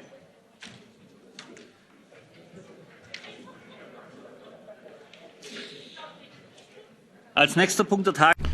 The next item on our agenda is a statement by the Commission and the Council concerning the outbreak of the coronavirus. Maybe I could just recall that spontaneous requests for the floor under Catch the Eye can be made electronically or manually, as per usual. Ms. Hohlmeier, could you maybe just take those colleagues with you outside? Die Aussprache beginnt. Our debate will start on behalf of the Council Presidency. Ms. Brignac. Thank you. President, honourable members, I wish to start by thanking you for inviting me to update you on the potentially very serious threat to the public health that could result from the ongoing outbreak of acute respiratory syndrome in the Chinese city of Wuhan. It is caused by a novel coronavirus, and there are already thousands of cases and more than 100 people have died. This is a place where hundreds of EU citizens live and work, and I will come back to that later. But let me first give a few details about this disease outbreak. The Presidency takes this issue very seriously. We monitor the situation in close cooperation with Member States, authorities and EU institutions, bodies and agencies, and with international organisations such as the World Health Organization. The first cases were reported on the 31st of December in 2019. Already on 9th of January, the Chinese authorities reported that the outbreak was caused by a novel coronavirus. It is genetically closely related to the virus that caused more than 8,000 cases of severe acute respiratory syndrome, better known as SARS. First, I'd like to state that the available data about the virus, transmissibility and fatality rate should be treated with caution, as the situation is still evolving.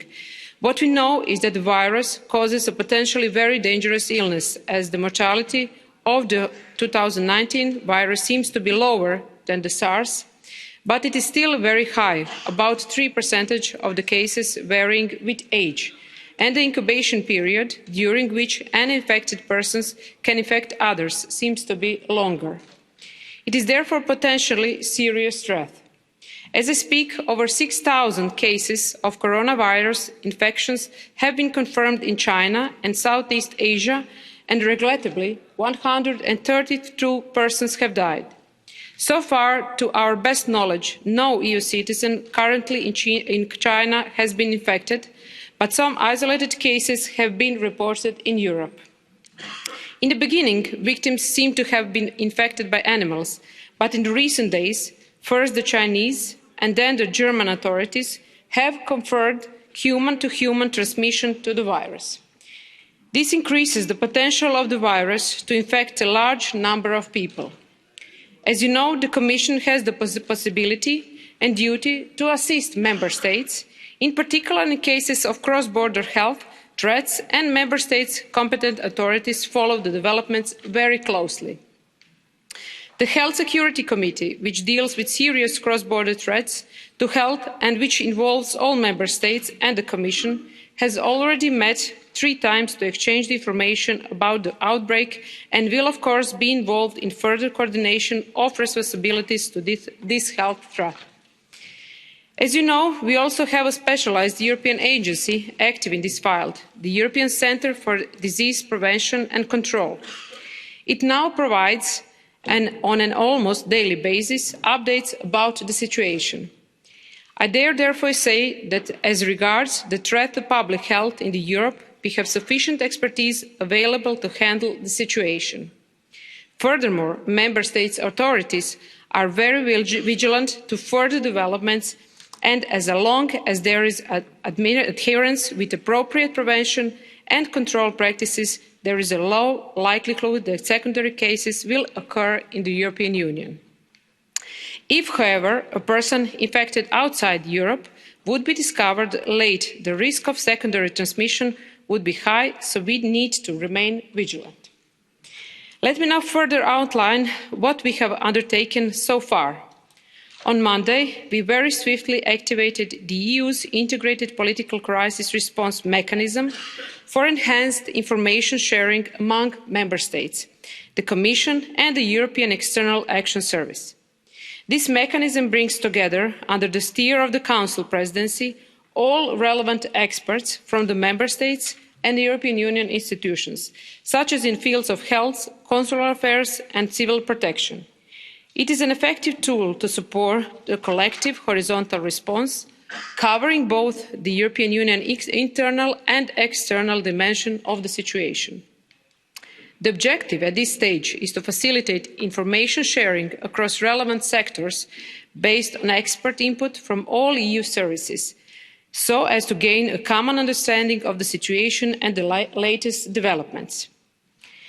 As regards the need for repatriation of the EU citizens, it should be noted that consular affairs fall under Member States' competence, but of course also here we have means for cooperation.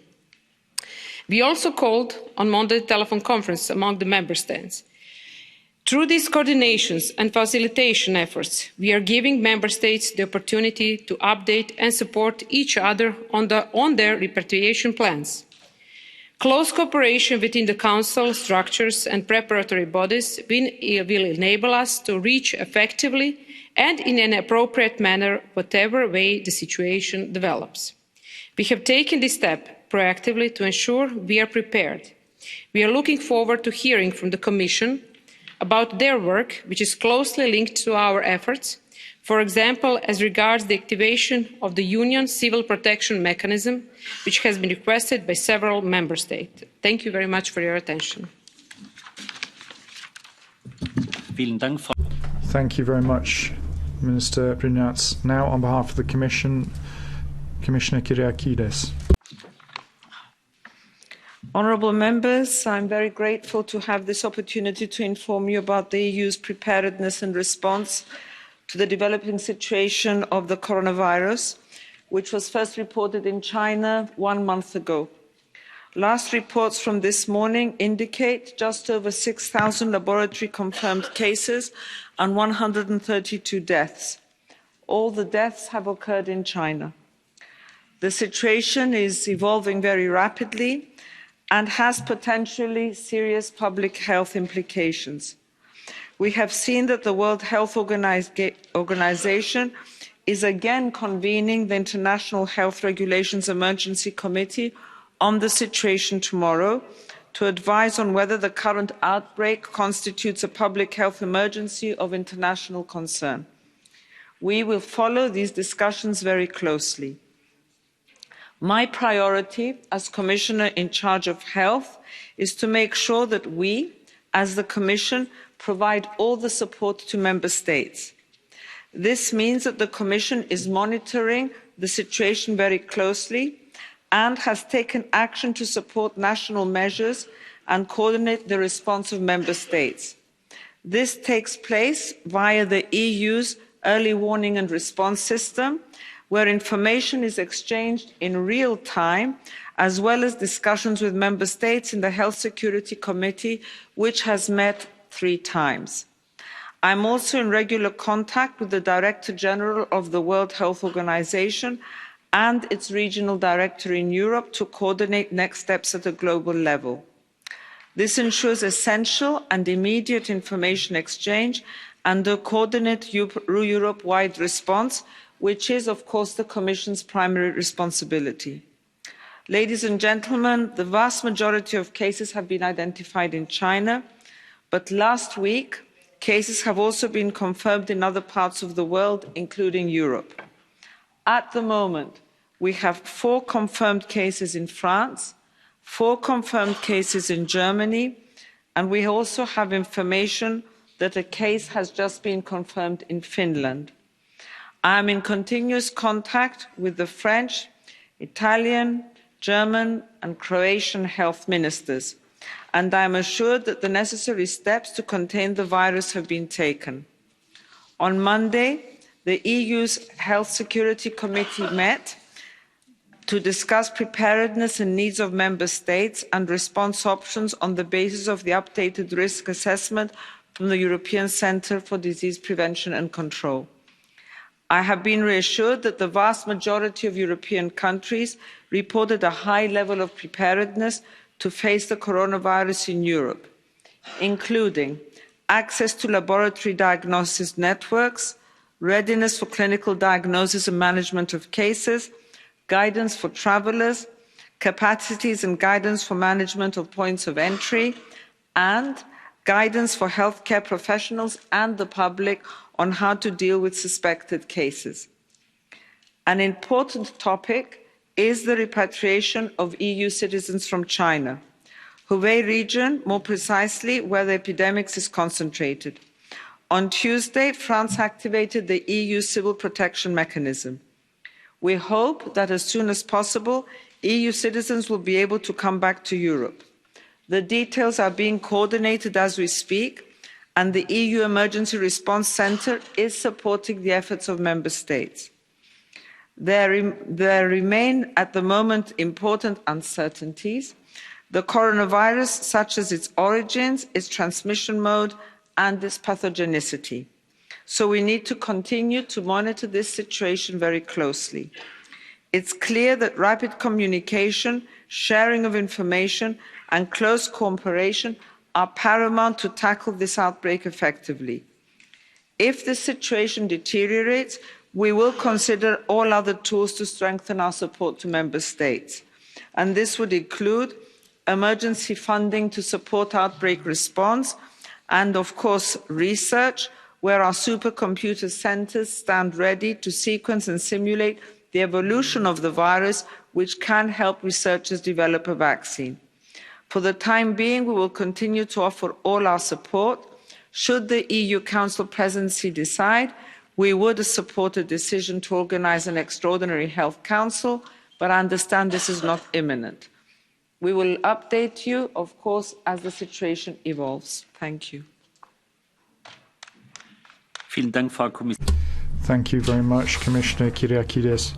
Now for 2 minutes, Mr. Liese. Thank you, President. Dear colleagues, we need to take this very seriously. I understand that many are concerned The case that was confirmed yesterday in Germany was contracted within Germany, within the EU. So not just so-called imported cases of people from China, but there's also been transmission within the European Union. That changes the situation. We therefore take it very seriously and we will be paying close attention. At the same time, I am with those who say, let's not stir up panic. There are other health risks, such as normal influenza. This kills far more people in Europe at the current time than the new coronavirus. One thing is clear, when faced with such dangers, such as the one caused by the new coronavirus, we must have European cooperation. It's good that the European member states have been informing each other very swiftly. They're not sitting on the information. I think it would be good if the recommendations were uniform and the same. So imagine if you live on the border between Belgium, the Netherlands and Germany. You shouldn't have different instructions being given to different airports. We should tackle this together because viruses know no borders. Also important for me is that we launch an appeal to China. There is a lot of mistrust in Europe, but also among the Chinese people, about whether the Chinese authorities have told the whole truth and whether they have transmitted information quickly enough. I can't judge. Unfortunately, the doctrine in China seems to be that transparency isn't of the uppermost importance, and that it shouldn't be like that. We should call on China to tell the whole truth so that we can react. There's no point in hushing this up. Thank you very much, Mr. Liga. Now for 1.5 minutes, Ms. Gutterland. Herr talman. President, Madam Commissioner in charge of Health, Presidency. First of all, I'd like to say that I have sympathy with those who are suffering from this virus and the families who are extremely concerned about their nearest and dearest. And of course, it's extremely urgent that we take this as an important issue. We've seen some very early signals from China and information, so we have the preconditions to prepare ourselves for what might be coming our way. I'm very pleased then that we're having this debate today, and a great deal of what we've heard from the Presidency and the Commissioner is something I'm very pleased to hear. But I would encourage that we draw on best practices so that the EU is well prepared in the best fashion and that we have the best level of cooperation at global level to stop the spread of this virus. There's still a lack of clarity, and we've heard this in the discussion, as to how this transmission takes place. It's very important that we have ongoing updates and that we're completely open with regards to the information that can help us. We have to be vigilant, and we have to understand as well that we have experience we can draw on from previous viruses, such as SARS, which we saw spreading at the start of 2000s. So there is a lot of experience we can draw on. We need to be extra vigilant at the moment, but to prepare ourselves for the best in the best way, we need to make sure that we cooperate and are prepared, and in doing so we can prevent the spreading of this virus should impact too harshly on Europe. Thank you very much, Ms. Gutland. I just want to say to those who are present that we have a small technical problem.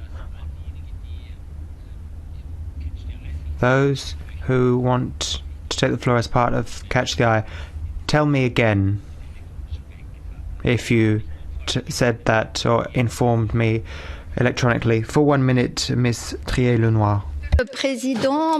Thank you very much, President. President, Madam Health Commissioner, this new virus shouldn't create panic. It should make us cautious, given that there's a lot of uncertainty surrounding this. It shows us that health threats are now global health threats, and it means that we have to act together.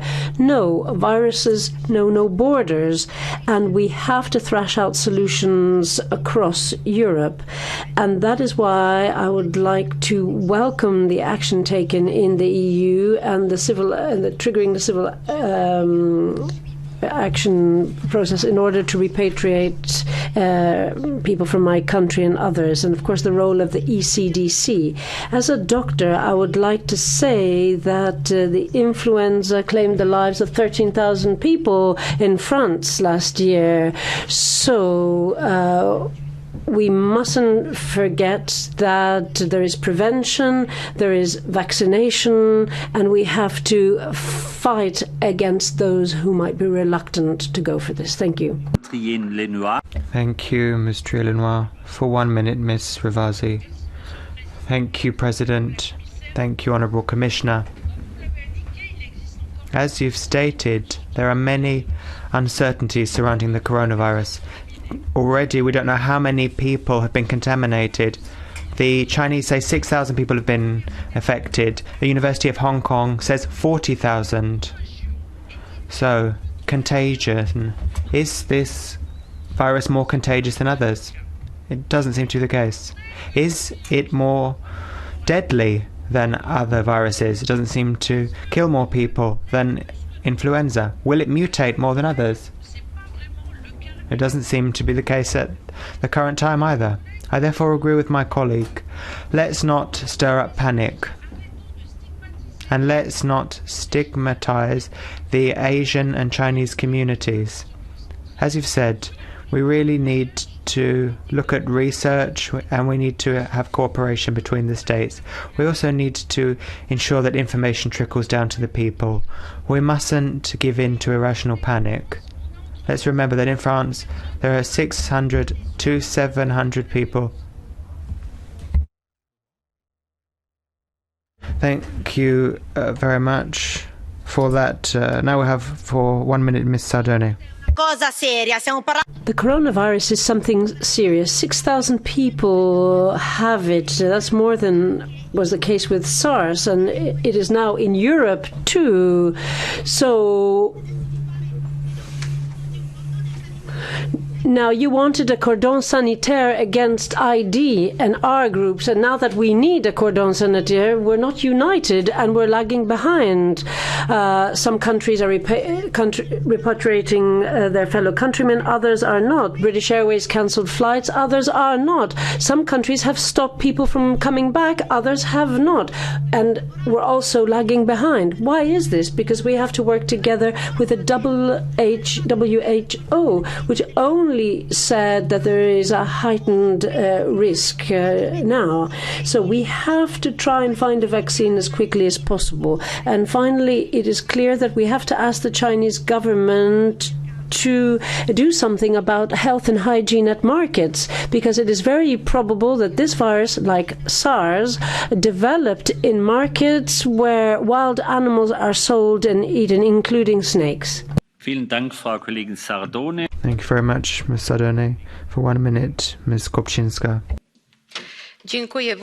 Thank you very much. Based on its recent experience with SARS and MERS, both coronaviruses, the EU is familiar with this kind of infections. Our medical infrastructure is solid enough to combat the escalation of these infections. I welcome the work done by the ECDC and PREPARE and the data exchange with the member states concerning the monitoring and risk assessment.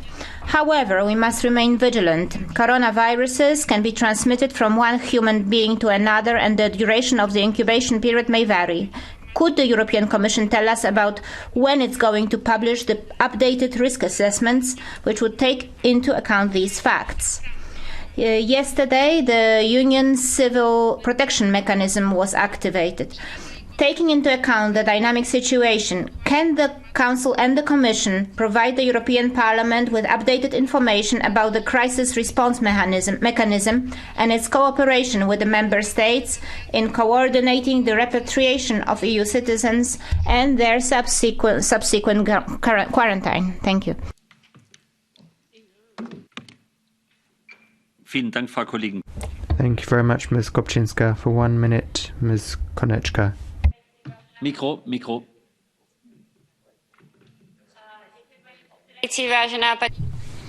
Mr. President, Commissioner, representatives of the Council, this is certainly not the first and unfortunately not the last epidemic we are facing here. But I agree with colleagues that there's no reason to panic. Certainly, infectious diseases need not be underestimated, and I hope that the doctor's information will be right, that the infection seems to be weaker than SARS. We shouldn't underestimate the mechanisms and that seem to be in place in the airports of the EU, screening of passengers. We should be ready to take action fast. Where we'll be able to detain the patients and treat them fast. Easy diagnostics can help us as well. Nonetheless, I want to close by saying that we should trust the system we've set up. Our ECDC and WHO are monitoring the situation and are ready to act. The government seem to be following their recommendations. Thank you very much, Commissioner, for your active assistance to them. Thank you very much, Ms. Konechka.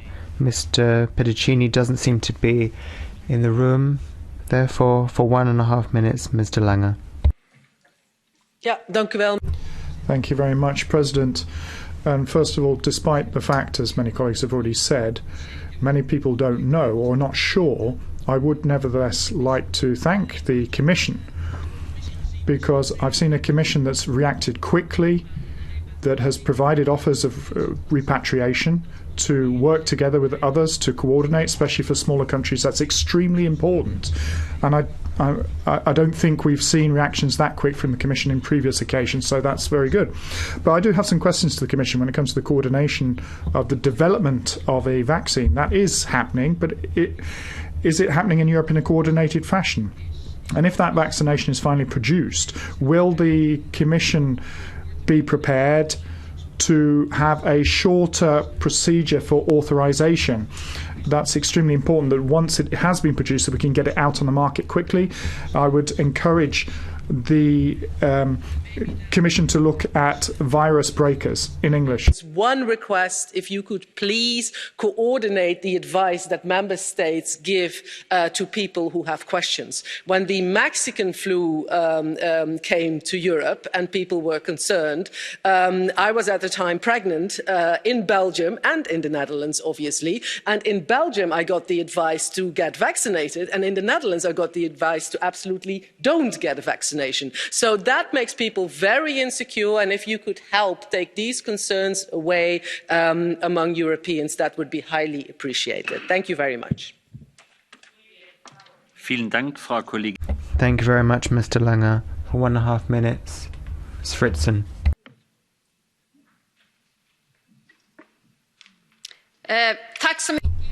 Thank you very much, President. Thank you, Commissioner.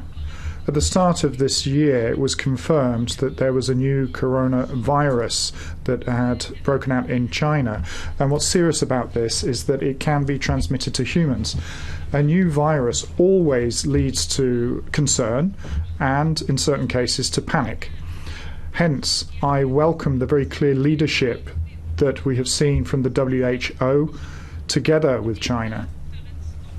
And this has been done to try and stop the spreading of the virus. That is good. It's very important that the world community and the countries concerned are rapid in terms of providing information and facts on the spreading of the virus. It is now extremely important that we and our member states, our different governments and ministers, do their utmost to make sure they can stop an outbreak in Europe. We should never underestimate the importance of correct and relevant information being provided to all of our citizens. Knowledge gives security and it leads to the right measures being taken. We have medical experts who have seen that Europe's preparedness is good, but we should not rest on our laurels. We have to do everything we can. Our citizens and the public health is extremely important, and we have a burden of responsibility. Thank you. Thank you, Ms. Fritzen. For 1 minute, Mr. Stefanutsa. Madam Commissioner, sometimes I feel that history repeats itself. When I see European citizens rushing to pharmacies to buy face masks, who buy disinfecting gel to use it every 5 minutes, and who are always on the mark for another epidemic. We've had SARS in 2003, Ebola in 2014, Zika in 2015, and today the coronavirus. In the time of climate change, the only constant is change, and pandemics get ever stronger. Our role is to show leadership and a method, to have a concrete plan for what we know that is happening. Colleagues, we have the opportunity to strengthen RESC-EU for an entire generation. Let's give this program a solid funding for medicines and a quick procedure for public procurement. We need to be ready tomorrow as we would have liked to be today. Citizens need a shield for their life and security. Thank you. Vielen Dank, Herr. Thank you very much, Mr. Stefanutsa. Would you take a question from colleague Sokol? Ja, sehr gerne. Herr Kollege Sokol. Gladly. Thank you very much, Mr. Vice President. Dear colleague, I think that this debate has shown us that in cases like this, we need a strong common European response and common European Union healthcare policy. Unfortunately, we know that according to Article 168, possibilities to have common EU policy in this area is very limited. So my question to you is, does this debate and this outbreak show us that the European Union needs more powers in the area of healthcare to combat these kinds of threats? Thank you. Colleague Sokol, you're preaching to the converted. You know we want this. You know we need this. You know that Europe needs to send a man to the moon in the form of fighting cancer. So yes, I do think we need not only more competence, but to use what we already have. And to use Article 168, to use the common market, to use every exception we can get to bring the health policy forward for a simple fact, because the European citizen accept and want this very much. So definitely yes. Thank you very much. Thank you, Mr. Sokol. Mr. Stefanutsa, you did it right. We haven't got much time.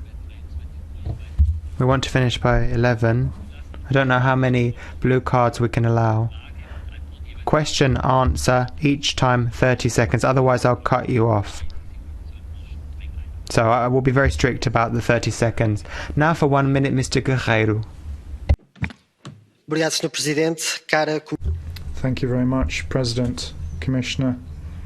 Since 2009 to date, more than 6,000 people have been infected by this virus. More than 100 have died. We know that most of the cases have occurred in China, but also in Canada, in the US, and indeed in Europe there have even been cases. And of course we know that China has close links with the EU and are working together with us. And we're sticking to the WHO rules. And of course we're trying to make sure that important qualitative measures are put in place when it comes to food safety as well. Maybe China doesn't do that. Nevertheless, China enjoys close economic ties with the EU, a privileged relationship, and now we're seeing that the virus has affected not just China but large parts of the world, and China has to make sure that food security and food safety is ensured because it's in the interest of European citizens as well. Thank you, Mr. Guerreiro. Now, colleague Baldassare. Ladies and gentlemen, the news we're getting over the last few days about the coronavirus epidemic are often contradictory and very worrying. 132 people have died, more than 6,000 confirmed cases and other suspected cases. The minister from the Ivory Coast said that a 34-year-old came from China and was admitted to hospital with similar symptoms. And other African countries have put restrictions on travelers. But are we checking who's coming into Europe from third countries? Who's checking the irregular migration flows that brings people to the shores? Who decides on quarantines? Let me say that the fever checks aren't good enough, either because they aren't precise enough or because they don't take into account incubation. We have to make sure that people haven't been in areas with outbreaks for more than 2 weeks or have an equivalent period for quarantine. Thank you. Thank you very much, Ms. Baldassare. Now for 1.5 minutes, Ms. Montserrat. Thank you, President. Epidemics and viruses know no borders. The coronavirus has been like this in China. We are able to deal with these sorts of virus through early detection.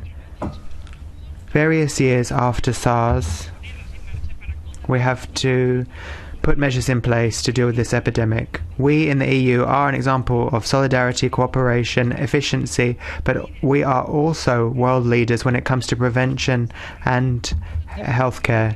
It's therefore our obligation to provide support for any country that is struggling, and we must show solidarity and cooperation. This is what the European Union is based on. That's why we must also ask for transparency and information from China, in fact, demand it. We should also trigger the integrated political crisis response mechanism, ask for that in relation to China and other countries. We must also coordinate an early response in the member states and have screening in the member states. In addition, we need to have coordinated work by the Commission, working hand in hand with the WHO. Europe must defend the health of its citizens and the citizens of the rest of the world. First of all, we need to be at the vanguard of a coordinated health response, which may need to be global. Thank you. Thank you very much, Ms. Montserrat. Now, for 1.5 minutes, Ms. Dali. Grazie, Chair. Thank you very much, Chair, Commissioner.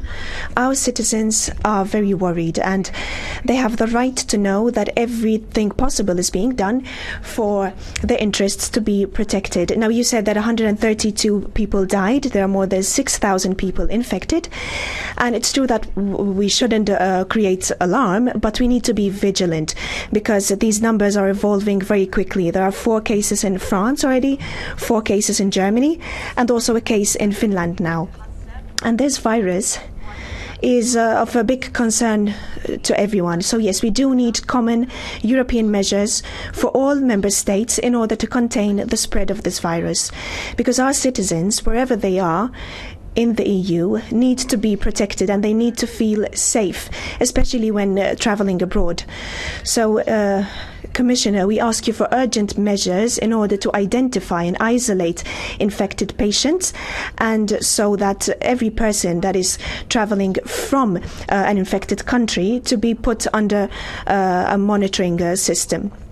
I would also like to appeal to the member states because they should have information campaigns for their citizens. Speech today, because you spoke about guidance for travellers and guidance how to deal with suspected cases. If you can provide us with more information about that, and also about the repatriation of EU citizens from China. I'm assuming they will go into quarantine. What is the process about that? And also the research to make sure that we will develop any developments that there will be, considering that there were developments outside China and outside the European Union, and if there can be cooperation about that. Thank you very much, Ms. Dali. For 1 minute, Ms. Che. Thank you. Well, if we as MEPs ever needed a reminder that we are dealing with matters of life and death, well, this is it. I'm a physician by training, and there are 3 aspects I want to stress. Europe needs to be calm, united, and prepared. Because in a crisis situation, trust in our institutions is paramount. And I'm very worried to see the legitimate fears of the public being manipulated and geared towards hate mongering. Descending to xenophobia against Chinese Europeans, visitors and immigrants leads absolutely nowhere. If there is an irresponsible way of dealing with a crisis, well, this is it. And this challenge highlights also how interdependent we are in Europe. Because pandemics know no borders. And unfortunately, there are great inequalities between the healthcare system of our member states. We have to help each other, Less developed regions need European help to take necessary precautionary measures. If one member state is overburdened, that has an impact on every single member state. So a crisis like this makes it crystal clear that solidarity is in the interest of all of us. Thank you very much, Ms. Che. For 1 minute, Ms. Regimenti.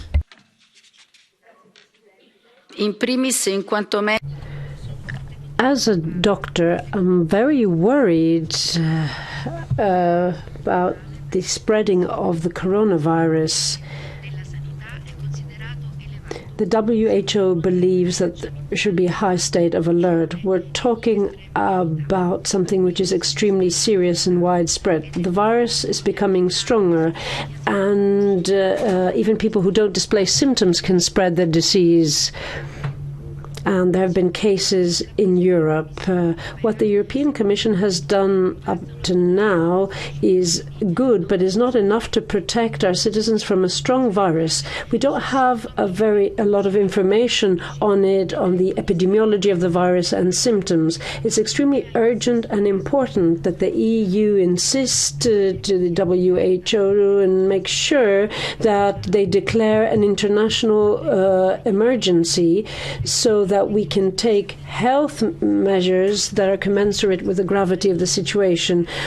Maybe we need to temporarily close Chinese borders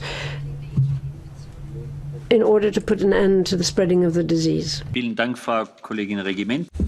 you very much, Ms. Regimenti. Now, for 1 minute, Ms. Kopacz. Thank you very much, President. Ladies and gentlemen, the situation that we're seeing today is doubtless severe. We must not neglect it, and we must not just sit idle and think about the first cases of transmission in our village or in our city. I would like to invite the European Commission to join its forces with other entities. We need to answer some questions. Are European laboratories ready? Are European hospitals ready to effectively treat patients? Are we adhering to the procedures that are in place to safeguard the medical personnel? Shouldn't we think about a standing European rapid reaction team? Thank you. Thank you very much, Ms. Kopacz. For 1 minute, Mr. González Cáceres. Thank you, Chair. Thank you, President. I say to the Council and Commission that let's keep calm in our communication. Many citizens live in Asia, the EU, when we also have a lot of international trade. We therefore need to be serious in our communication. I think we've learned from previous crises. I think we have a lot of knowledge. Let's put that into practice. Let's use our knowledge, particularly coordination between member states.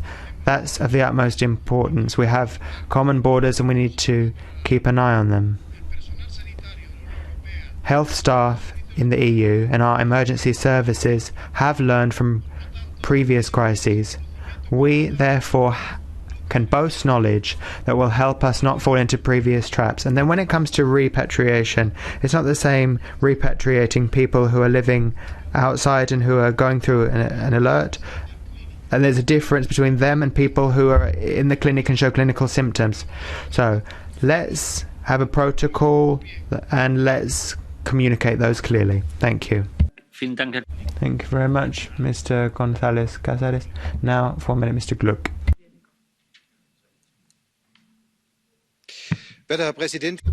President, ladies and gentlemen, I think it's correct that a large part of the health area is something that falls under the bailiwick of the member states. But there are areas where Europe needs to be stronger when it comes to approval of medicines, but also when it comes to hygiene. I have met Professor Kremsler from the Tübingen University, where he studied medicine, and he confirmed that at European level there is a great deal that's being done well, but not everything is perfect. Commissioner Kyriakides mentioned 2 points that I'd like to underscore. First of all, we have to make sure that the ECDC is strengthened, but also in financial terms we have to make sure that it has what it needs. If you look at the American counterpart, we really are the poor cousin. And then when it comes to approval of medicines, we have to reduce red tape. We have to make sure that phase 3 studies aren't just carried out by the European agency, but also phases 1 and 2. Europe is quite well when it comes to public health, but we can get a lot better, so let's make it. Thank you. Thank you, Mr. Gluck. Now, for 1 minute, Ms. Toth. Thank you very much, President, Commissioner. In recent weeks, we have seen various concerning pieces of news from China as regards the coronavirus and its expansion. It's therefore extremely important that the member states have realistic information and that they follow the recommendations and the news of the WHO and the European agencies. Measures to tackle this need to be taken. The Chinese travellers to Europe need to be checked at airports, so the airports need to have all the necessary conditions in place so that the workers and the authorities get the right support. Coordination is also extremely important. That's why I call on the European Commission to keep a very close eye on this situation and to issue recommendations for the member states. Thank you, Ms. Todt. For 1 minute, Kiyodaru. Thank you very much, President. It's official, even though we might not like it, it's official. The new coronavirus is now threatening Europe. We have 4 cases in France, 4 in Germany, and prevention measures are extremely important. I'm an emergency doctor in Iași, Romania, and I believe that right now, Commission and Council, it's very important to put into practice a single intervention plan in order to achieve 3 things which can prevent the spread of this virus. First of all, preventive measures at European level. Secondly, measures of active monitoring and a quick alert system can be a solution. And thirdly, to be ready for intervention, and the European mechanism for civil protection is one such mechanism. Preparing medicine and medical personnel can be, having them at the ready can be very useful. The virus has jumped over 3 important barriers. First, it was said that it was only from animals to humans, but now it's being transmitted between humans. We have many cases already at European level. Speaker has been cut off. Thank you, Mr. Ciudadaro. Now for 1 minute, Ms. Carvalho. O novo surto de coronavírus demonstra mais uma vez a importância de... A new outbreak of coronavirus has shown how important it is to provide funding for research and international cooperation. There are different teams in different parts of the world that are working on a vaccine, and there is reason to believe that we might get a vaccine more quickly than in 2003 when we were fighting against SARS coronavirus. I think it pays off to invest in science. Thanks to Horizon 2020, we managed to find a vaccine to combat Ebola, and that helped to save thousands of lives. Now, the added value of investment in science is patently clear when there are results, but there are only results when we back this sustainably. Thank you, Ms. Carvalho. Now, Mr. Briglec. Thank you, Mr. President, esteemed Commissioner, representatives of the Council. Since the outbreak of the coronavirus in China, we have heard alarming statistics. I would like to highlight that once again, this shows us how we actually need concerted actions. The added value of the European Union is in coordination and cooperation between member states. I addressed an urgent question to the Council, which wasn't in order to spread panic or intolerance, but I wanted to call upon the member states to form a common response to this threat.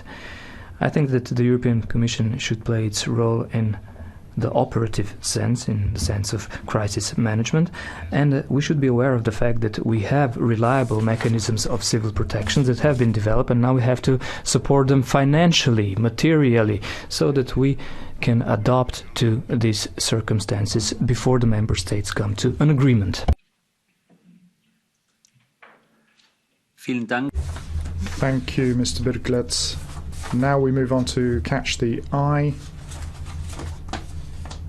Mr. Tomac first.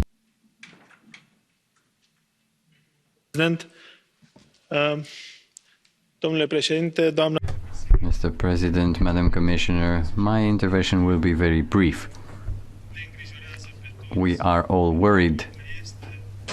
Europe is worried by this virus, and the danger comes from the fact that this is a very fast-spreading virus. I congratulate the Commission and the Council for acting quickly and communicating, but I believe that more should be done to inform citizens, especially citizens in vulnerable areas. And I think you should go to the next level, by which you should inform everyone and prepare campaigns by which you encourage citizens to protect themselves. Hygiene and prevention are essential in such a crisis. Thank you. Thank you, Mr. Tomac. Mr. Pissarro.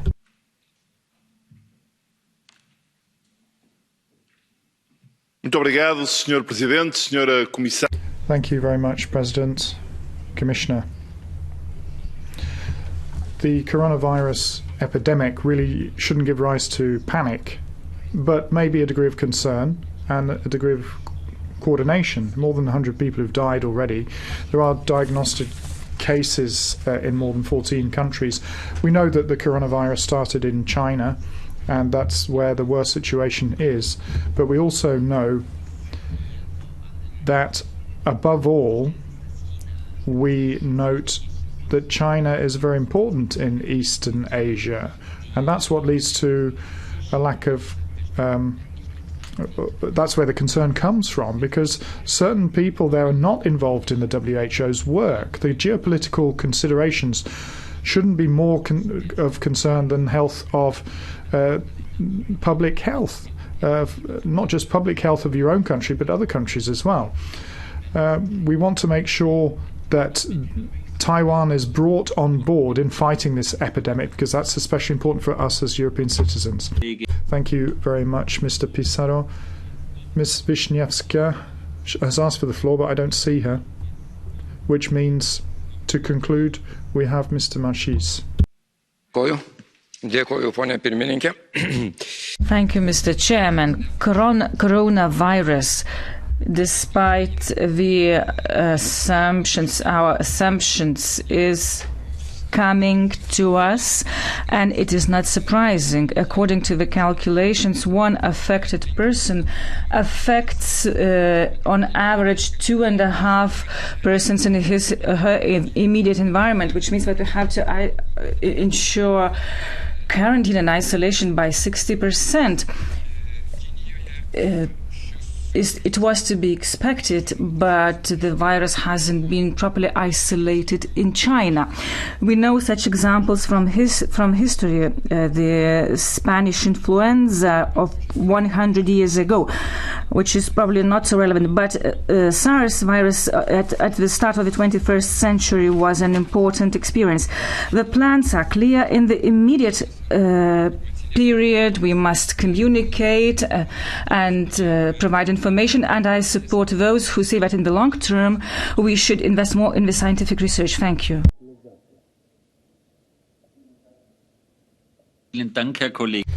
Thank you very much, Mr. Mashilis. That concludes the Catch the Eye procedure now on behalf of the Commissioner Kyriakidis.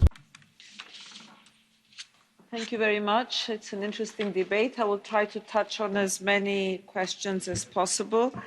I hope in the way that I spoke at the beginning, I did not appear to stir up panic. This was not the intention. And as Veronique Trier-Nerroir has said we should not create panic, but we need to balance that with being vigilant and carefully monitoring a changing situation, which is what we have at the moment. There are many uncertainties. Many of you have mentioned this. WHO has issued guidelines together with ECDC for travel. And I would also like to add here that we really don't have any indications, as has been said by some colleagues and by Madame Montserrat, that China is not giving all the necessary information. In fact, the WHO General Director was there 2 days ago and has already briefed us on what the situation is. It's obvious that we need to have global cooperation and we need to have constant updates. We do need to be very careful that we're speaking in one clear voice, and this is exactly what we are trying to be doing in our coordinating role as a Commission, to ensure that ECDC info and WHO information reaches the Member States. In terms of vaccinations, the Commission is launching a call to develop a vaccine as we speak, and the European Medicinal Authority can authorise a fast-track procedure if this is found. There is concern among European citizens, and WHO and ECDC have given clear guidelines on travel precautions and laboratory testing and isolation. And our information from Member States is that once EU citizens are repatriated, quarantine measures will be taken. We have joined forces with as many other entities as bodies as possible, and Member States have assured us through the ECDC that their laboratories are ready. Finally, I wanted to say that under the Union Civil Protection Mechanism, further emergency assistance can be provided if requested, including emergency medical corps, which can be deployed both inside and outside the European Union. So I will stop here. I just want to be absolutely emphatic that we are going to continue to monitor this very closely. We are monitoring it on a daily basis, responsibly, without creating panic, but also being aware that we have a complex, evolving situation that we need to be aware of, and that will be available to inform the Parliament at any point in time of any developments. Thank you. Vielen Dank, Frau. Thank you very much, Commissioner Kyriakides. To conclude this debate, once again on behalf of the Council, Minister Birinac. Thank you. Honourable members, ladies and gentlemen, I would like to thank you for today's exchange of views on this topic, which is of a crucial importance for the health of EU citizens at home and abroad. The Croatian presidency will do its part in close cooperation with EU bodies responsible for the health and other member states to ensure continued monitoring of the development of the situation in China, but also in other Southeastern Asian countries and indeed in the European Union, so that necessary measures can be taken if the situation gets worse. At this stage, we do not consider that the situation in Europe constitutes a crisis. However, to make sure we are ready for any developments, and we believe it is prudent to enable maximum information sharing among the European partners, as well as to our citizens. The activation of the integrated political crisis response mechanism offers a practical tool to do that. We furthermore underline the important work done by the Health Security Committee and the European Centre for Disease Prevention and Control. I assure you that we very closely follow the development of this potentially very serious disease outbreak. There are established EU structures for handling serious health threats. I think in particular of the Health Security Committee and the European Centre for Disease Prevention and Control, that both do an excellent job. For the time being, there is, in our view, no reason to assume that those structures, in combination with increased vigilance from national authorities, would not suffice for protecting the public health in the European Union. The Presidency will keep the situation under close review and will keep you actively informed. Thank you very much for your attention.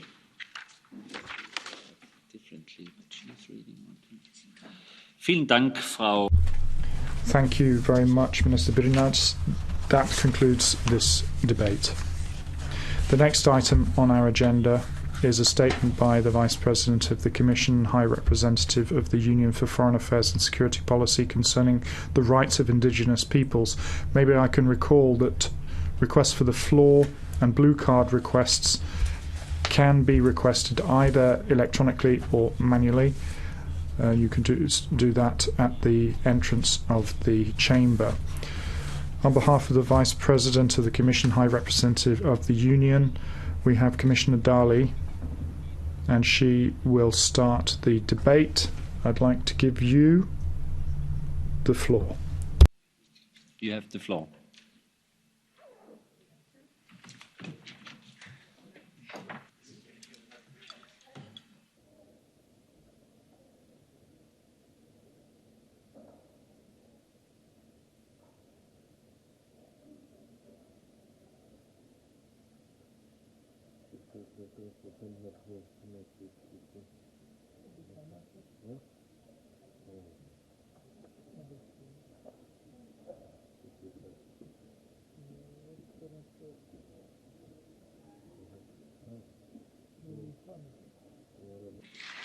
Mr. President, honourable members of the European Parliament, the EU policies on support to indigenous peoples goes back 3 decades and were lastly reconfirmed in the May 2017 Council conclusions on indigenous peoples, reaffirming our support for the UN Declaration on the Rights of Indigenous Peoples.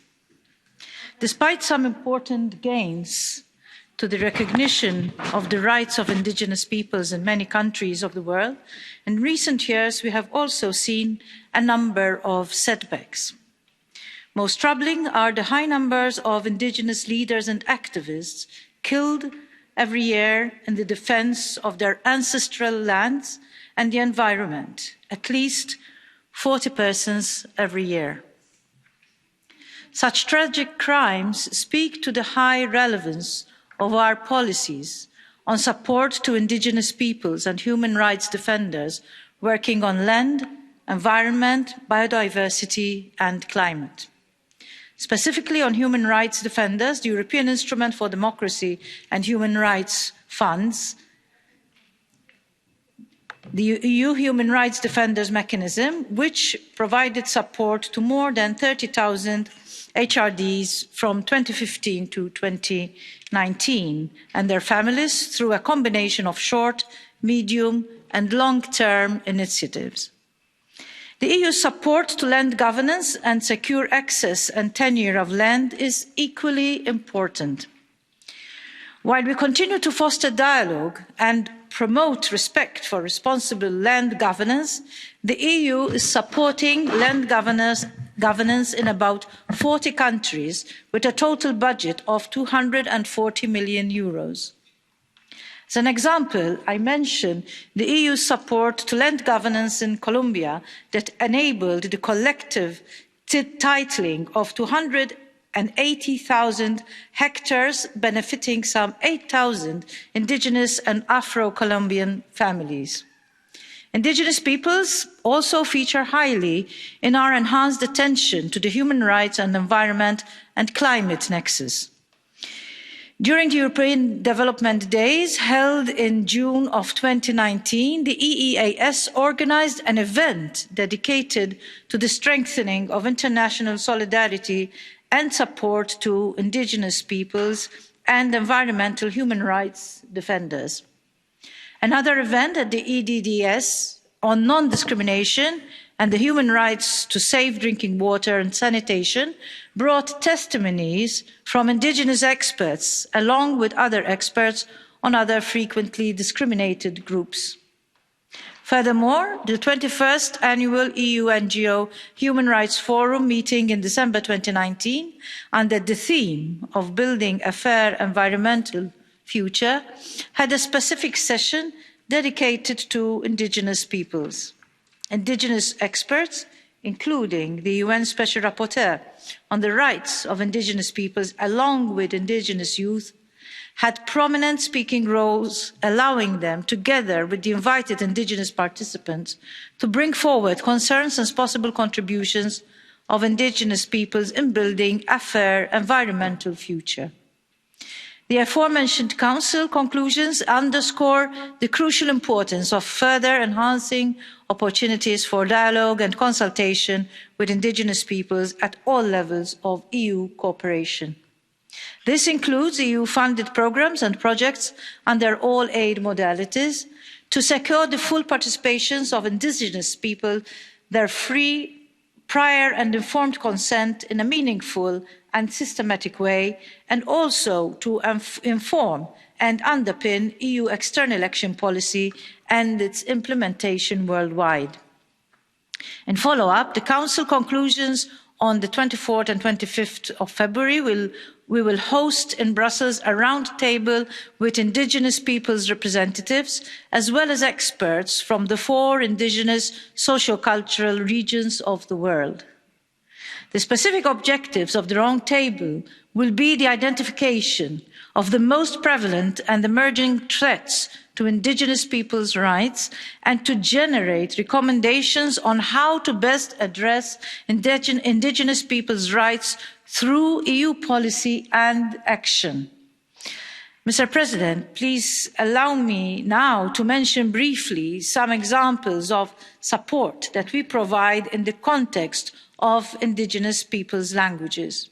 In Namibia, the European Instrument for Democracy and Human Rights contributed to the revitalisation of endangered indigenous languages. In Chittagong Hill Tracts of Bangladesh, we have also helped develop a multilingual mother tongue education programme in 7 different tribal languages as part of the 500 million the EU invests annually in education programmes in around 60 countries across the world. Such programmes and projects can be seen as the EU's contribution to the success of the International Decade of Indigenous Languages 2020-2029, proclaimed by the United Nations General Assembly in December of last year. Let me assure you and the honourable members of the EU's strong commitment to the rights of indigenous peoples as part of our human rights policies. As such, we remain firmly committed to their promotion and respect through all aspects of EU external policies, cooperation and trade, as well as through political dialogues with third countries in regional and multilateral fora, and by giving financial support. Honourable members, Mr. President, thank you for your attention, and I look forward to our discussion tonight. Thank you. Thank you very much, Commissioner Dalli. Now, for 2.5 minutes, Ms. Santos. Muito obrigada, Sr. Presidente. Thank you very much, President. Now, the indigenous communities are present in more than 90 countries and over 5 continents, and they keep alive more than 5,000 cultures and many of the 7,000 existing languages. More than 80% of the world's biodiversity are in their hands, and the same applies to the planet's forests. There are only 370,000 people who identify as members of the indigenous communities, but they account for 1/4 of the planet. That is why they are the first to bear the brunt of climate change and the race for resources from the Arctic to the Antarctic, from the Amazon to the east. They are fighting hard for their survival, the survival of their history, and when they survive, they are victims of intimidation, violence, and often even death. The extractive industries are interested in mining, agriculture, and act with complete impunity, sometimes even encouraged by the country concerned. The president of the Alliance of Indigenous Peoples in the Amazon, that was one of the finalists in the Sakharov Prize, said that violence has escalated dramatically, and what the Bolsonaro government is doing in Amazon is ecocide and genocide. And I agree with these comments. The indigenous peoples are the most unprotected peoples in the world. They only account for 5% of the population, but they account for 15% of the people who live in poverty. We have heard a lot of speeches, there have been numerous debates, but we have to move from political acknowledgement to action. That is why I'd like to ask you the following, Commissioner. Knowing that many of these problems come because of the grab for land, what are we going to do against predatory companies? What do you think we can do when it comes to the European mechanism that could ban goods that come from indigenous lands if they haven't been authorized? Thank you, Ms. Santos. Now for 1 minute, Mr. Bijou. Thank you, President. Here in our Parliament, we work on behalf of 500 million people. But all over the planet, there are 500 million men and women who are the last ambassadors representing the ancestral force of the indigenous peoples. And they include Europeans, the Kanaks from New Caledonia, the Mahui from Polynesia, the Bushininge from Guyana, and the Inuits of Greenland. The polar caps are melting. There is an urgent situation. The rivers are being poisoned with mercury by illegal gold panels. We have to protect these people. In the Pacific Islands, they see the water levels are rising, and the new Green Deal has to come into force. In the face of climate change, we have to find solutions, and the indigenous people boast solutions. They have ancestral knowledge. Protecting these people will also save lives here. Thank you, President. Thank you, Mr. Bijou. Now for 1 minute, Ms. Cavazzini. Thank you, Mr. President.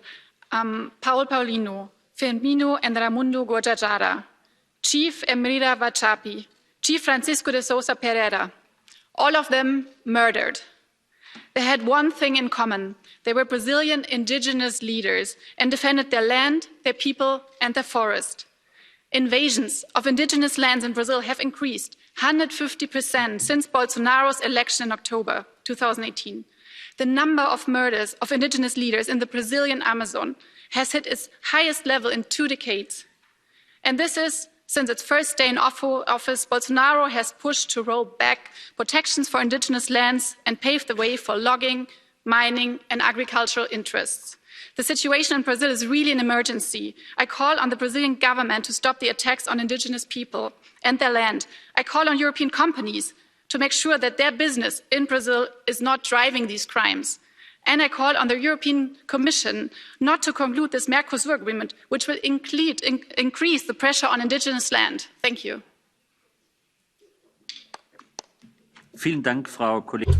Thank you very much, Ms. Cavazzini. Now for 1 minute, Mr. Fest. Ja, Herr Präsident. Thank you, President. The indigenous peoples, without doubt, are victims.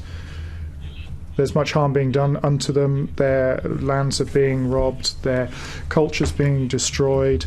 The indigenous people are being abused and killed. However, that could be the future of Europe if it's not racist to talk about cultures and ethnic people in the other parts of the world. Surely defending the culture and ethnicity of people in Europe shouldn't be so. Integration is different depending where you are. You can't naively just welcome all sorts into our arms in Europe. And Europe shouldn't be self-aggrandizing in looking at their resettlement policy. They shouldn't be forced to dilute our culture and adjust to others. The EU has to stop accepting migration as inevitable and stop criticising those countries who defend their borders. It's a question of rule of law, not hate speech. And we see that all sorts of people demand and require the protection as indigenous peoples elsewhere. Thank you very much, Mr. Fest. Now for 1 minute, Mr. Urban Crespo. Thank you very much. From America to Asia, the indigenous peoples are facing the same threats. A year ago, in a similar debate, we demanded that the EU not sign trade agreements that would promote land grabbing and that would promote the violations of their rights. But what has the EU been doing? It has sped up trade negotiations with Mercosur that include a country such as Brazil with a far-right government that harasses the indigenous peoples in order to grab their land. 80% of the planet's biodiversity, which is crucial if we are to fight against climate change, is actually in the land where indigenous people live. Let us stop being hypocrites, ladies and gentlemen.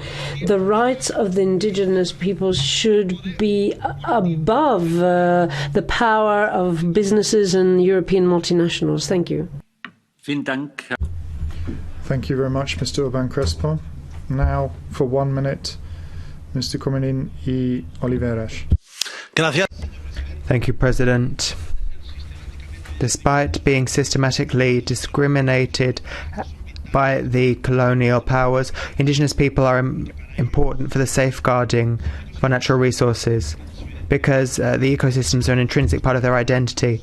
Over the last 30 years, their international recognition has improved, particularly thanks to the 2017 UN Declaration on Indigenous People. But every year, thousands of these people are criminalized for defending their right to self-governance and their lands. They are the only ones who can protect nature from neo-colonialist governments and the neoliberal approach of multinationals. We in Europe must support them, but not with mere fine words. We in the EU must revise all of our free trade agreements to ensure that there is no use of the land or the resources of the indigenous people without their express consent. As stated in the resolution, the indigenous people have the right to self-determination. It is our duty to respect that and to safeguard it. Thank you. Thank you, Mr. Comín y Oliveras. Now, Mr. Sánchez Amor. Thank you very much, President. This is one of these debates that we put forward because we never had the burning issue of the Amazon fires that took place last summer, and in the Sakharov Prize finalist list we had some relevant names. Now, we have to be strategically intelligent when it comes to indigenous peoples. We shouldn't be paternalistic, and we need to make sure we involve them in modern debates and decision making, especially when it comes to climate change. We have to make sure that we take the ancestral wisdom of the indigenous communities and combine it with what we're doing here in the West. It's not just about North-South cooperation or South-South cooperation. We have to start talking about South-North cooperation, and there are some wonderful examples. For example, in Kenya, there was a Nobel Prize given because, thanks to work done by some women, 50 million trees were planted. We have to defend the indigenous peoples, but also because of the added value they give and what they contribute to the world society and economy. Thank you. Thank you very much, Mr. Sanchez Amor. For 1 minute, colleague Rodriguez Ramos. Thank you, President. On the subject of indigenous people, there are more than 5,000 indigenous people in some 90 countries. All of these people, many of these are women, And it's been said that over the centuries, the indigenous people have defended their environment and their home. And that has been a defense of everyone's home, because we know that today many species at risk of extinction actually survive because the indigenous people have protected them. We need to protect and respect the indigenous people. We must particularly defend women indigenous people. 20 years ago, Bandana Siba told us that in many cultures, women have been the guardians of biodiversity. They produce, reproduce, conserve biodiversity through agriculture. Let's protect women, because by respecting their way of life, we protect our own way of life. Thank you.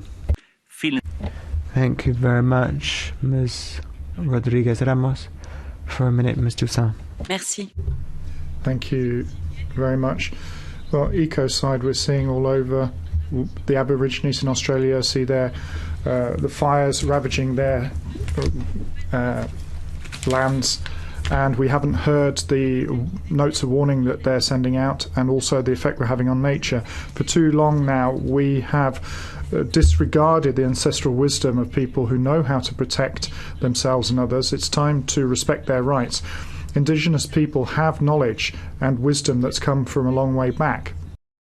Their peoples have not forgotten that we're all part and parcel of the same ecosystem, and that relation with nature should inspire us even more. And we should have the wisdom to be more modest and respect nature more, stop our methods of production and consumption which are immoderate and are destroying the planet. The time for ecology is now. Let us protect the future by reconciling humans and nature.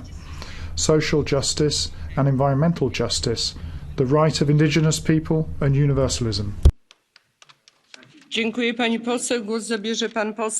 you very much. And now Mr. Castaldo. He's not present in the room, so now I give the floor to Nina Gill for 1 minute. President, systematic and institutional discrimination against indigenous people is alive and well, and is not confined to one continent or one field. It's across the board: health, employment, social protection, on top of historic injustices that they have faced, from dispossession of their lands, territories and resources. So when we look at the challenges, whether it's the Amazon rainforest lost to flames or the catastrophe of the fires in Australia, indigenous people offer the world innovative solutions, solving some of the biggest challenges. According to the United Nations, the world has estimated 370 million indigenous people. They make up about 1/3 of the world's 900 million people in rural areas who are classified as extremely poor. Yet indigenous voices continue to be marginalised in the mainstream media and in politics. Their struggle for equal rights remain unheard. Indigenous women in particular suffer from multiple discrimination, both as women and based on their indigenous status. The European Commission really needs to ensure that these rights are upheld and they have a seat at the decision-making table. Thank you. Thank you very much. We have two persons in the catch the eye. Mr. Kaisel as the first for 1 minute. Thank you very much for the floor, Madam President. Indeed, this is a very serious matter. The rights of indigenous people are really being abused. Hundreds of millions of people living on this planet, their rights are being violated. These people own land, they have own possessions, and yet they are being cheated by multinationals who are trying to enrich themselves, and they thus intoxicate the land of these indigenous people. So not only poverty is a risk for these people, but also risks to their health, to the impoverishment of their soil, but also for the rights of their women and killing of their activists fighting for their rights. All of this is happening. Therefore, the EU needs to stand up and fight for the rights of these indigenous peoples throughout the world, be protected. They need to be included in our international agreements when it comes to cooperation with third countries. This has to become a standard procedure when we want to pursue the respect of rule of law also in this area. It has to be pursued. Thank you very much. And now Ms. Pereira for 1 minute. Obrigada. Frases como cada vez mais o... Thank you. Phrases such as an Indian is more and more like someone like us. I dream of a Bolivia that will no longer have satanic rituals. These are phrases uttered and show how capitalists deal with indigenous peoples. They're exploited from Northern America to Southern America, from India to Australia. We're talking about centuries of death, expropriation, and abuse. These poor people are considered to be subhuman and an obstacle to the capitalist colonization that wants to usurp their mineral wealth and wealth in general, even though it flies in the face of UN resolutions, international law, and kills thousands of people. The EU, with its free trade agreement, is responsible for these murders, for the loss of heritage, and for the fact that the indigenous peoples are seeing. Thank you very much. I will give the floor to Mr. Castaldo now for 1 minute. Grazie mille. Thank you very much, President. Today, it's not just animals, plants, and ecosystems that are endangered, but whole peoples and cultures. The tribal or indigenous beauties account for 4% of the world population, but represent more than 90% of the cultural diversity in our planet. They are the victims of the technical and military supremacy in Western civilization and colonization. They are in a subordinate position. They have lost most of their land, and they now have to live on the margins of society. They are not allowed the right to self-determination and don't have a right to their land and resources. And now there is renewed economic interest and commercial interest in them. They are trying to take advantage of them at low cost, and they have to leave their land when others discover mineral wealth. They are the victims of deforestation, climate change, and so on. Ladies and gentlemen, we have to do more and better in order to protect the guardians of the planet from old and new threats. But we also have to step up our dialogue with these people. They have deep knowledge of the environment they live in, and they have to play an important role in the fight against climate change. Thank you. Thank you very much. On behalf of the Vice President of the European Commission, High Representative, Madam Dalli. The floor is yours, Madam Commissioner.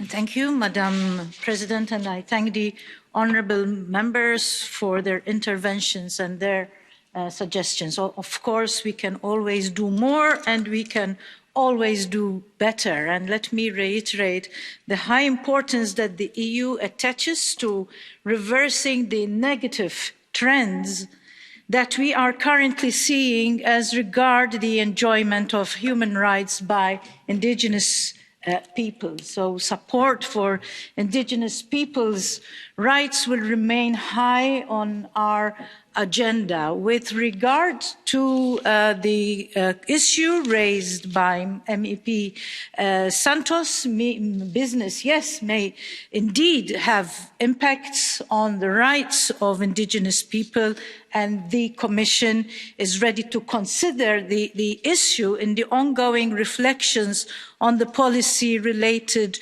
to responsible business conduct. So thank you for your comments. I will make some remarks now on the EU approach on human rights in Brazil within the future EU-Mercosur agreement. So the EU follows closely the situation of human rights in Brazil, particularly human rights defenders, indigenous peoples, and all those working to protect land, environment, biodiversity and climate. So indigenous peoples feature prominently also in our comprehensive and sustained contacts and cooperation with Brazil, for instance, by regular visits by the EU delegation in Brasilia to different regions and indigenous communities, regular visits by the EU Special Representative for Human Rights as well. So the last edition of the EU-Brazil dialogue on human rights was on the 9th October 2019, and it included focus on indigenous peoples, human rights defenders, labour standards, businesses and human rights, children and women's rights, which already also were mentioned here tonight. And in particular, we voiced our concern on the situation of indigenous peoples and human rights defenders. Our offer of cooperation was positively appreciated by the Brazilians. And as a positive follow-up to this dialogue, Brazil invited the EU Special Representative for Human Rights, Mr. Gilmer, to visit the country during 2020 as a mid-term review of the joint work carried out in these areas between annual dialogues. The EU-Mercosur Association Agreement would serve as a valuable tool to further promote the protection of human rights and to address environmental issues in Brazil and the region. It includes provisions on human rights, indigenous peoples and cooperation on sustainable development.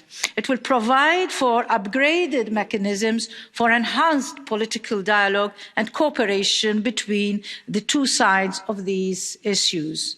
These include specific mechanisms for EU-Mercosur dialogue and exchanges between parties, including at the level of parliaments and civil societies of both regions.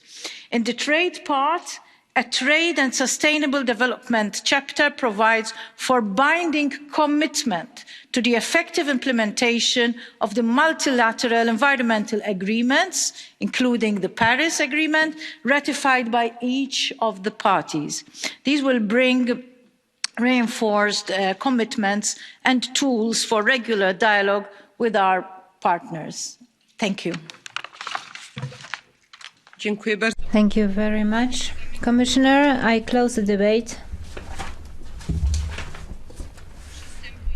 And now we move on to the next item on our agenda, the statement by the Vice President of the Commission, High Representative of the Union for Foreign Affairs and Security Policy on India's Citizenship Amendment Act 2019. I would like to remind you that if you want to speak as a part of the blue card procedure, you can use the electronic system and the instructions can be found at the entrance. Now I give the floor to Helena Dalli for the Vice President of the Commission, High Representative of the Union for Foreign Affairs and Security Policy. Madam President and honourable members of this Parliament, the European Union and India enjoy a strong bond rooted in the 2004 strategic partnership. It is based on shared values of democracy, rule of law, respect for human rights, commitment to the rules-based global order, effective multilateralism and sustainable development. The President of the European Council and the President of the European Commission will host the Prime Minister of India for the 15th EU-India Summit on the 13th of March here in Brussels. We have with India a rich, frank and open dialogue on all issues of common interest, as well as on issues where we might have different perspectives. The High Representative, Vice President of the Commission, was in India on the 16th and on the 17th of January, where he discussed the preparation for the summit. On this occasion, the Minister for External Affairs and Prime Minister Modi reaffirmed their strong interest for a deepened strategic partnership with the European Union. The issue which you are debating today was also part of the discussions, and the HRVP inquired about risks of discrimination among refugees and migrants on religious grounds under the revised legislation, and he drew the attention of his interlocutors on the need to ensure compliance of the national legislations with the international law. Beyond this point, we believe that it is the role of the Supreme Court of India to assess the compliance of the law with the Constitution, and we are confident that the ongoing judicial process will contribute to appeasing the tensions and violence witnessed over the past weeks in the country. I thank you for your attention and I look forward to your remarks. Thank you. Thank you very much, Commissioner. And now on behalf of the EPP, Michael Gahler. 2 minutes. Dziękuję bardzo, Pani Przewodnicząca. Liebe Kolleginnen und Dear colleagues, as the Commissioner has outlined, India is an important partner for us, economically, politically speaking. We want to improve ties. That's why it's important for us to understand what's happening in the country. And when it becomes clear to us that there has been an amendment or a change to the law, as is the case with the National Register of Citizens, then that is problematic. And if that then leads to violence and death, then we need to take a very close look. We're doing that in this context. We therefore need to be smart and assess the situation. The Amendment Act itself establishes a 12-year deadline for those who have lived in the country. It doesn't matter whether they're Muslims, Christians, or of another faith, but if they've lived in the country. So it's a kind of a selective privilege. It's a kind of positive discrimination introduced here. So one has to ask whether in this context criticisms can be levelled. The criticisms that I think is not a criticism in this context with the debate on this law is this debate on the registration of citizens being renewed. There's this fear that many citizens will not be able to prove that they actually are allowed to be in India. Well, of course, there needs to be clarity. Let's wait and see. Hopefully we can speak with representatives of the government in a fortnight at the next opportunity. And then we will also know what the judgment of the Supreme Court is. We think we should level criticism where it's appropriate. And now on behalf of the S&D Group, John Howard. 1 minute and a half. Madam President, I find, and many of the people I represent find, the Indian Citizenship Act amendments alarming. This cannot be dressed up. This is a highly discriminatory piece of legislation which targets a specific religion. Muslims are singled out, and the threat that this legislation represents to the secular nature of India should be clear. And it's all very well asking the Indian government what's actually going on, what they think, but I don't believe this is necessarily a government that you can trust. I mean, they're going to say that it's okay. But the reality appears to me to be somewhat different. And the reports of violence that we hear from India are on the increase. And I think a message needs to be sent to the Indian government from the European Union, because this is a government of Hindu nationalism, a populist government out of the same mould that we have seen elsewhere in the world. And the message needs to be very clear.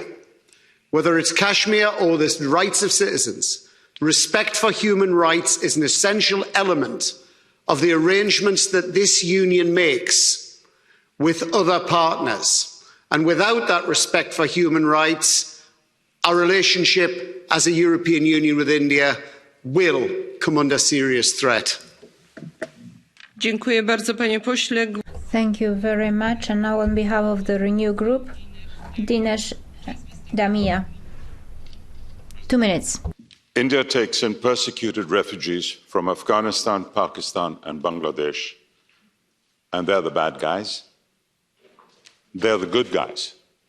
They've taken in the refugees. This motion does not censure any of the 3 Muslim countries for having created this refugee crisis. The UN Minorities Declaration of 1992 states that minorities can be classified as national, ethnic, religious, linguistic or cultural. This act, the CAA, is just focused on persecuted religious minorities seeking refuge in India.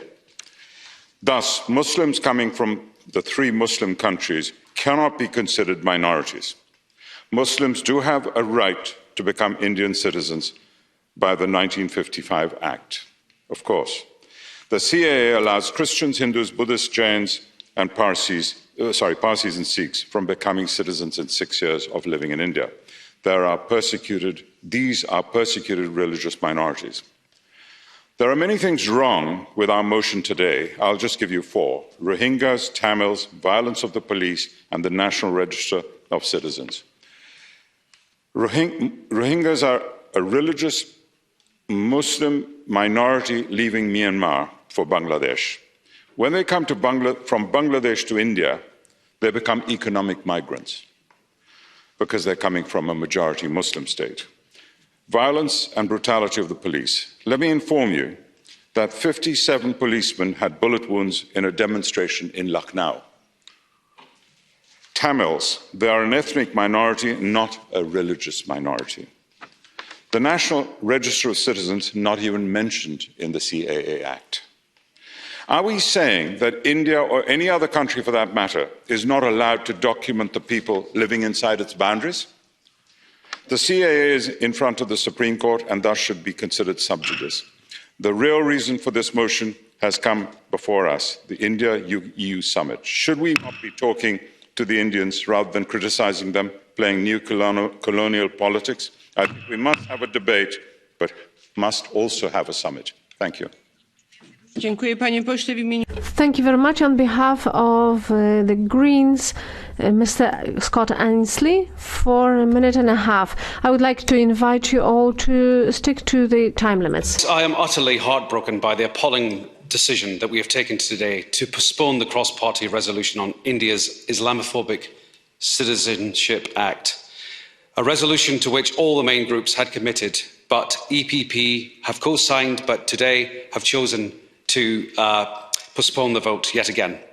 Now, faced with the pressure of India's diplomatic lobby, the EU have crumbled, capitulated, prioritising yet another trade summit with India over our commitment to protecting human rights.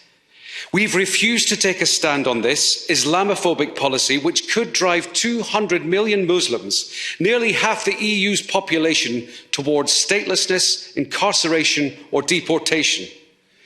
In the state of Assam, 1.9 million citizens already have felt the curse of this nationalistic move by Modi. It's shameful.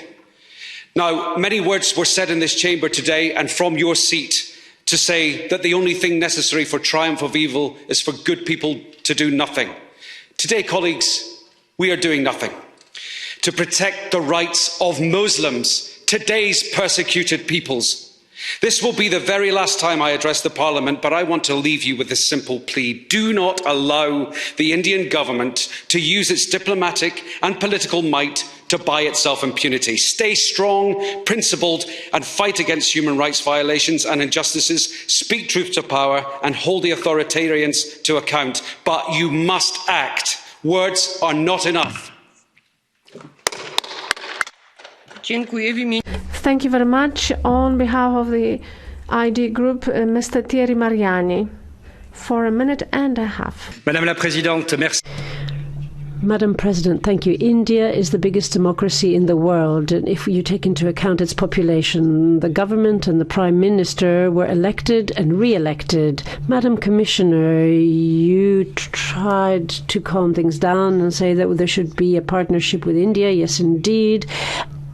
And this law is going through a democratic process. It is before the Supreme Court that will decide whether it's constitutional or not. The vote was postponed because how would India interpret this vote? Imagine that we had voted against this law. Then afterwards, it would have been said that the Supreme Court was influenced by the EU. So I think it was sound to postpone the vote. And it isn't up to us to give our opinion. Each country is sovereign. As the EPP speaker said, nothing has really changed for part of the population. If you allow me this British expression, there's a fast-track process for certain people. In France, there's a fast-track procedure for people who come from certain countries that have shared our history at some point or who speak French. I don't think there's any type of persecution in this country or reflected in this law. Can we not see the hand of Pakistan pulling the strings behind this campaign? Pakistan flouts all international agreements and we still give them the GSP plus status. And the Christian minorities threatened in Pakistan. Let each country, each nation decide who to give their citizenship to, especially when they host thousands or millions of refugees. I think it's the countries of origin of the refugees we should blame. Thank you very much. On behalf of the ECR group, Mr. Ryszard Czarnecki for 1 minute. The floor is yours. Pani Przewodnicząca. President, Commissioner, ladies and gentlemen. We have just heard about the strong lobby. I believe that today in the European Parliament we see the lobby that is winning, the lobby of common sense and respect. The respect for one of the largest democracies of the world, our very important partner in Asia, an economic and political partner to the European Union. Respect and recognition for a civilization and a state which has never ever tried to meddle with our internal affairs within the European Union. As we talked about our treaties, we never had any comments from New Delhi coming to us here. So I believe that if we try to act as teachers or judges or prosecutors, this will not be the right way to go. We should act with respect. Thank you. Thank you very much. On behalf of the GUE NGL group, Madam Villanueva Ruiz, for 1 minute. Closing down the internet, repression, many people protesting against this law in India, which isn't in line with the secular nature of the constitution. It introduces ethnicity as a criterion, but it's also a flouting of human rights, as was stated by the UN High Representative. This law is in of itself discriminatory, but it also affects all. President Modi, like Trump, like Bolsonaro, is in his second term coming up with measures that will exacerbate the conflict in Kashmir. And we in Europe should be working alongside the thousands of Indians who are striking for their rights, and also by the side of women. This means that we need to improve human rights. We can have a dialogue on equal footing with this country, otherwise Europe itself is a... Thank you very much. Now on behalf of the non-attached, Mr. Castaldo for 1 minute. Thank you, President. Despite the CAA it seems that this is about welcoming and reception, but that is not the case. It's discriminatory and divisive. It gives certain rights to some and not to others. And then we also have the National Register of Citizens. The CAA could make a lot of people stateless, and it could lead to a lot of resentment and tension in the Muslim community. If the CAA were to protect persecuted minorities, why didn't it not include other persecuted minorities, the Rohingyas in Myanmar, the Bihari in Bangladesh, the Ahmadis in Pakistan, and I could go on and on with a long list. The EU's foreign policy is based on the principle of non-discrimination, and I'm very bitter that we took the decision to postpone the vote. We are elected representatives, and I condemn the Indian government's decision, and I hope they will reconsider the CAA and that they will repeal it. India gives a lot of cultural wealth and has a lot of cultural wealth and doesn't deserve it. Thank you very much. And now Nina Gill for 1 minute and a half.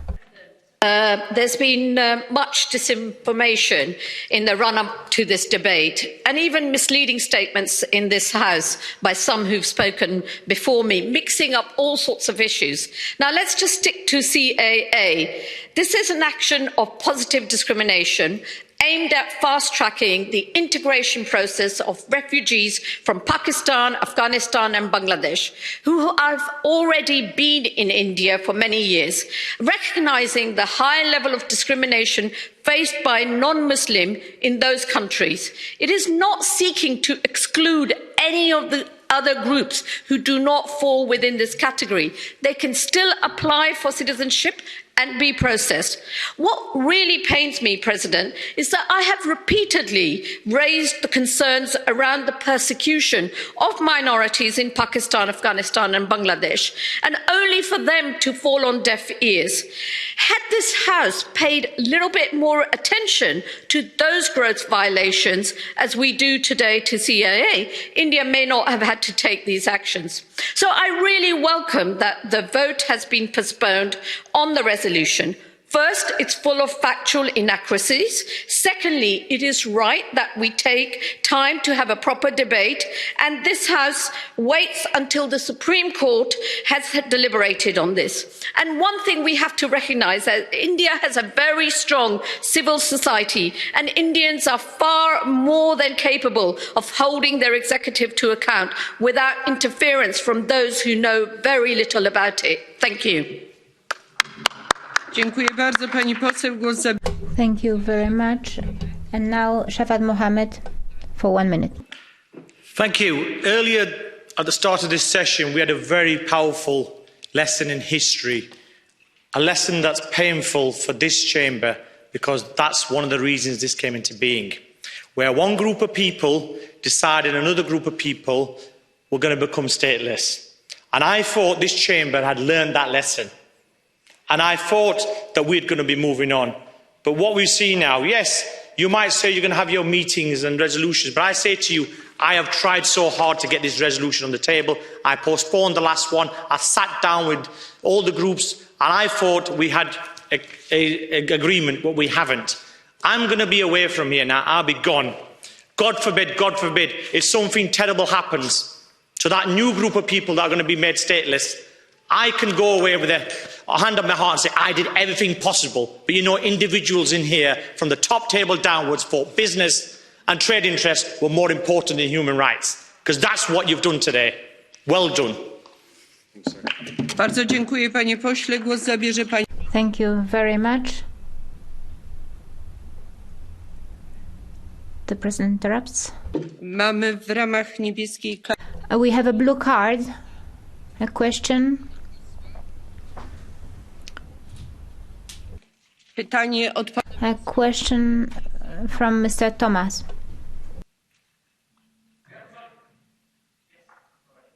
Will you take the blue card? Yes, sorry. Got language issue. Romanian language. Ați vorbit. You spoke about the fact that an important group of citizens will become stateless could you tell us the exact number of citizens that will become stateless? Dziękuję bardzo. Proszę udzielić odpowiedzi. Thank you very much. Can you answer, please? For taking the headphones off. If you looked at the motion in H, this NRC has been enacted in just one state, and 1.9 million people cannot prove that they are Indian citizens. What on earth are you going to do with those people? Because there's already detention camps set up. That's why I say to you, remember your history. In Nuremberg, that law was also passed, and that was legal. Just because a law is passed in a parliament doesn't mean it's legal. Learn from our history. I am taking this home with me. I am going to hold this in my drawer. And God, like I said, God forbid, if anything happens, those people that stop this vote today, I'll be publicly naming them and saying, these are the people that are led to this tragedy. Dziękuję bardzo. Głos zabierze pani. Thank you very much. Now Anna Bonfrisco for 1 minute. Grazie, signora. Thank you very much, Madam President. High Representative. The European Union has always had strong trade ties with India, but also has to acknowledge the fact that it is building and defending the rule of law. But there are a lot of contradictions. India has no relation to countries around it. Pakistan is religiously against progress. It's very different to China that imposes its authoritarianism on more than 1 billion people, or Myanmar, which is the ethnic policy against the Rohingya. And, of course, it's not up to us to decide whether this law is constitutional or not. What the EU has to do is make sure that it avoids conflict with a country such as India. India is at the vanguard. It's got excellent education, especially when it comes to STEM. Now, India is fully aware of the domestic and external threats to its security. It's just trying to act and implement the measures that they think are necessary. Thank you very much. Now, Mr. Phil Bennion, for 1 minute. The floor is yours. Microphone.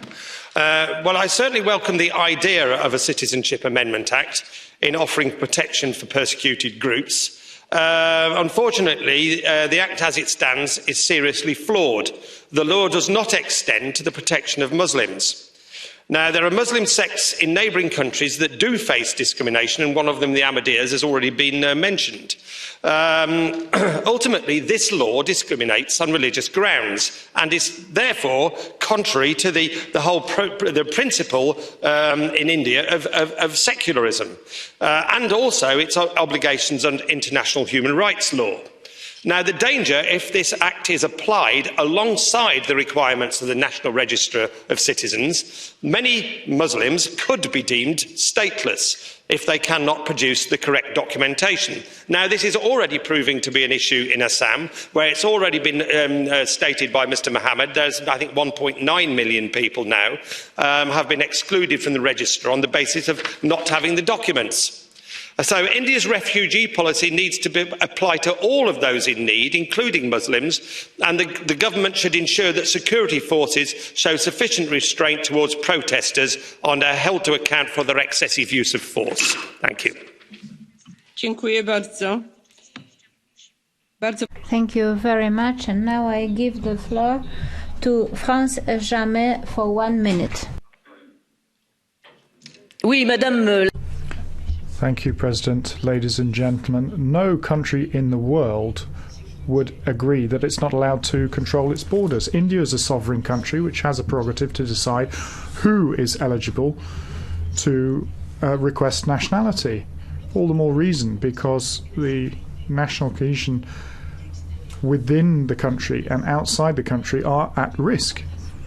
India is a democracy. We've heard it again and again here. It's the biggest democracy in the world, a federation where the states have a crucial importance in many, an increasing number of areas. There are hundreds of thousands of migrants coming from Afghanistan, Pakistan and elsewhere. It's not just a humanitarian issue, it's a challenge to the unity of a country that's already fragile. India has more than 1.3 billion people in its population. And we've seen so many times in its history, it's been subject to divisions. It now wants to take its place in the world, so that the United Nations appreciate that. Thank you very much. And now Mr. Bernhard Zimniok.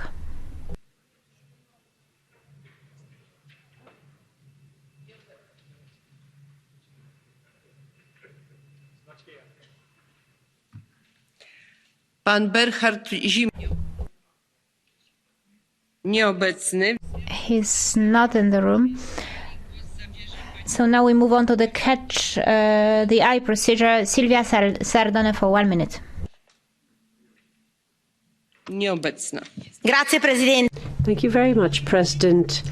I find it very disconcerting that for the umpteenth time here in the European Parliament, we find ourselves talking about other countries, calling into question the fact that they're sovereign. We're also calling into question a country such as India, which is seen as a great democracy, especially in Asia. Now, between February and in February and in March, the European Parliament and European leaders will speak to Indian leaders, and this issue is currently before the Supreme Court. So should we really call into question the ties between India and the EU when this is an issue that pertains to domestic politics? I think that European citizens voted for us so we could come here and talk about the big problems they face and not to talk about Indians or other states. There are attacks against the government. Here there are references to the internet being shut down, but it is pretty clear that we'll be voting against this as a group. Thank you very much. On behalf of the Vice President of the European Commission, High Representative of the European Union for Foreign Affairs and Security Policy, Madam Dalli. Madam President and honourable members, I have taken due note of the various opinions expressed by you today. It's okay. The EU values its partnership with India. May I reiterate this? It's a respected democracy, the largest in the world and the oldest in Asia, and we look forward to pursue and intensify our dialogue with India at the forthcoming summit on the whole range of issues of common interest, including our mutual commitment to democracy, the rule of law and human rights. I thank you and good night. Bardzo dziękuję, pani komisarz. Thank you very much, Commissioner. Ladies and gentlemen, I've received 6 draft resolutions concluding this debate. This debate is closed and the vote shall take place during the second parliamentary session in March.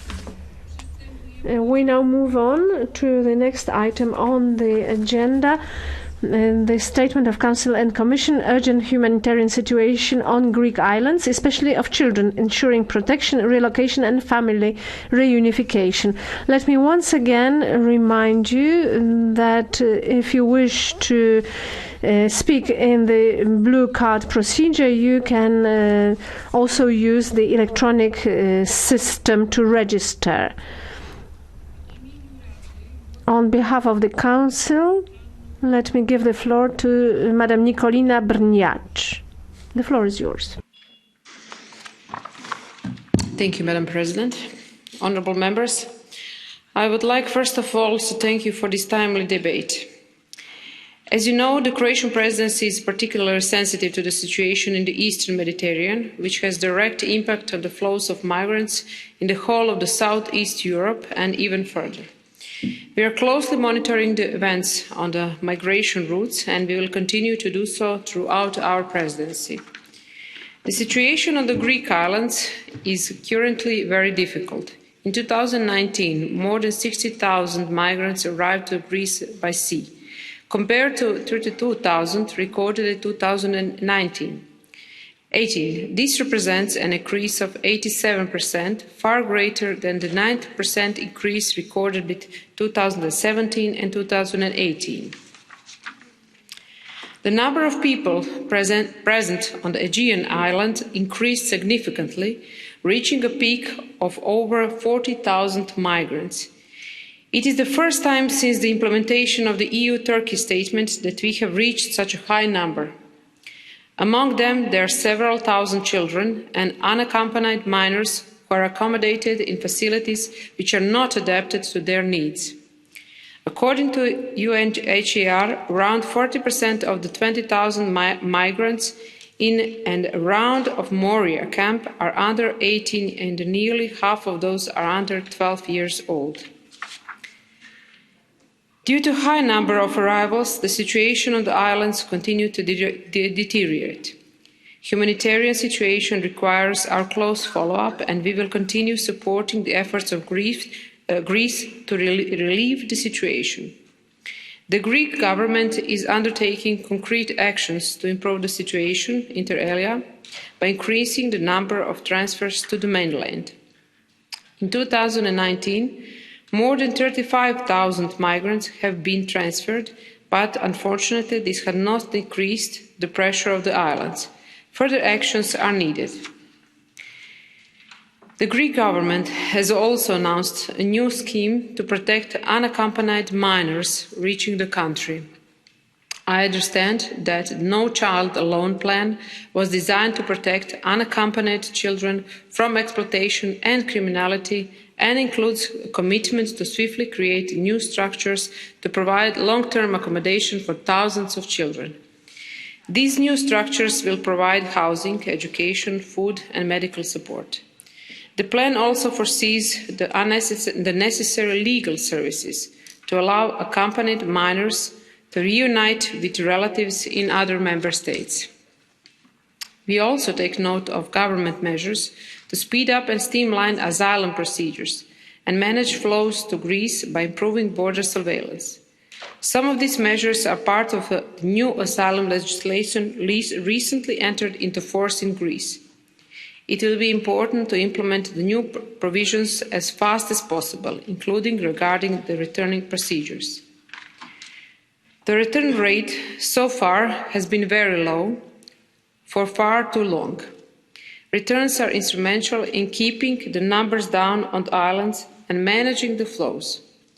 The plan of the Greek government includes a target of returning 10,000 migrants by the end of 2020. This is ambitious, but it can be done with the appropriate procedures in place and assistance from IOM, Frontex and EU member states, and through cooperation with third countries. Effective returns also require the cooperation of Turkey. In this respect, it is vital that both parties apply in good faith all the provisions and operating procedures agreed as a result of the EU-Turkey statement. On a broader note, I would like to use the opportunity of this debate to reiterate that the Croatian presidency intends to continue its focus on implementation with regard to the comprehensive approach to migration. We will do our part to ensure coherent action at the EU level in terms of more effective control of the EU external borders, increased external actions and address internal aspects. I would like to stress that the humanitarian situation on the Greek islands is cause of great concern. We have to work together to reveal the humanitarian situation, and let me also express here our appreciation for the work of all humanitarian partners. I will let the Commission further elaborate on the assistance and advice the EU provides to the Greek government on this issue. Thank you very much for your attention. Thank you very much. And now on behalf of the European Commission, Commissioner Ylva Johansson.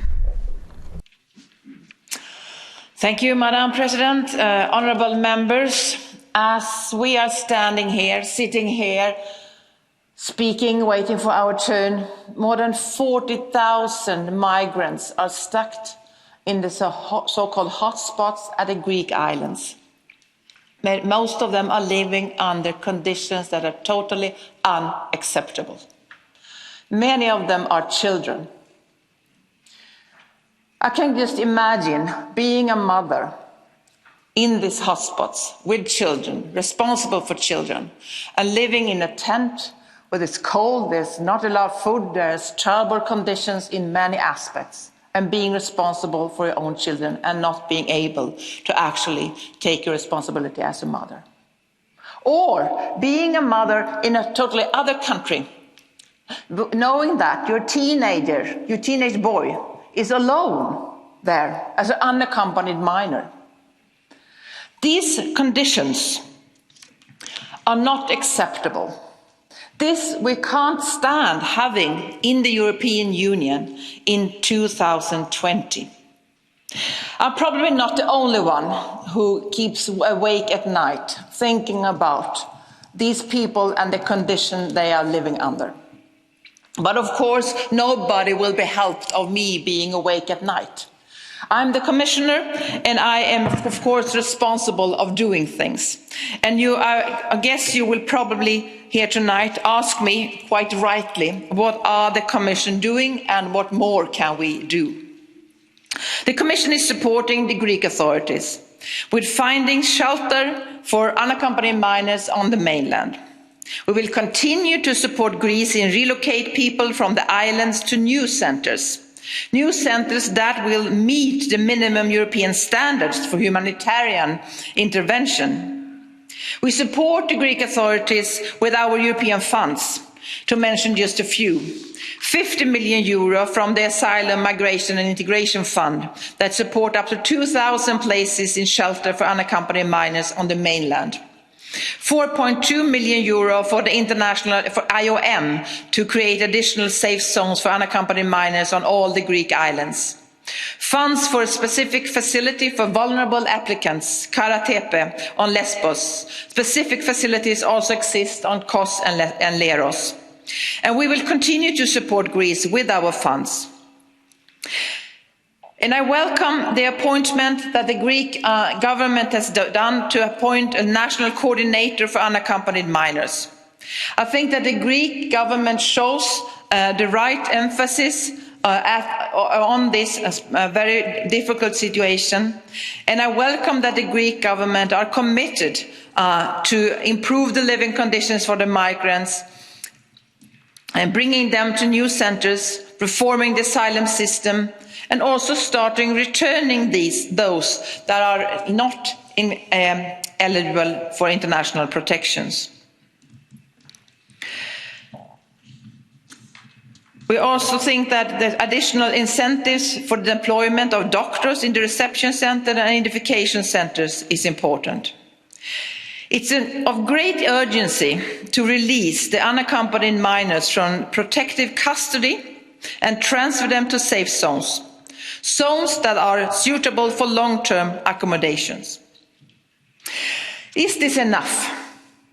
Apparently not. We need to do more. Yesterday I met with the newly appointed Greek migration minister, Mitarakis.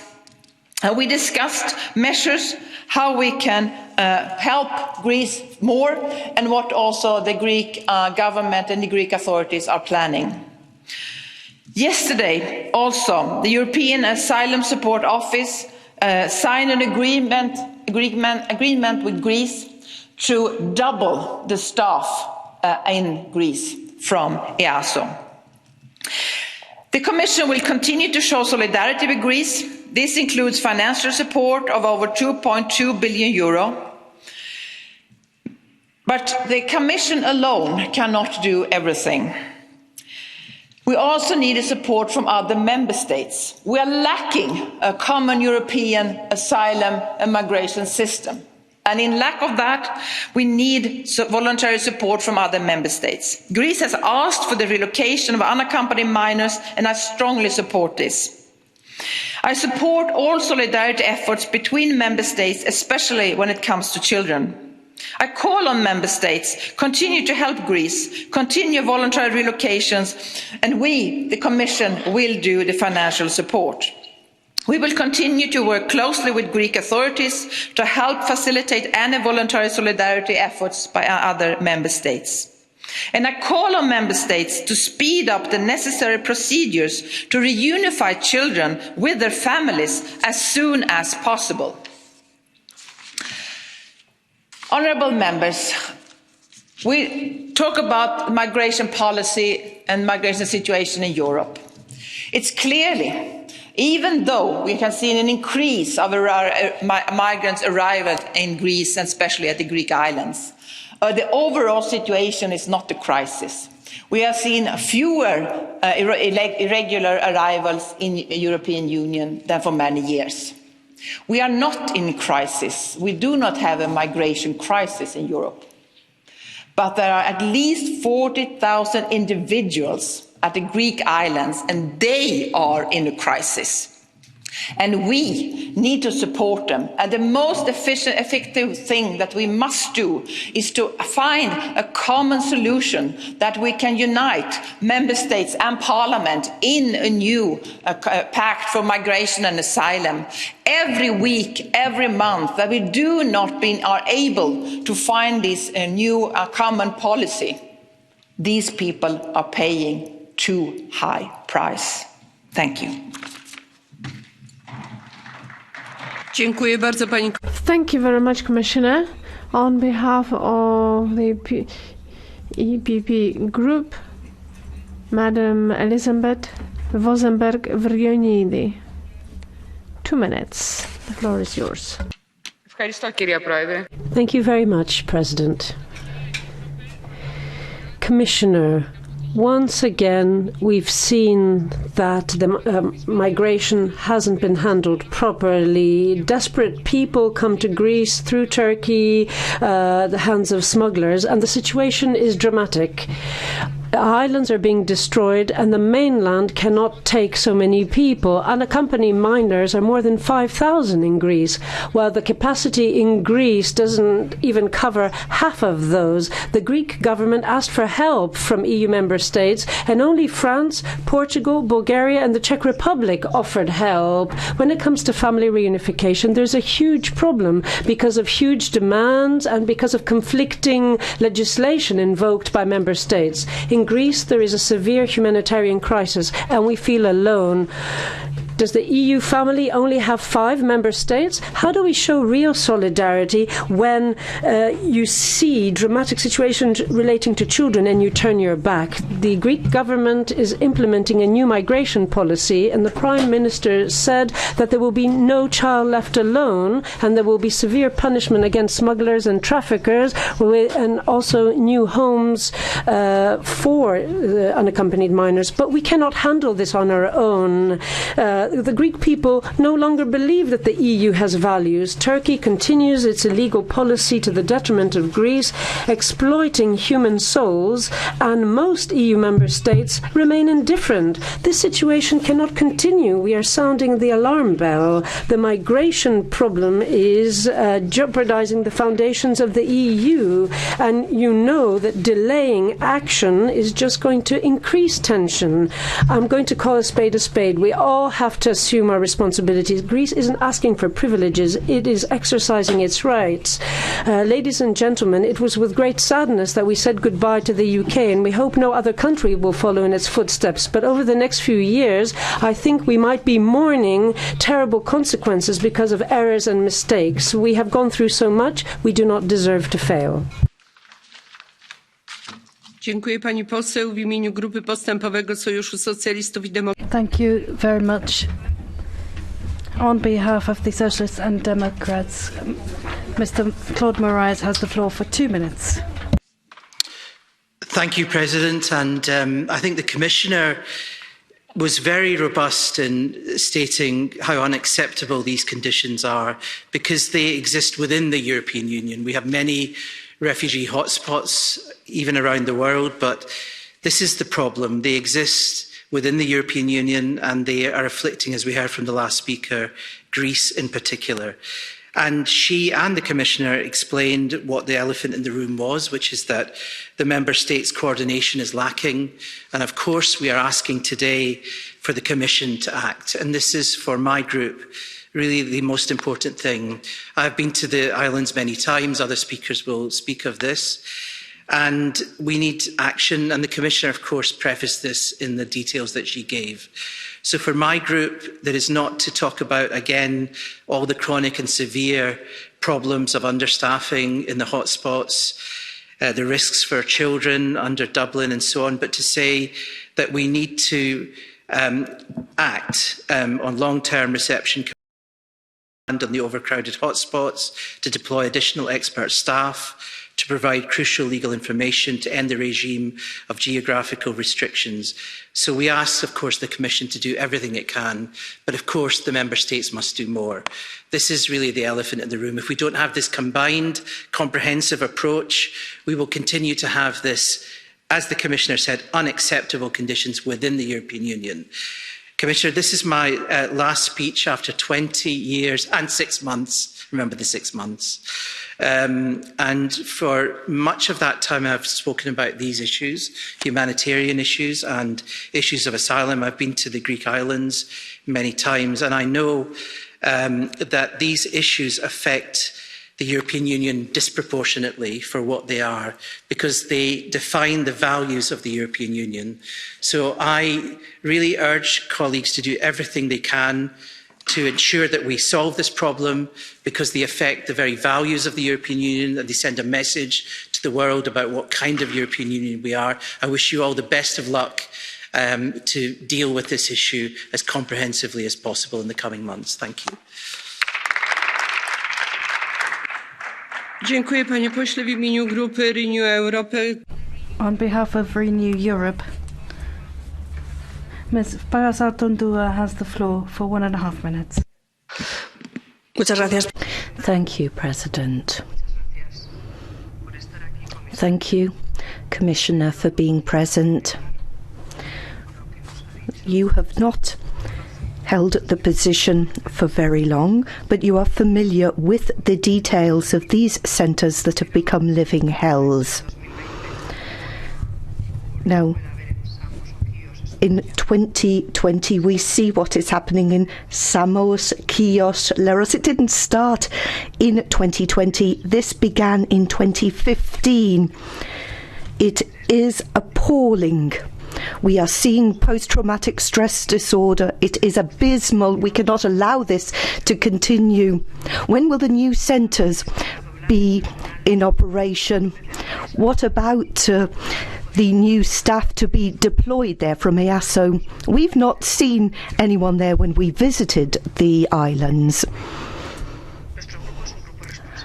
My group is a responsible one. We want to help. We want a new migration and asylum package to be struck. We are willing to move towards compromise. But we need to get these poor people away from the Greek islands, help Greece, and if we don't do so, we will never see progress. Otherwise, no one will trust us. These children, women, elderly people cannot wait any longer.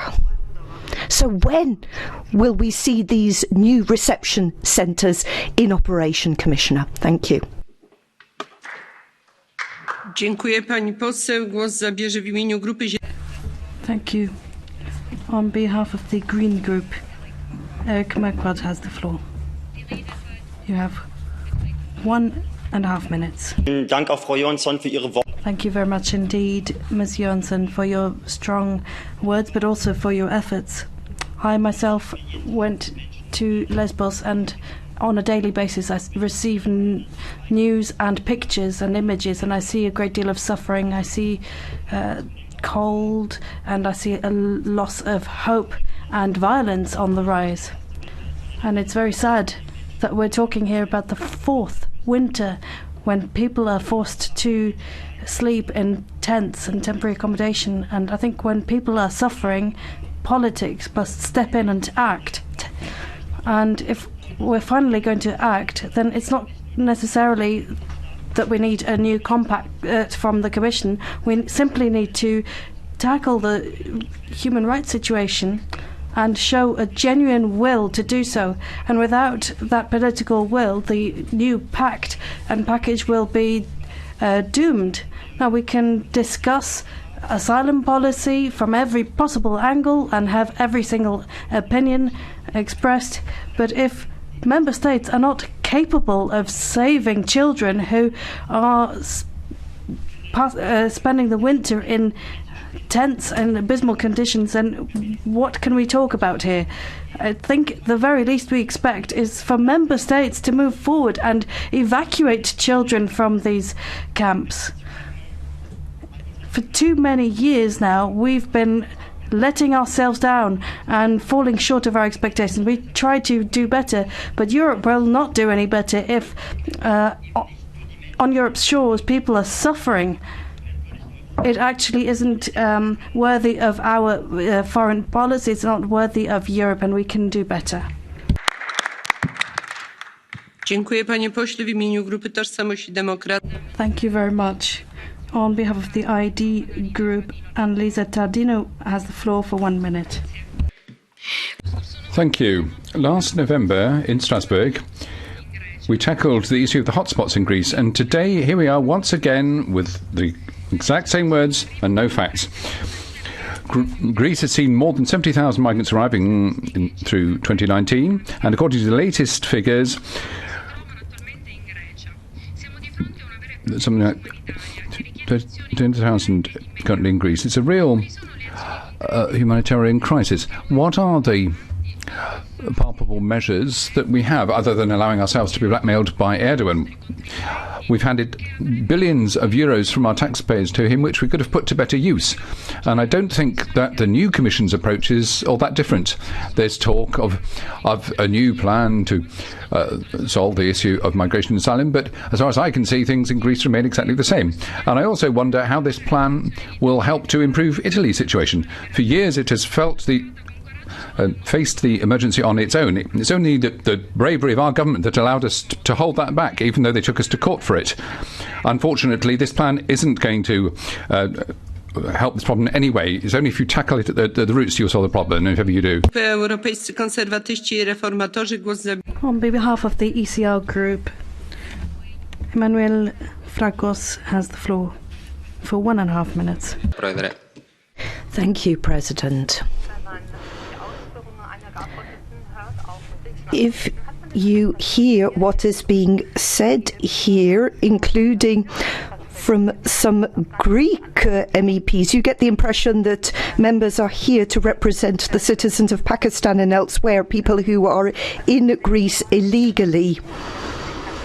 We deal with what is happening in Greece on a daily basis. I want to talk about the experience of Greek people on the Greek islands. No one is talking about their experience. The EU is ignoring the fact that the Greeks are slowly becoming a minority in their own country, not just on the islands, but throughout Greece. People are genuinely afraid. Illegal migrants are threatening our country. What is the EU doing to tackle this crisis? You need to support Greece, and you're not doing so. We hear about family reunification of migrants. Well, in recent years, as a result of the economic crisis, some 500,000 young Greek people had studied, were well qualified, but couldn't find jobs, were forced to emigrate and leave their families behind. They only see their families now for a few days each year. That is the type of family reunification we need to tackle in the EU. Thank you. Dziękuję bardzo, panie pośle. Thank you very much.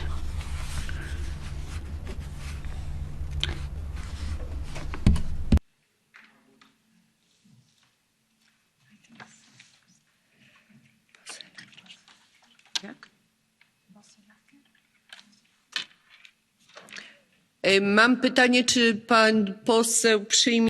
There is a question. Will you accept a blue card, sir? Ναι, φυσικά.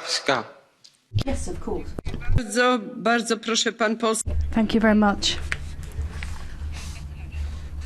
Mr. Bezelaga. I have a very simple question for you, and that is, are you willing to uphold the right to asylum and the right to have an interview to determine your asylum status? Bardzo dziękuję, panie pośle. Pana posła proszę o odpowiedź. Thank you very much indeed. Over to you for the reply. Ομιλώ εκ μέρους της πολιτικής μου ομάδας. On behalf of my group, I took the floor and I come from one of the islands being discussed. I have seen firsthand what is happening on our islands, and perhaps I spoke somewhat emotionally. Circumstances must change. Illegal migrants must be repatriated immediately. Dziękuję, panie pośle. Dziękuję. W imieniu Grupy Zjednoczonej Lewicy Europejskiej Nordycka. Thank you. On behalf of the NGL group, Konstantinos Avranitis has the floor for 1.5 minutes.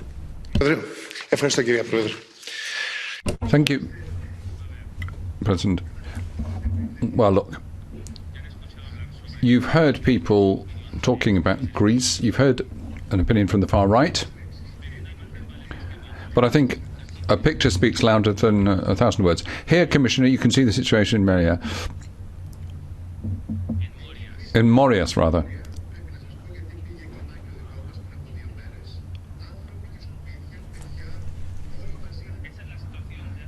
That was the situation 2 days ago. People with litter strewn along the road. We were in this area 3 months ago. The numbers have gone up from 5,000 to 15,000 people. Yesterday there were 20,000 people there. 37% are women. 34% are minors. Unaccompanied minors. About 1,000 of them. A third of the people in the centre are members of families. Now, we talk about refugees and migrants. 70% of the people in Moria are Afghans. In 2019, 70,000 bombs went off in Afghanistan. What's going to happen to these children? Are we going to regard them as refugees or migrants? They're refugees from a war, aren't they? And lastly, in the international press, we've seen today that the Greek government wants to impose floating borders in the sea. For the first time, anti-personnel mechanisms being used with private firms involved. Mamy zgłoszenie w ramach niebieskiej karty. Thank you. Once again, a blue card has been requested. Szodrova, bardzo proszę o... Ms. Szodrova, go ahead with your question. You have 1 minute. Βεβαίως. Pan poseł wyraża zgodę? Tak. Bardzo proszę. Do you accept the blue card? Go ahead. Já také znám situaci. Thank you very much. I too know the situation in the Moria hotspot. I agree with you that the situation is dire. In 2018, the capacity of the camp was exceeded twice. And I'm asking you, what did the Syriza government do at that time? How many new centers did they open? In which way did they return illegal immigrants? How did they speed up the asylum procedure? Now that you criticize today's government, which is in office less than half a year, and they're trying to do concrete steps. Poseł pana posła Arvanitisa, proszę o odpowiedź. Now, Mr. Avranitis, go ahead. Η κυβέρνηση αυτή κατήργησε το Υπουργείο Μεταναστευτικής Πολιτικής και το επανίδρυσε μετά από 6 μήνες. Το είχαμε καταγγείλει.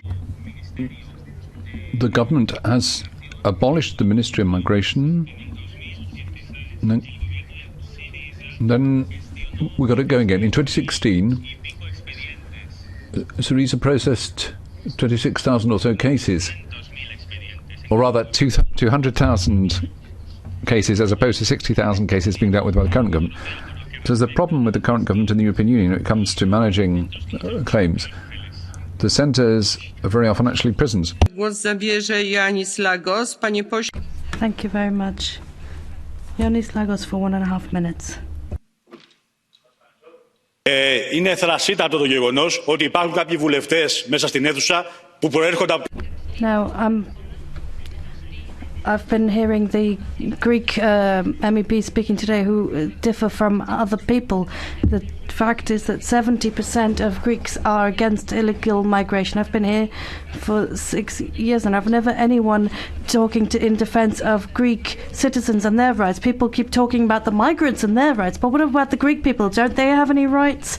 Well, if you look at people and people are being chased by illegal migrants, they're intimidated. Have you ever seen it? And it's the NGOs who seem to be running everything and be in charge now. The defense minister was banned from calling in the military to get the situation under control. So what are we talking about here? We're talking about the rights situation. The situation is dire. People are killing, stealing, and all we're talking about is the Pakistani people, the Afghans. We should be talking about the Greeks, the rights of Greek people. Let's give back to the Greek people the rights that they lost. The people who've lost their homeland, and Turkey seems to be able to get away with whatever it likes. It's the star pupil, and we've got streams of migrants coming into my country. Here we have the Turkish flag. Let's not allow them. What can you do with this flag? Well, here you go. You can tear it up. Let's put an end to this. Przywołuję pana do porządku, panie pośle. Please, I call for composure. We do not allow for this kind of behaviour in the Code of Conduct. Dupont has the floor. Bardzo proszę o zachowanie spokoju. Pani Lena Dupont. Order, please. President, Commissioner, the humanitarian situation on the Greek islands is undoubtedly serious. We are seeing a rise in influx in new arrivals, and the deterioration in the camps is quite significant and little prospect of improvement. Now, there are many bottlenecks and there have been problems. The new Greek government has planned relocation to the mainland, so steps have been taken. Greece is tackling the problem of a lengthy processing period. That's one reason why people were kept detained on the island for so long, because their applications took so long to process. It is not helpful if we criticise the Greeks for taking too long to process the asylum applications and at the same time criticise them for speeding up that process. The Greek government is complying with its duties, but remember that other member states face their duties here. This will only work if we see speedier processing for people on the island and help. We need speedy processes and we need swift returns as well. We need a council that takes action, that moves swiftly, so that those countries, those member states directly affected receive assistance. We in the Parliament are ready and willing to help, so let's really use this period for a genuine reform of the asylum migration package. Thank you. Zabierze pan poseł Pietro Bartolo. Czas wystąpienia. Thank you. Pietro Bartolo for 1 minute, please.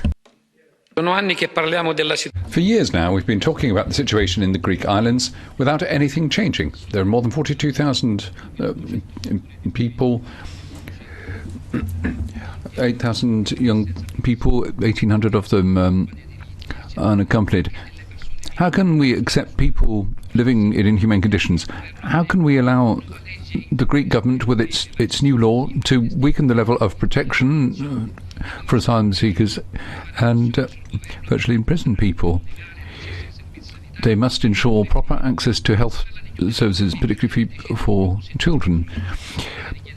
They're talking about moving asylum seekers to closed centres. Well, why move them once again to inappropriate centres? Surely they should be urgently moved to the mainland, particularly in the instance of minors. In the long term, what we need are not dreamed up solutions. What we need is an automatic system for dealing with people's claims. We're talking about human beings, not goods that you store away. Dziękuję bardzo, panie pośle. Głos zabierze pan poseł. Thank you very much. Jean-Christophe is next. You have 1 minute. Frau Präsidentin, verehrte Kollegen. Thank you very much indeed, Madam President. The situation on Moria is unacceptable, and I'm very glad that you recognise that, Madam Commissioner. You talked about the aid and support provided by the Commission, and I think we can agree once again that it is a lot, but it's probably not sufficient in order to tackle the situation there. Now, you're sending out a strong signal when it comes to the doubling of the staff of EASO. That's very good. But at the end of the day, what we need is the member states to come on board and to act to get young people, children, minors off out of Moria. And I think we need the states to cooperate with one another to deal with the situation. The situation cannot go on as it is, because it is not worthy of the European Union. As we've heard, this lack of crisis presents a window of opportunity for us to come forward with a new asylum and migration pact.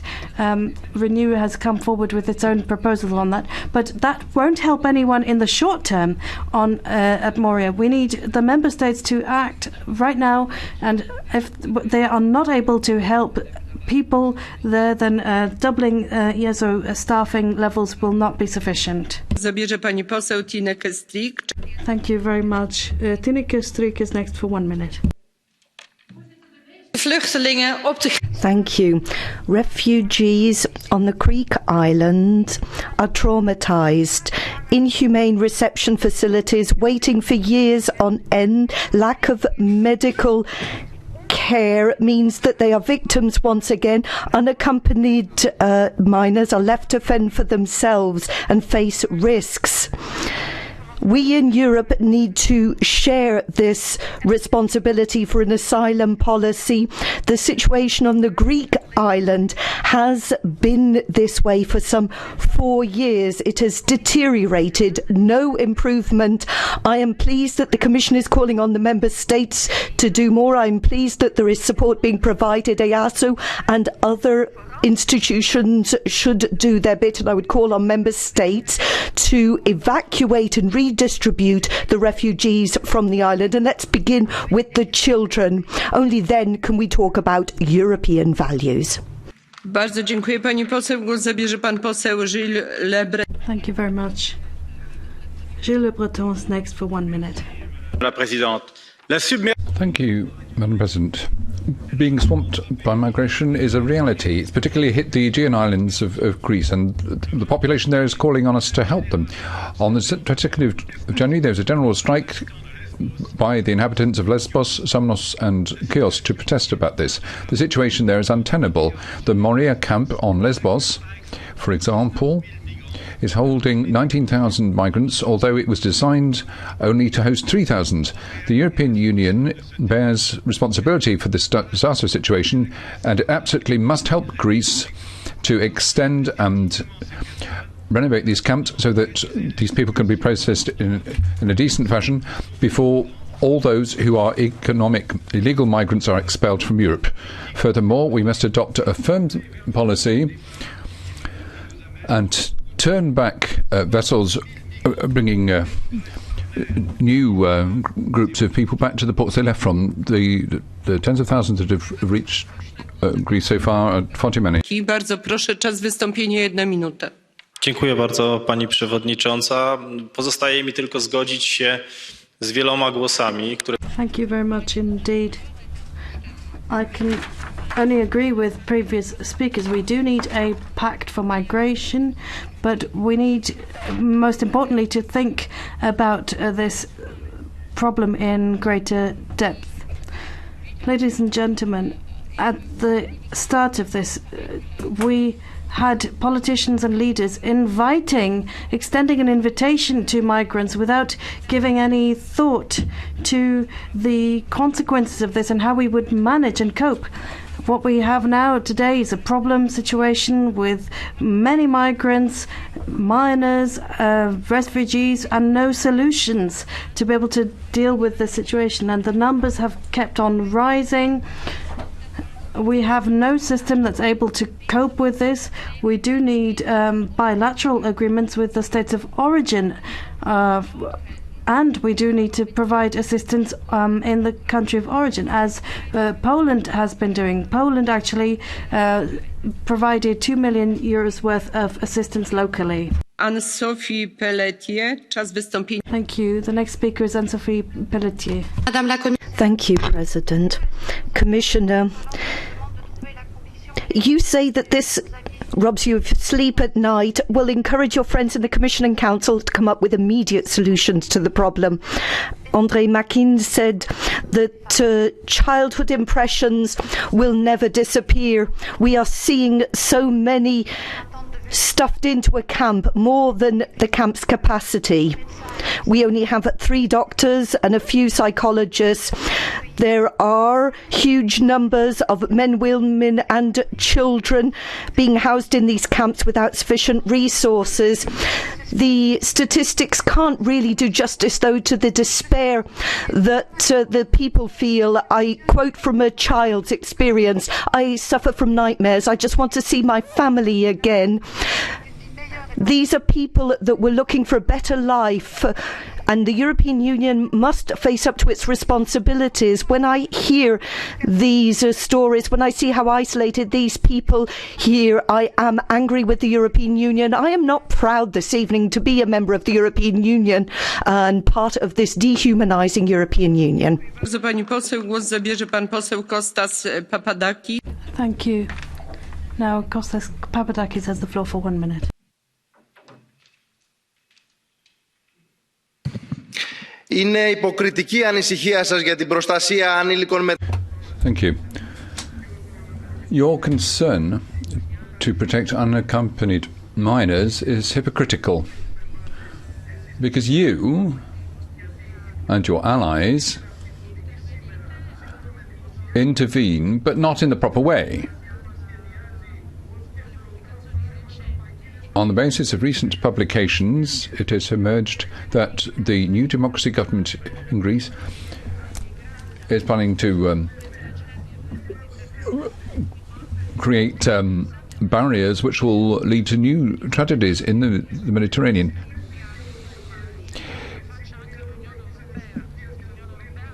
We've got to stop these inhumane plans. The European Union is involved too, because its agreement with Turkey has led to asylum seekers being stuck in Greece in inhumane conditions.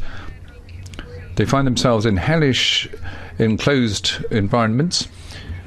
We have such hotspots as the Moria camp.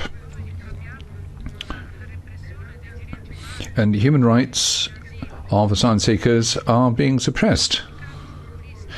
A populist policy agenda is being pursued, and we call for these people to be received in humane centres on the mainland with swift processing of their claims. We can't have unaccompanied children in these hellish situations from their families. Którzy będą zabierać głos, żeby rygorystycznie... May I request that all speakers respect the speaking time? It's simply not fair to other colleagues. The hour is late. Please, may I appeal to everyone to be disciplined in timekeeping. Ms. Šojdrova is next for 1.5 minutes. Thank you very much. Dear Madam Commissioner, I would like to thank you for your statement where you said that the European Commission is going to support the Greek government in its efforts to protect their borders from illegal migration. You want to support the Greek government in building new reception centres with more dignified living conditions for the refugees, and in improving their return politics. I agree with you, however, that this is not enough when it comes to children who are underage and unaccompanied. Since 2018, there is not less of them. Their number has not decreased. I visited the island of Lesbos, Athens, Thessaloniki. I visited the shelters and refugee facilities in Greece. The number of unaccompanied children increased. There are more than 5,000 of them who are underage and without accompanying adults. I appreciate the work of humanitarian workers, but I also experienced the very slow action of the then Greek government. All the more I appreciate the current Greek government, the Ministry of Interior and others who strive to improve the conditions. I welcomed the request of the Greek Minister of Interior, who turned to ministers of other member states and asked for help. Czech Republic has been mentioned here. Yes, after a long and hard pressure of the civil society, even the Czech Minister of Interior offered some help. So there is still hope that the Czech Republic will receive unaccompanied minors who are in need of help. Dziękuję pani poseł. Głos zabierze pan poseł Juan Fernando. Thank you. Juan Fernando López Aguilar, 1 minute. Thank you, Madam President. Commissioner Johansson, we welcome your strong words as we did welcome you to your portfolio. You said it right. The situation is totally unacceptable. But, you know, we have been for the last 5 years saying it in all of the languages of the European Union. According to the UNHCR, 75,000 people arrived to the Greek islands only last year. 40,000 are in camps meant for 5,000 barely. 8,000 are minors and 2,000 are unaccompanied minors. So the situation is not only unacceptable, it's also against the law. It's against the Charter of Fundamental Rights, which is binding law for all the member states. It's also against the Reception Directive, which is effective. And that is why we say the member states and the union must help Greece, because it's not Greek fault. It is our responsibility. That is why we adopted the Asylum and Migration Integration Fund, which provides for relocation, provides for reunification of families, provides for protecting children. But more than that, we need in the midterm, we need to adopt the European Common Asylum System, worth of its name, and Dublin, with binding solidarity among member states and relocation programmes funded by the European Union. Thank you, Madam President. Dziękuję panie pośle. Głos zabierze pan poseł Damian. Thank you. Damian Boselaga, 1 minute. Mrs. Commissioner, as we speak and argue and scream also here, these children that we talked about are still stuck on the islands, and there's no transfers. There's also at the moment no more guardians taking charge of their legal cases, and they are already traumatized and sick when they arrive. So I'm very happy that you take first measures and want to improve the situation. Mrs. State Secretary, the member states are blocking any additional, even voluntary support at this very moment. And so I would ask you to please press for additional steps here. But I also want to bring your attention to a fact that is overlooked, which is that the member states are even opting out of the current responsibilities that they have under this law that we already have in place. So my member state, Germany, is currently declining 70% of the family reunification cases for these children, which means that we are basically telling them, even though you have family, you're not welcome here. And this is not okay. Thank you very much. Bardzo dziękuję panie pośle. Głos zabierze pan poseł. Thank you. Mr. Stancinelli, 1 minute. Grazie, Presidente. Thank you, President. Respecting children's interests is something that should always be upheld in every action undertaken by the European Union and its various member states. The particularly awkward circumstances of so many refugees who are minors is particularly unacceptable.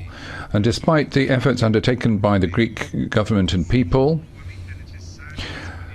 we once again need emergency measures to be taken. I feel I need to stress that situations that continue over time at the same level of intensity can no longer be regarded as emergency. Unfortunately, this is becoming a structural situation. We have to bring an end to this hypocrisy of those here in Europe too who don't grasp the point that we need common measures to stop irregular migrants coming in the first place. We need to pool our efforts also, above all, to funding the basis for economic and social conditions which will allow people to remain in their own countries rather than having to seek their fortune elsewhere. That's the only way that the European Union can demonstrate palpable solidarity with those who really need it. Thank you. Dziękuję bardzo, panie pośle. Głos zabierze pan poseł. Thank you. Nikolai Willumsen, 1 minute.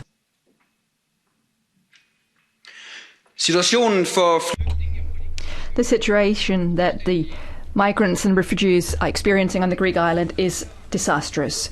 We are seeing reception centres that are too full. We see sewage systems running over, tents that are including far too many people. This is a disastrous situation. And the worst thing is the tens of thousands of unaccompanied minors who are stuck in the mud. They're all on their own in the dark.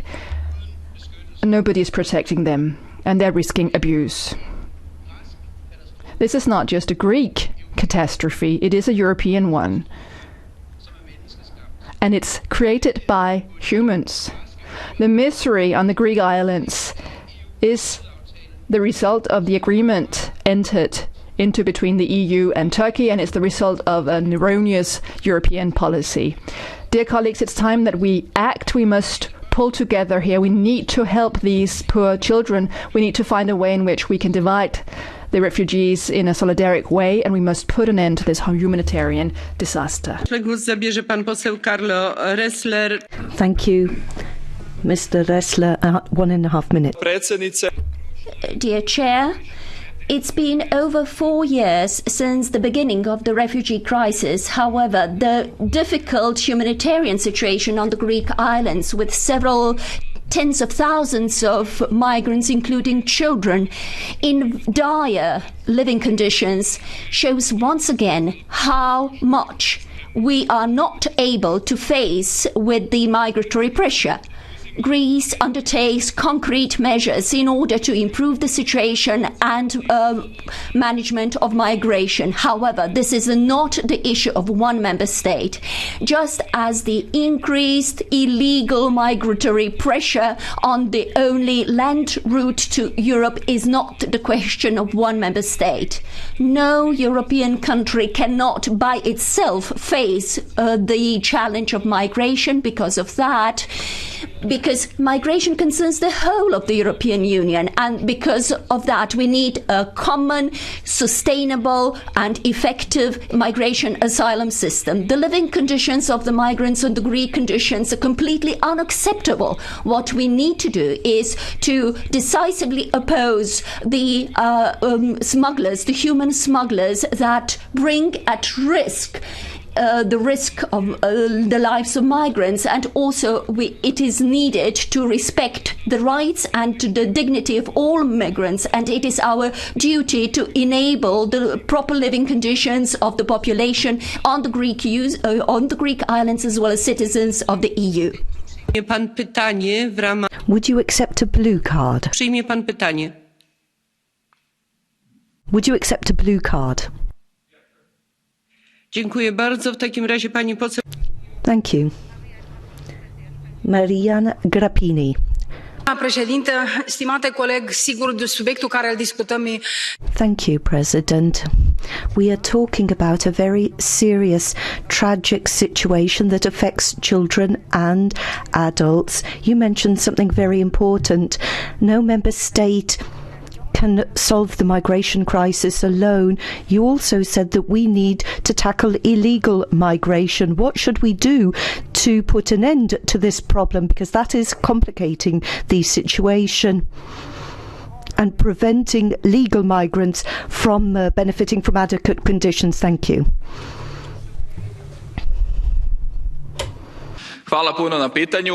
Thank you for your question. There is no doubt, if we want to achieve a new agreement on the dignified, effective system of migration and asylum, we need to begin from the key prerequisites. And this is an effective protection of the external borders of the EU, since without it, no agreement among the member states, which is based on solidarity but also on responsibility, will not be possible.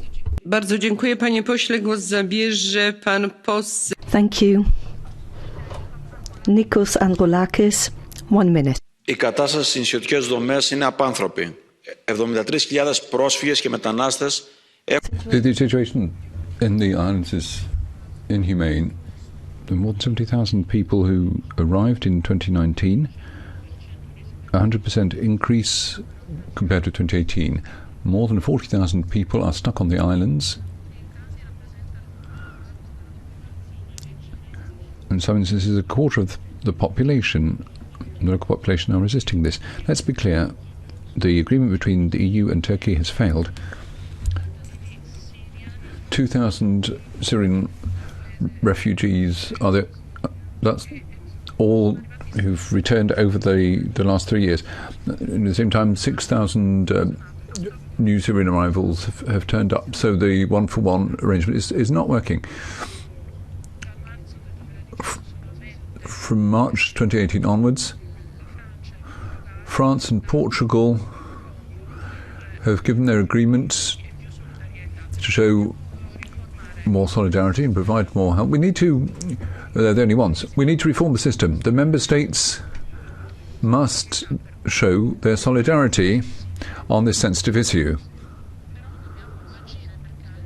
But we must take action, since otherwise extremists in Greece will be coming along here accusing us of not showing solidarity, and that's unacceptable. Chcę powiedzieć, że dla mnie to będzie wielka przykrość, kiedy będę używać jednego przycisku wyłączającego państwu. Now, it is very difficult for me to curtail your speaking time, so I would appeal to you once again to be disciplined and stick to your speaking time. Now, Mr. Bazescu, 1 minute. Doamna președintă, în fapt... Thank you, Madam President.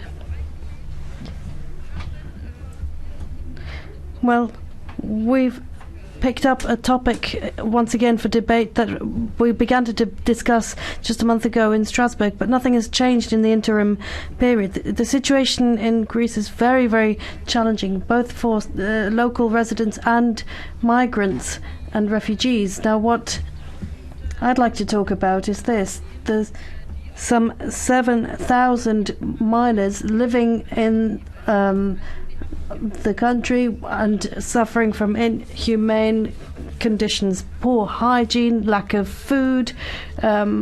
Children are dying in Europe, Madam Commissioner, as a result of this desperate situation, and we're talking about 2.1 million euros given to the Greeks as assistance. That's simply not enough. We owe it to the children to evacuate the children away and find a solution. Zabierze pani poseł Izabel. Thank you.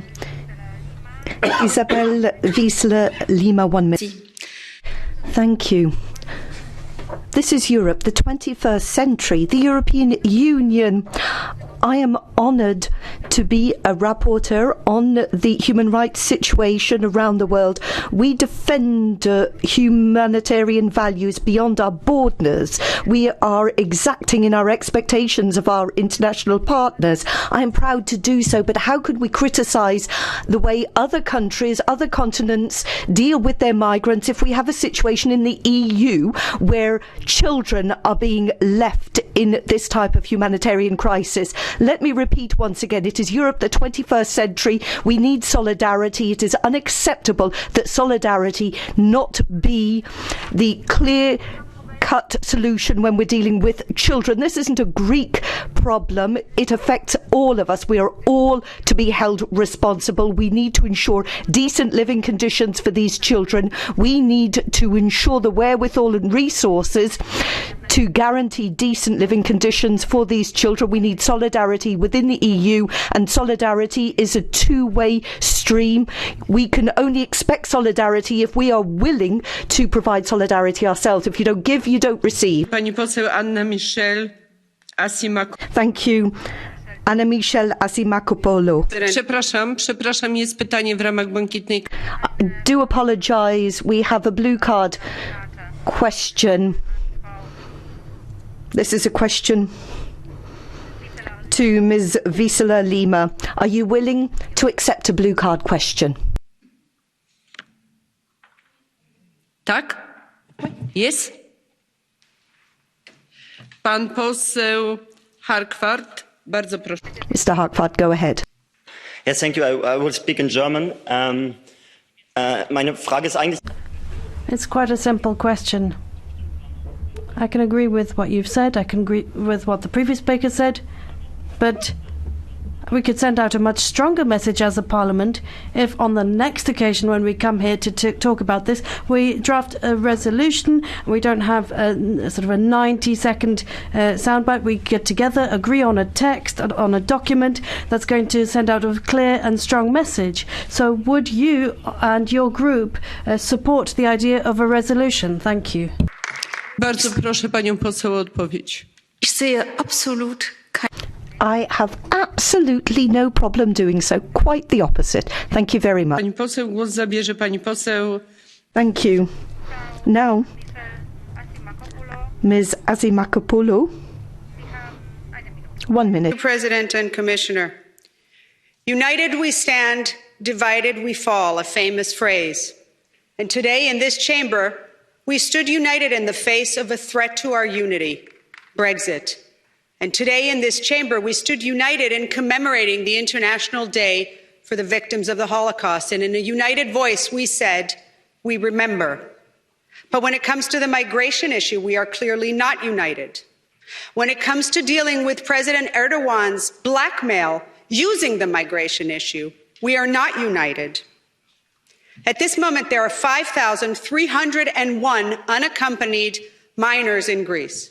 And the Greek government has asked for European member states to accommodate 2,500 of them. And only 3 states have replied. And I ask you, dear colleagues, from all member states and all political parties, have we become so entrenched in our national interest and so thick-skinned that we do not care about children? Frankly, I'm no longer worried about Europe's unity if we can't find a solution for 5,000 children. I'm worried about our dignity. Thank you. Dziękuję pani poseł. Głos zabierze pan. Thank you. Mr. Pospíšil, 1 minute. Pěkně, paní předsedkyně. Thank you, Madam Chair. I followed the speech of Mrs. Commissioner that focused on the destiny of unaccompanied minors. Yes, we should do more, and I would like to appeal on you, Commissioner, to discuss this in the Council, how the bilateral assistance works. I'm from the Czech Republic, and Mrs. Šojdrová has said that now the civil society, and also thanks to Mrs. Šojdrová, that I want to thank here. So thanks to this pressure, now finally the Czech government decided to accept those children from Greece, and then it somehow evaporated, and now it's unclear whether the Czech government will accept them, adopt them, or whether there is only formal mistake on the part of the Czech ministries. So we should try to find the reasons why to help and not why not to help. W sali mamy tylko jedno zgłoszenie. Bardzo proszę panią posłę. Now we will move on to catch the eye. Just one question. Go ahead, 1 minute. Senator Pereira, the situation described by Doctors Without Borders regarding children in the refugee camps on the Greek islands is disgusting. They're sleeping in mud in overcrowded centres. They have serious psychological problems. They stop eating, drinking and sleeping. They start on self-harm. Some even try to commit suicide. Some actually succeed in killing themselves. These young people and teenagers fled hunger and warfare, particularly in Syria, Afghanistan and Somalia, countries destroyed by military aggression, which the European Union and the powers within it bear much responsibility for. The European Union wants to wrap itself in the flag of human rights, but it's hypocritically living with the situation that it created. The situation in the camps cannot be separated from the ever more restrictive and inhumane migration policies promoted by the European Union. So the Union bears a twofold responsibility. What we need is to stop destabilising other countries and interfering with them, and we need scrupulously to respect international legislation on migration. Jedno zgłoszenie, pani poseł Ludmila Nowak, czas wystąpienia 1 minuta. Ms. Ludmila Novak, 1 minute, under Catch the Eye. Spoštovani kolegi, kolegice, predsedujoča, lepo pozdravljeni. Pred leti sem bila z delegacijo Evropskega parlamenta na Lesbu. Thank you. Some while ago, a delegation travelled to Lesbos, and there weren't refugees at that time. Tourists would go there and have a pleasant time, enjoy their stay there. So I do understand all the people living in Lesbos and the Greek people who are worried, and who are worried about their fellow countrymen on the Greek islands. Now, when it comes to the minors, I myself have grandchildren, and it fills me with sadness when I see these images of children barefoot, hungry, and there simply is no easy solution to this problem. We need to find solutions on several fronts, but first and foremost we need to make sure that children are no longer hungry and that children have access to education and some kind of decent future to look forward to. Pani poseł, w imieniu komisji głos zabierze pani komisarz. Thank you. Now on behalf of the Commission, Ylva Johansson, you have the floor. Thank you, Madam President, honourable members. I've been listening very carefully, and I understand from your genuine and committed intervention with a lot of feelings, and I'm not the only one that sleep bad at night. We have this situation with over 40,000 people living under these unacceptable conditions, and many of them children, and many of them unaccompanied minors, mostly teenagers. We can't continue like this, and I understand that we all agree on this. But as I said earlier, laying awake at night will not help anything. We are politicians, we need to act. And I, as the new commissioner, have a special responsibility to act, of course. So the Commission, of course, will continue to help and support Greece. We have, since the last 1.5 years, spent 35 million euros to help the unaccompanied minors with the hotels, with guardians, and we are doing a lot of things, as I also said in my first intervention. But as many of you have mentioned, we have been in this situation for many years. And at the same time, we have, for many years, been in a politically stuck situation, unable to take the necessary political decisions for a decent way to manage European migration in an orderly way, and to have a decent way of solidarity that shows that we all know that we have different geographical realities, and those member states that are under pressure, for example, these people living on the islands, we need to show solidarity towards the migrants, but also, of course, to these people, the Greek people that are now paying also a very high price. Therefore, my first, of course, continue to support the migrants, and especially the Greek government and the Greek authorities, to change these conditions. But also, I think it's very urgent to find a political solution so that we can actually come together and find this necessary common migration and asylum policy for the European Union. We can't continue being in a stuck situation. Those that pay the price for these are people that live under these terrible circumstances at the islands. So there's a high pressure on me personally, but also on member states and I count on your support from Parliament to find these political solutions. Thank you very much for this good debate tonight, and hopefully we can come back to another debate and having more solutions on a European decent way of actually meeting people and true to our values, both between member states and also towards those that are searching for shelter in the European Union. Bardzo dziękuję pani komisarz. W imieniu Rady głos. Thank you. On behalf of the Council, Nicolina Brnjac. Go ahead. Thank you, Madam President. Let me first of all thank you for this debate. Your input was very important to help to find workable answers to the current challenges. There is no doubt the situation on the Greek islands must be addressed in an effective and timely manner. As I have mentioned, I'm convinced that the Greek government is committed to improving migrants' conditions, especially those of children and unaccompanied minors.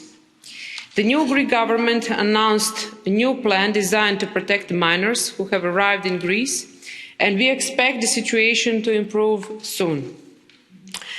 I know that member states and agencies are already extensively supporting all the Greek authorities, and I urge the Greek authorities and the Commission to speed up all the important work they do so that the people most affected can soon see an improvement in the difficult situation they are living. The Presidency will continue working towards a balanced approach between responsibility and solidarity in a comprehensive manner in a view of upcoming Commission's proposals. Thank you very much. Bardzo dziękuję. Zamykam debatę. Thank you. That brings us to the end of discussions on this item. We'll now move on to the Commission statement on the EU strategy for mobility and transport, measures needed until 2030 and beyond. I would also take this opportunity to remind you once again that you can use both traditional and electronic means to request a blue card question. You will find the relevant instructions at the entry to the hemicycle. We'll now hear from Ms. Valian on behalf of the Commission. Yes, thank you very much, Madam President. Honourable members of the European Parliament, I'm very happy to be back with you again today and to give you a first insight into our reflections on the future of transport and mobility. I would also like to welcome your choice to put sustainability at the centre of this debate, as it perfectly mirrors our common ambitions.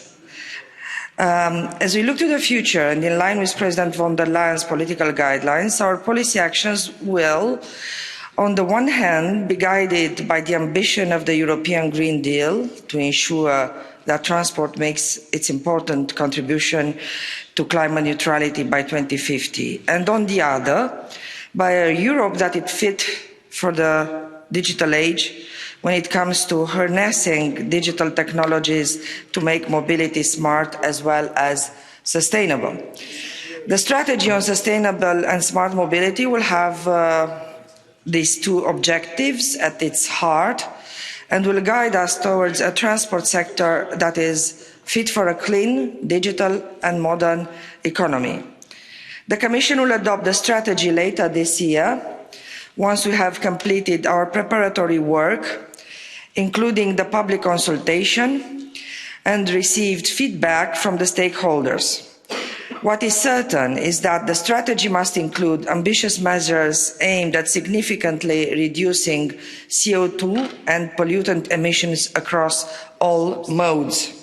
It will exploit digitalisation and automation, enhancing connectivity to the next level, and last but not least, it will ensure safety and accessibility.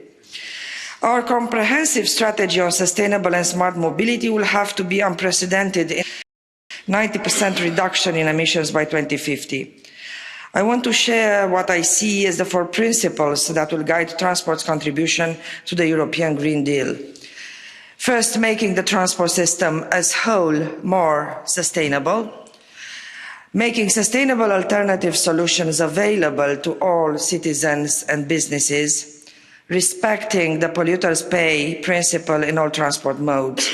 And not in the last, fostering connectivity and access to transport for all. Therefore, in the upcoming transport strategy, I'm planning to put forward measures in the following 4 areas of action. First, to boost the uptake of clean vehicles and alternative fuels for road, maritime and aviation. In this regard, we are already looking into specific initiatives to ensure the availability of marine alternative fuels and sustainable aviation fuels.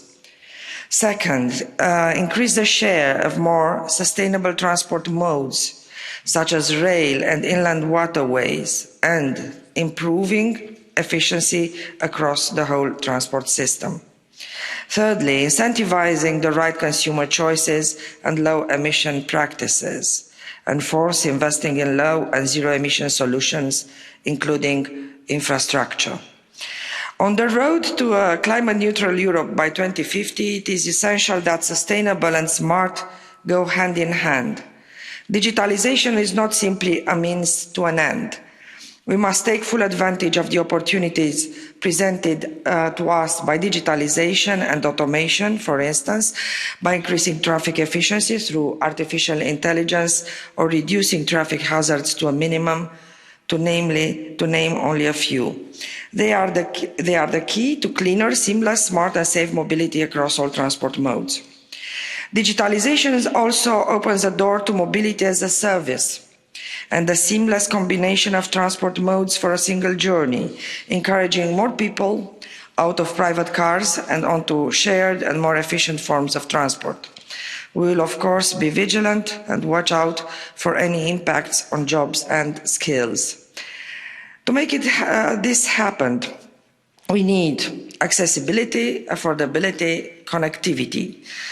I am 100% committed to leaving nobody behind as we embark on this green and digital transformation. The Just Transition mechanism will be key here. It will mobilise €100 billion to address the social and economic effects of the green transition, focusing on the regions, industries and workers who will face the greatest challenges. The connectivity provided by transport is fundamental to freedom of movement in the European Union. Safety and security. It should go without saying that while we must embark on a significant reduction of emissions from transport and harness digital opportunities for the sector, safety and security will continue to come first. Our strategy will incorporate measures for maintaining the highest safety and security standards in the world of transport. When we talk about global leadership, a real market for green digital solution is emerging, and I want the EU to be a global leader in these areas, from blockchain and digital mapping and tracking to connected and automated vehicles, trains, planes and vessels. To secure our position at global level, we need to take investment in research and innovation very seriously, and we need to work closely with the industry. This is some of my initial remarks on your question, and of course I'm looking forward to your questions and comments. Thank you very much, Madam President. Hi. Hyvää iltaa ja kiitos komissaarille tästä puheesta. Ja nyt haluaisin sitten...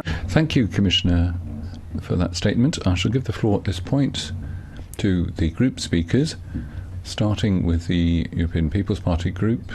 In the person of Mr. Marian Marinescu, you have 2 minutes. Mulțumesc, doamna președintă. Thank you, President. Commissioner, thank you for your introductory statement. Thank you also for your pledges for the year ahead. I would also like to thank you for including key files for the transport area in the Commission programme. Transport policy for the future must guarantee mobility and connectivity. This is essential to our economy. Any measures we take in future must guarantee mobility and also deliver on the needs set out in the Environmental Pact. A lot can be done without major investment. I could give you a few examples. Rail transport.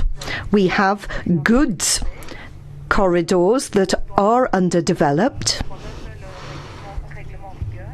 We could ensure implementation of prevailing rules and regulations, ensure that all standards and rules are respected when it comes to rail transport. We need to bring about that modal shift from road to rail. We need a major roadmap for industry and consumers. We need to complete the road corridors. When it comes to aviation, single European sky. We also need new rules when it comes to airport subsidies. All these measures will deliver results. We also need to look at inland waterways. They can deliver economic growth and reduce pollutants. Thank you. Thank you, Mr. Marinescu. Now the SND speaker is Johan Danielsson. So I didn't see you in the front row. Talman och tack till kommissionär Vălean. Att ställa om till en grönare och mer Thank you, President. Commissioner Vălean, we want the sector to be more sustainable if we're to meet our environmental goals. Between now and 2050, we must ensure that transport, which is expected to increase by more than 80% for both goods and passengers, be more environmentally sustainable. We can tweak taxation, but green investment is vital. We need to develop alternative fuels, and we must in particular seek to work on multimodality. We agree with you on your working programme. We must increase goods transport on the rail network. We also need to electrify road transport. When you catch a plane, we need greener fuel to be running it. It's vital now that Sitten annan puheenvuoron Uudistuva Eurooppa-ryhmän edustajalle. Thank you, Mr. Balthadiath, on behalf of the Renew Group. 2 minutes. Muchas gracias, señora. Thank you very much indeed, Madam President. And I'd like to thank the Commissioner for her opening statement, which touched upon many of the key issues that we share. Colleagues, allow me to quote the following text. Anyone travelling by plane can do so because they can afford to, or they are travelling on tickets that have been paid for by their companies. Well, this is the sort of statement we're hearing the government making on TV debates. Well, this sort of anti-plane travel rhetoric is stigmatizing people who use the aeroplane and causing them to question as simple an act as that, a free choice to travel by plane. And that we don't support this idea and thinking at all. It's harmful for the industry, of course, but also harming passengers using services because out of their free choice to do so. Now, criminalising transport is driving hauliers and other people in the sector to out of work, but it's also damaging trade, it's damaging other aspects, it's damaging the outermost regions, the islands, which need reliable, fast and efficient transport, and that's exactly what planes can provide. So people take the airplanes either because they need to or because they choose to, and they are free citizens. So let's move away now from populist sentiment. Let's not talk about air traffic as a new threat or even any. Let's think constructively now. Let's talk about new technology, new opportunities that these afford us. Let's talk about new fuels, alternative fuels. But pointing the finger and criminalizing one mode of transport is not something we should be doing here, and we should act responsibly. Thank you. Kiitos, edustaja Bausa Diaz. Thank you, Mr. Bausa Diaz. The next speaker will be the Chair of the Transport Committee, Karima Delli, speaking on behalf of the Greens. Thank you, President, Commissioner, colleagues. Transport accounts for 30% of greenhouse gas emissions. It's the only sector which is failing to cut its greenhouse gas emissions and has been failing to do so since 1990. And in parallel to that, not a single member state is actually respecting the Paris Agreement terms. Now, this phenomenon has led on to a terrible second dynamic. We have the illness of the 21st century in front of our very eyes, air pollution. 800,000 people dying early every year as a result. And so, Commissioner, you've talked about the Green Deal. I agree. Let's have it, but let's not turn it into a greenwashing exercise. The ecology of illusion. No, we need an ecology of solutions. In the roadmap for the Green Deal, you have to be bold. You've got to be ambitious. You've got to hit people where it hurts.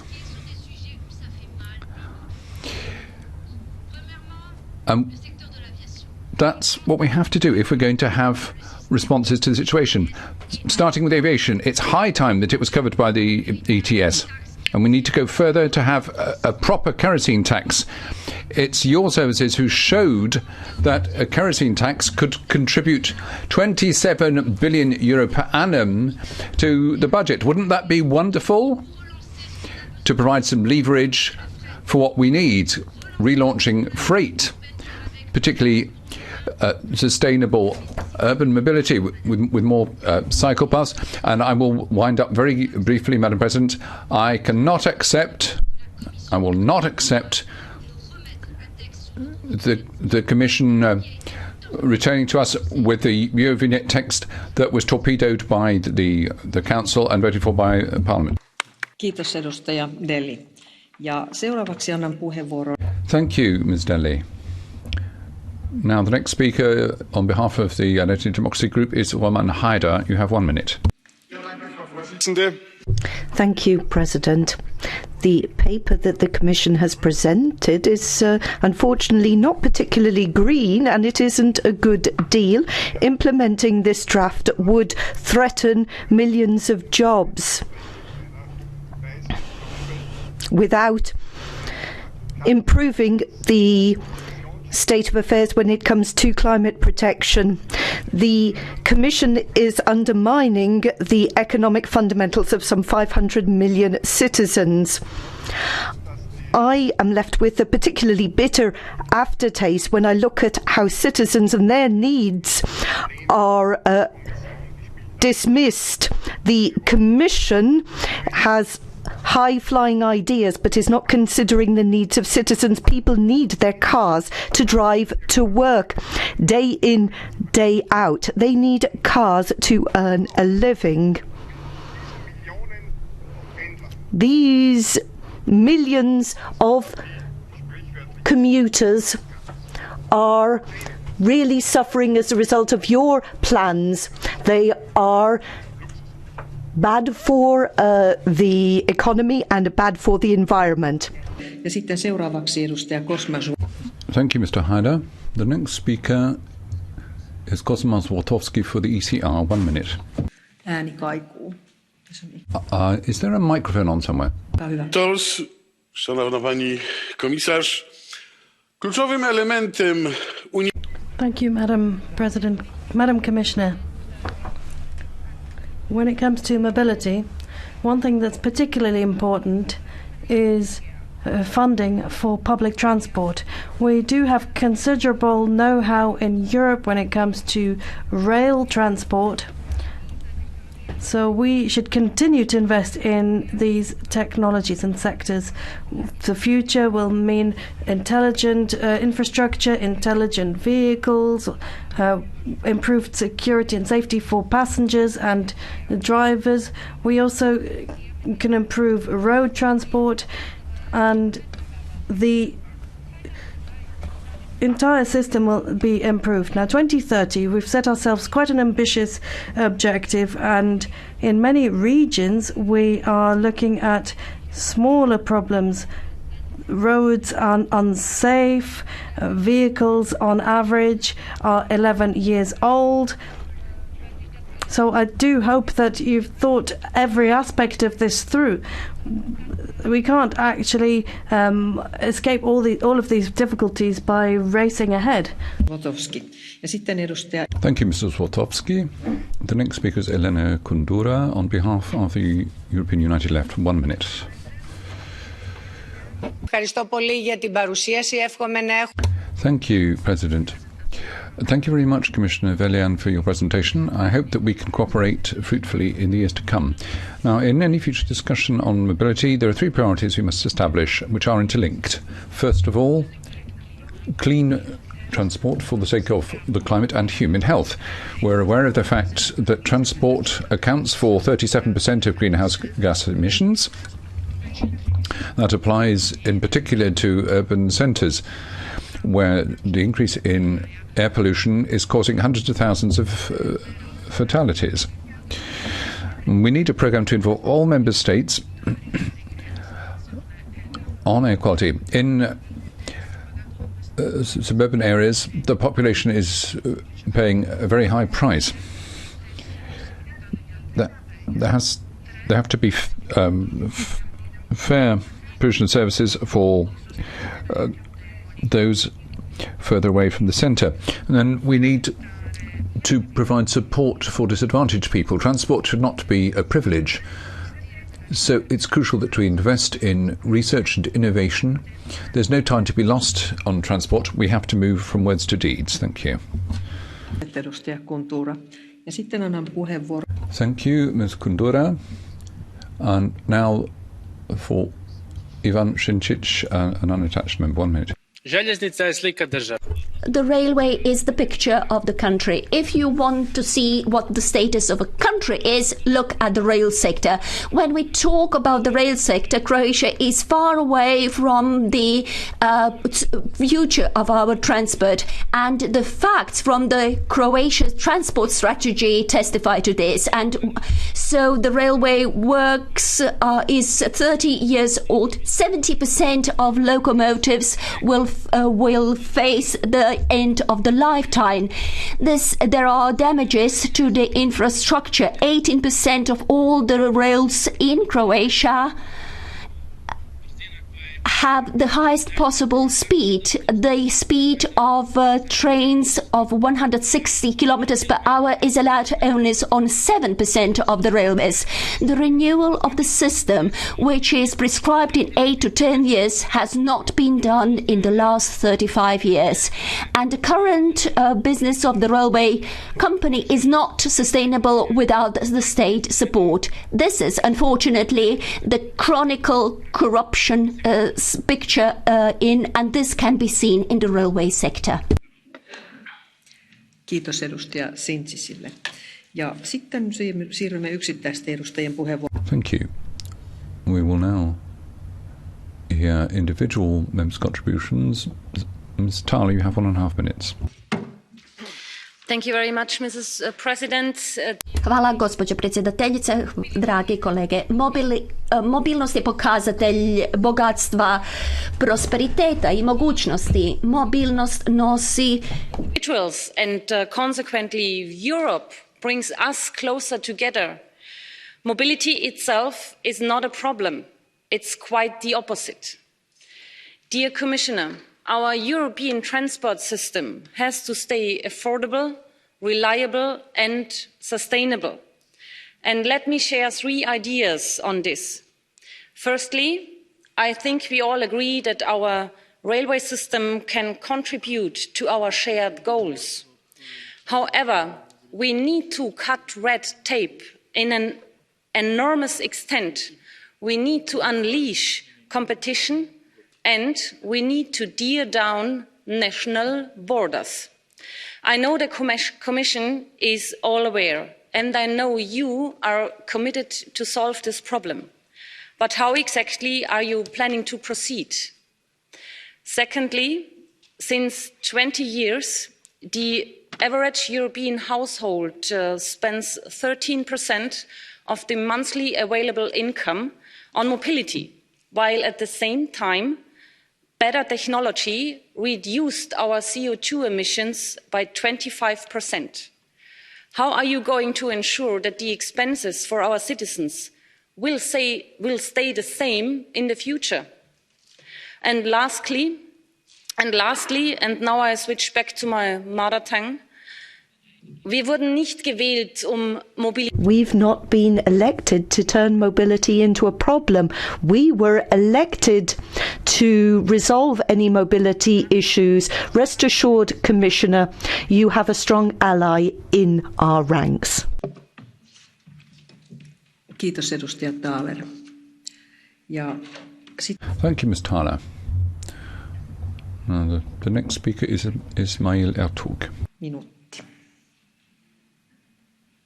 Yes, thank you very much, Madam Chair, Mrs. Commissioner, colleagues. The future of mobility has to be CO2 neutral. We can reach that only through new technologies and alternative fuels, and the electrification will not be possible without the corresponding infrastructure. Therefore, Mrs. Commissioner, I urge you as soon as possible to come forward with the alternative fuels infrastructure directive, which we had 7 years ago, but which failed due to the destructive approaches of the Council. Furthermore, I want to raise one more issue, which is the importance of the Trans-European Networks directive or regulation. This is also in preparation, we know that. I was the rapporteur 8 years ago, and at that time we had different goals. Now we have different goals as well. Therefore, we have to support with the Trans-European Networks guidelines also these targets and these goals, what I have raised before. We have to fund the smart and clean infrastructure also within the transport and the TEN-T guidelines as well, and the funding has to be there. Thank you very much for this, and thank you, Madam Chair. Kiitos, edustaja Ertug. Thank you, Mr. Ertug. Now I call Caroline Nachtigall. You have 1 minute. Thank you, President. Be clear with this. That's what I often hear inland shippers in various parts of the Netherlands, including my hometown, Amsterdam, telling us. They rather know what's going on today than tomorrow. Inland shipping in the Netherlands and across Europe, I'm sure, will be very happy to move towards sustainable fuel. The only problem is this lack of clarity from Europe. That's the only thing that's holding them back. Whether it's hydrogen or LNG or some other wonderful fuel that they're not familiar with yet, it doesn't matter. If the European legislation allows it, and they can get the power they need. Now, here's the crunch. You can't stop. You must stop putting inland shipping in the dock. With the revision of the TEN-T directive, all these funds have to be available for people in inland shipping to do what they really want to do, to make Europe more sustainable for future generations. So my question to you, Commissioner, is this. Do you agree with me that hydrogen and liquid nitrogen gas or other possible alternative fuels can be made available for the inland shipping community so as to make it economically viable? If so, how are you going to get this into the forthcoming revised 10T proposals and FC?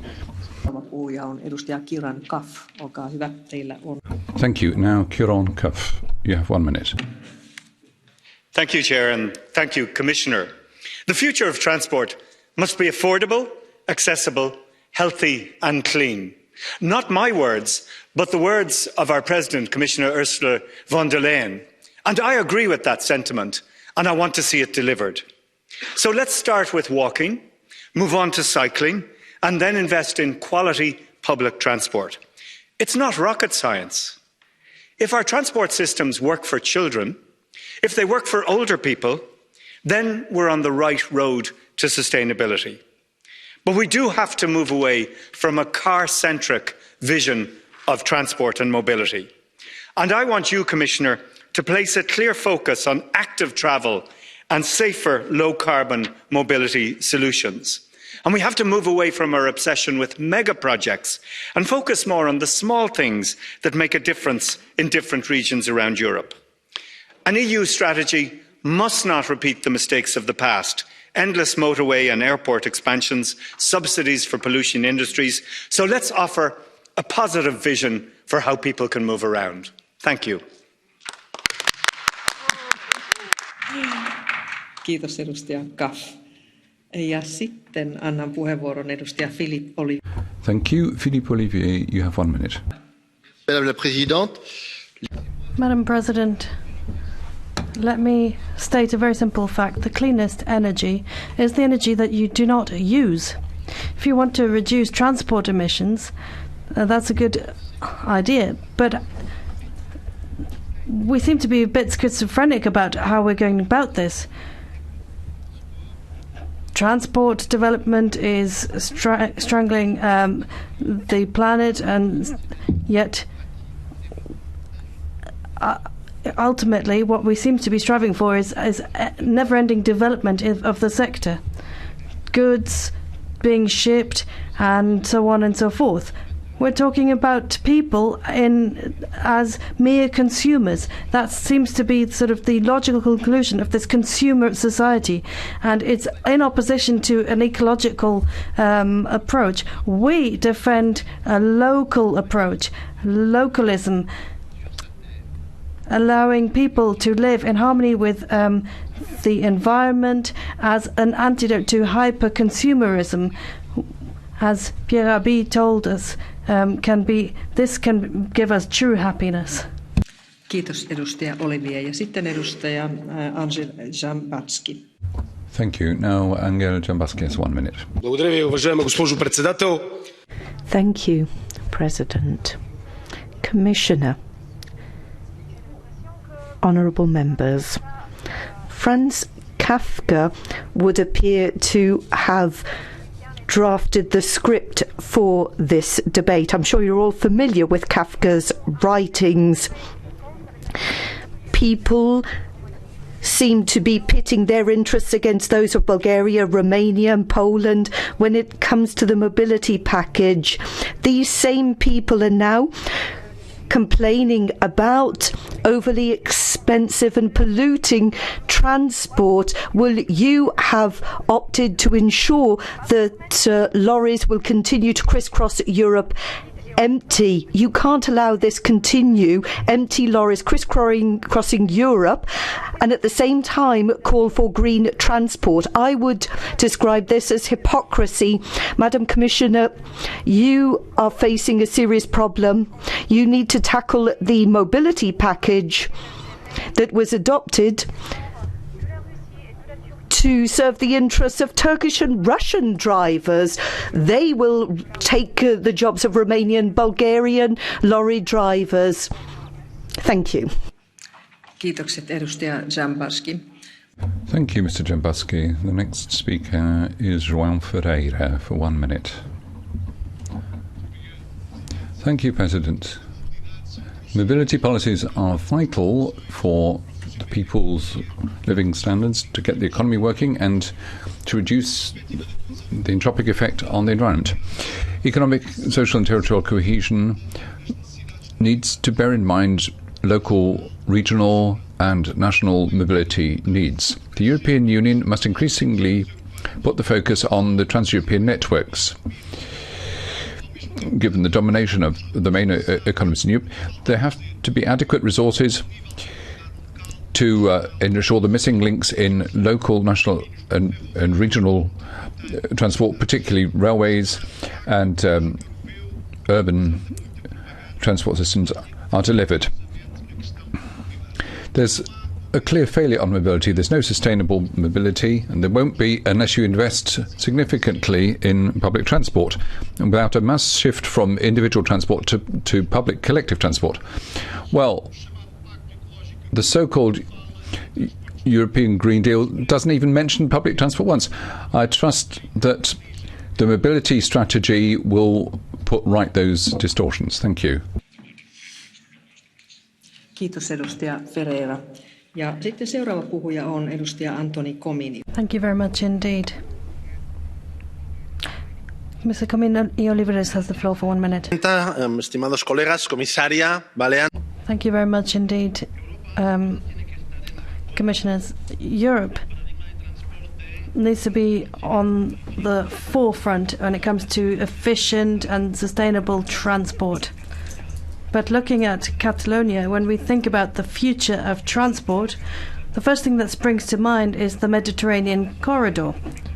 Socioeconomic players in Catalonia and Valencia have been working tirelessly on this connection, which is of strategic importance for Europe. It's one of the 10 T corridors, and it's been there for more than 10 years, but still isn't concluded. So the Spanish state slowed down investment, and it's been slow in putting in place the plans for Algeciras routes and other missing links. There's a long list of missing links. We welcome speeches, but regulation and laws are useless if they're not adhered to. They will have no effect whatsoever if we don't have good implementation in the member states. So we do hope that the European Commission will take a firm stance on this. Thank you. Edustaja Comini. Ja sitten seuraavan puheenvuoron saa edustaja Sven Schulz. Thank you very much indeed, Mr. Comini. Mr. Schulz is next for 1.5 minutes. Thank you, President. Thank you, Commissioner, for joining us this evening. We're talking about the future of transport. I would like to raise one issue that is of topical interest to European citizens. I've received many questions from my citizens about this in recent months. They've asked about the climate package. In many cities in Europe, we have seen different systems being introduced.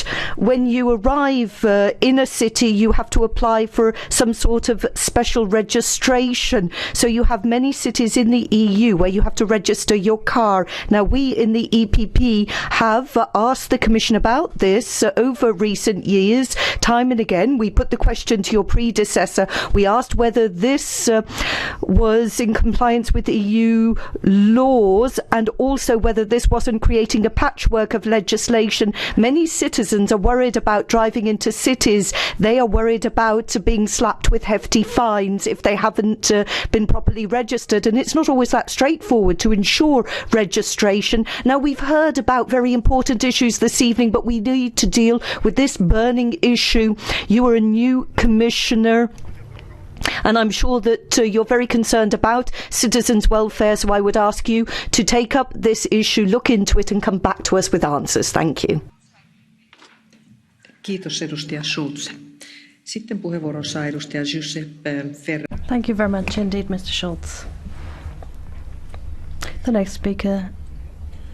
Thank you, President. The Green Deal has to be more than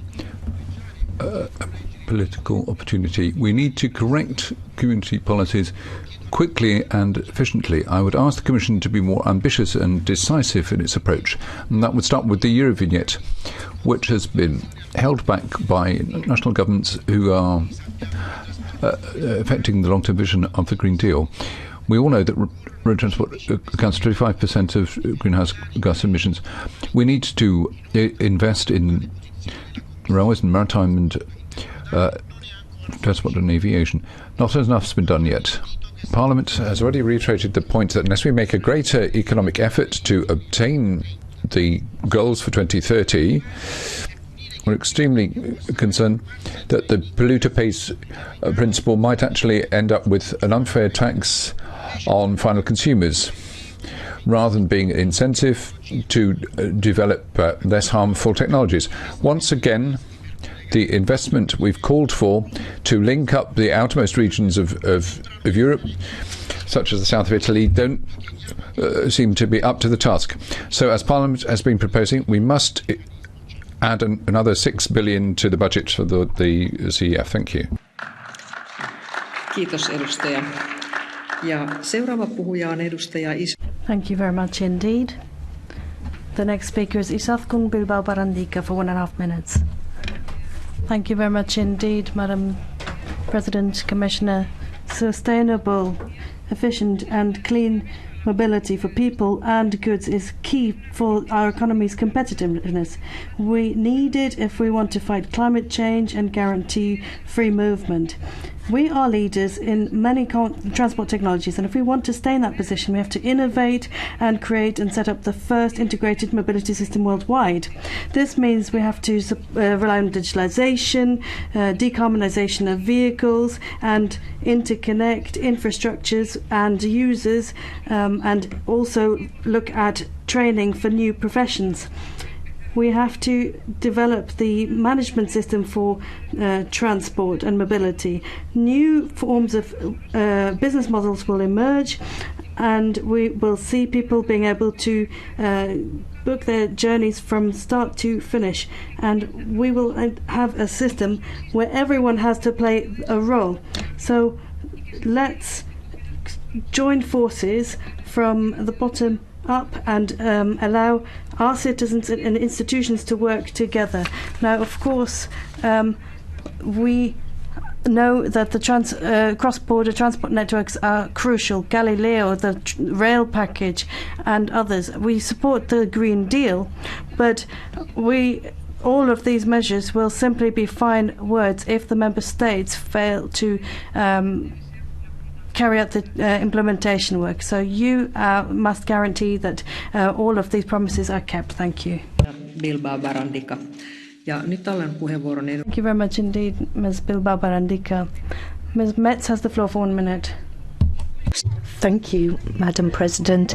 In Luxembourg, we are the first European country to introduce free public transport. As of March, we have access to alternative, practical, effective forms of transport. This is essential to encourage citizens to switch to a different mode of transport. Transport must be accessible to all, and it must be affordable for all. But we also need additional investment. We need to ensure that the infrastructure is in place to switch seamlessly from train to bike, between trains and between different modes of transport. We need low carbon transport across Europe, such as tram, public transport. This should be free of charge for students. We also need intra-European train services, night services. This is an integral part of the Green New Deal. This is a tangible area where Europe can improve the living standards for its citizens. Thank you. Kiitos edustaja Tili Metz. Ja koska en näe seuraavaa puhujaa.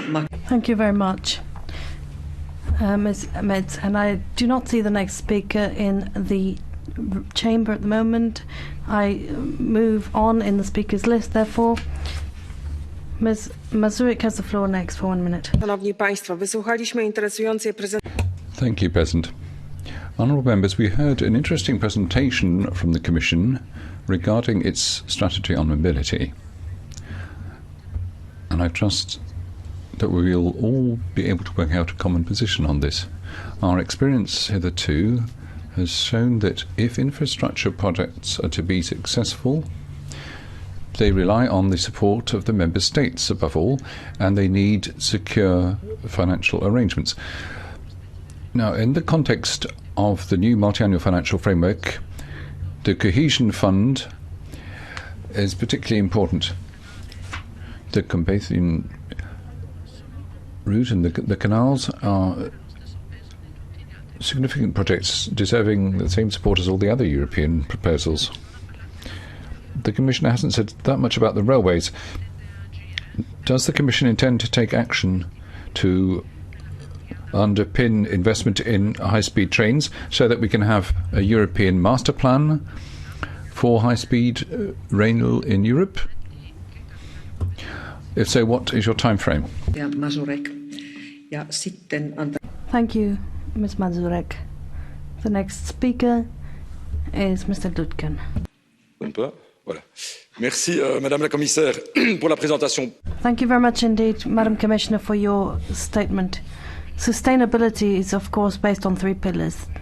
The ecological side, of course, which you spoke about at length, and of course we need to support the Green Deal and ensure that goods can be transported by rail rather than road, and also tax kerosene, which I'm in favour of. We need to have fair taxation, but sustainability is also economic sustainability, jobs, employment, businesses that depend on that sector, the transport sector. So we need to have not lose sight of this in our strategy. Look at the business angle, the employment factor as well, and the impact of digitalization. Now, transport is a major issue for many of our regions that feel abandoned and isolated. Regions become isolated when there's no transport, public or private. So this becomes a democratic issue. So, Madam Commissioner, we need to make sure that every citizen tomorrow will have access to transport, effective transport, and then people will once again believe in Europe when Europe is able to provide good transport links to citizens. So it's a democratic issue, an economic issue, and an ecological one. Thank you. Kiitokset, edustaja Lütjen. Ja seuraava puhuja on... Thank you very much indeed. The next speaker is Ms. García Munoz. Thank you, President. Commissioner, revising these rules will be one of the mainstays of ensuring sustainable transport and the Green New Deal. We need tangible legislation for rail. We want more efficient goods and passenger transport.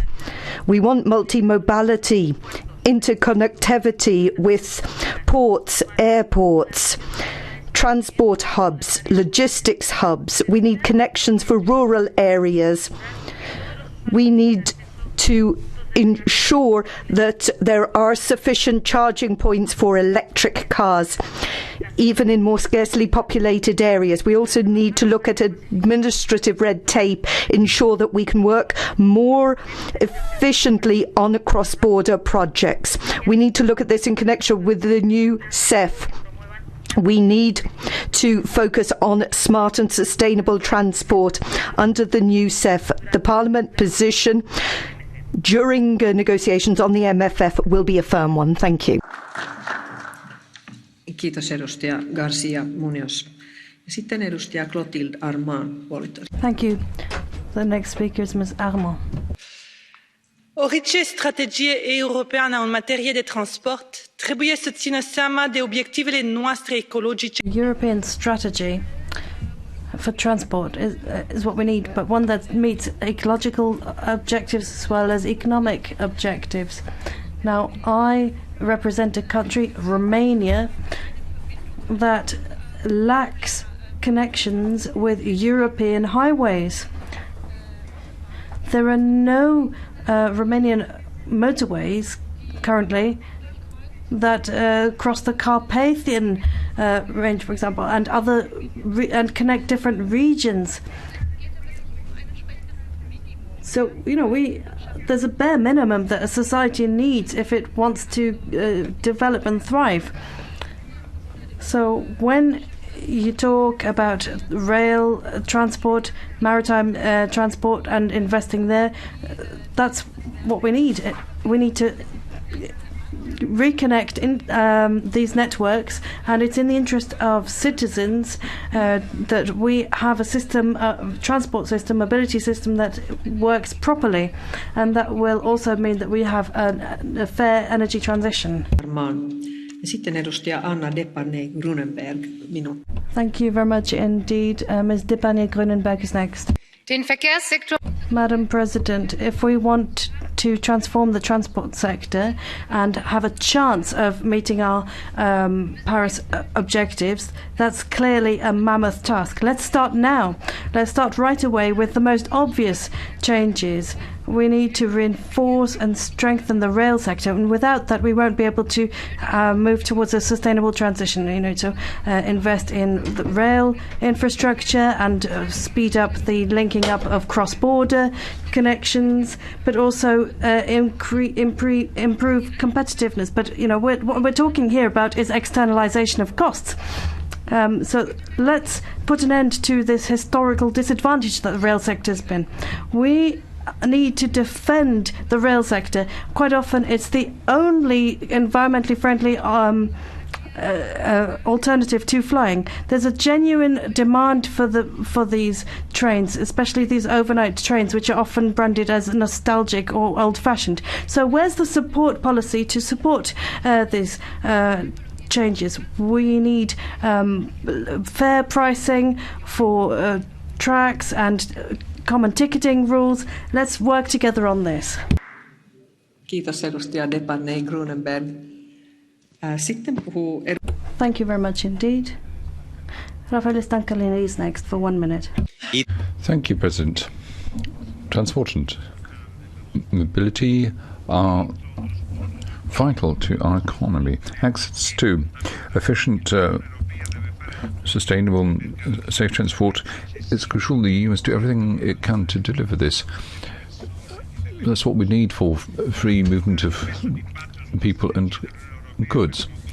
Now, this European strategy for 2030 gives us an opportunity to remind the European Commission there are certain regions of Europe where we need to create the missing links and remove the current bottlenecks that are undermining the smooth running of the single market. Sicily is an island, and it is economically disadvantaged as a result. That applies to its business community and its citizens. Europe needs to provide proper recognition of territorial characteristics when it comes to air transport and investment in building the bridge across the Strait of Messina as a necessary vital infrastructure for road transport within the TEN-T networks. Thank you. Kiitos edustaja Stansanellille. Ja sitten edustaja. Thank you very much indeed, Mr. Stankanelli. Ms. Virkkunen is next for 1 minute. Madam Commissioner, I think when we are speaking about Green Deal, I think that decarbonisation of transport, it will be one of the biggest challenges, because we know that all the time the emissions on transport sector, they have been increasing, and also we know that the need for mobility is all the time, same time, increasing. But I very much agree with Madam Commissioner that we already have also solutions available. We have alternative sustainable fuels, and here I think it's very important that we have very technology neutral approach, because we have very different regions in Europe and also different modes of transport who has different needs.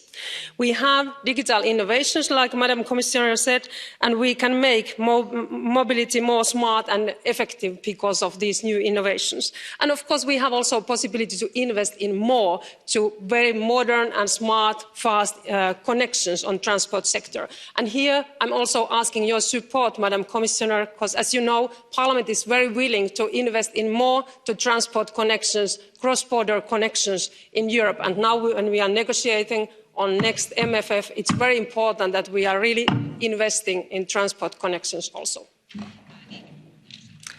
Kiitos edustaja Virkkuselle. Ja sitten annan Thank you very much indeed.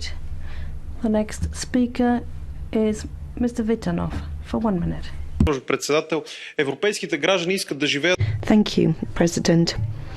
European citizens want to live in a world of peace and a good environment. We want air and water quality. This means that we need a sea change in the transport sector. We need a greener form of transport. We need to do our utmost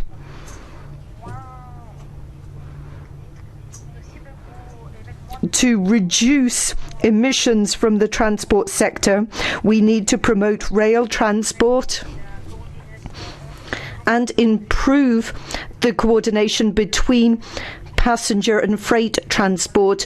We need targeted measures looking at infrastructure and digitalisation to ensure a modal shift from road to rail.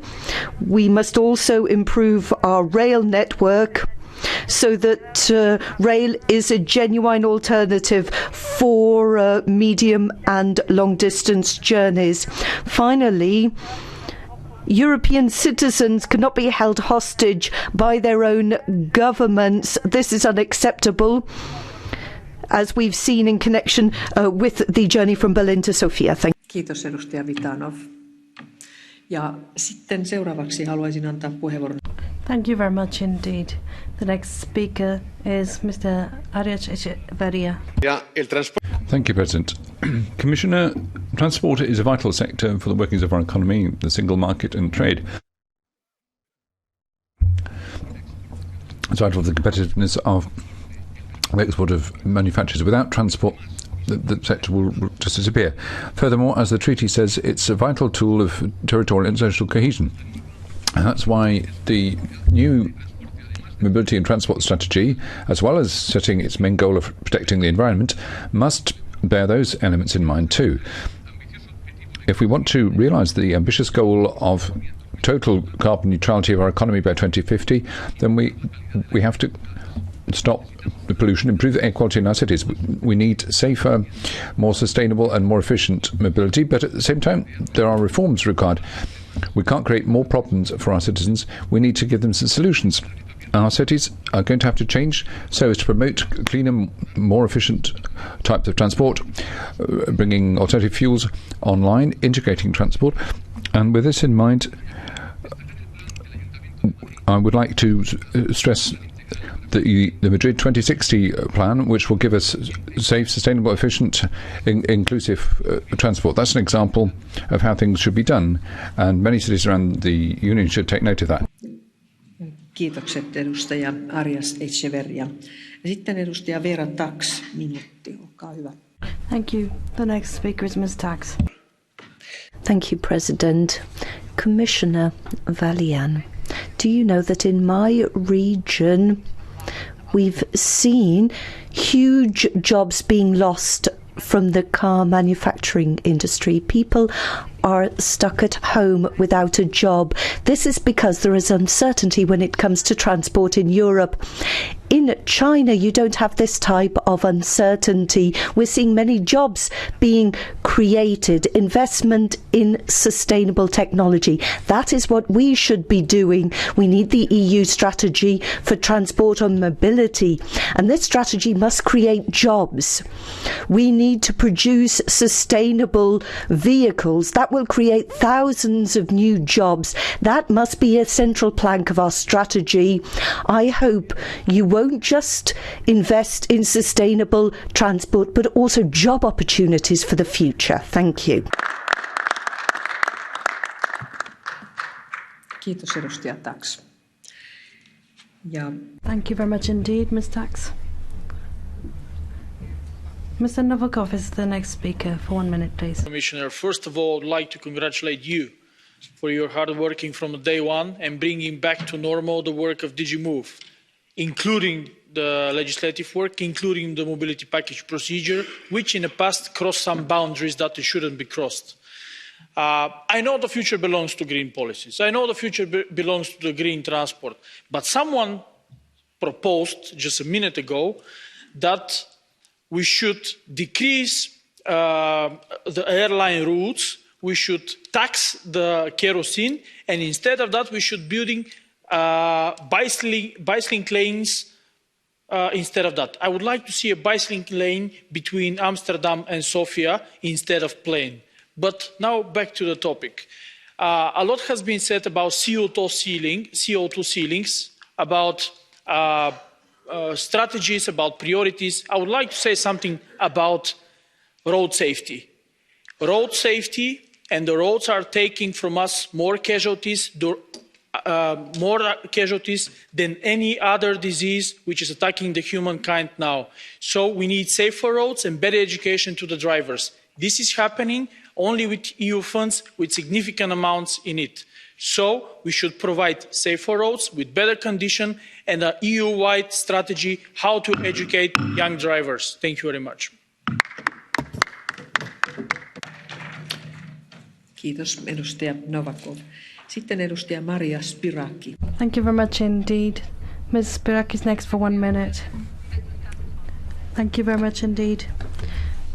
Commissioner Vălean, I'm very happy to see you here today. I'm quite sure that you have a real understanding of sustainable mobility and the need to invest into green mobility. About 99% of the fleet overall in public transport is electric, and we'd like to get up over 50% in the next 15 years. In my own city, Thessaloniki, we need those 15 years to really ensure that we have reliable urban transport.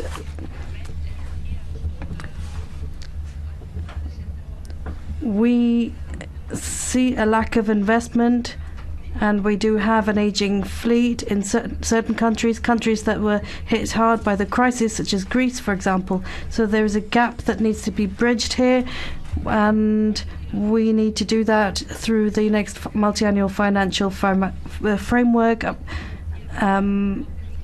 And we need to set objectives that are achievable. We need public transport that's affordable and accessible to all. Thank you. Kiitos edustaja Spiraki. Ja nyt on tämä varsinainen puheenvuorolista käyty läpi. Thank you very much. This concludes the speakers list, but we do have 5 speakers under the Catch the Eye procedure. I'd like to give the floor to Mr. Traian Băsescu. Mr. Băsescu.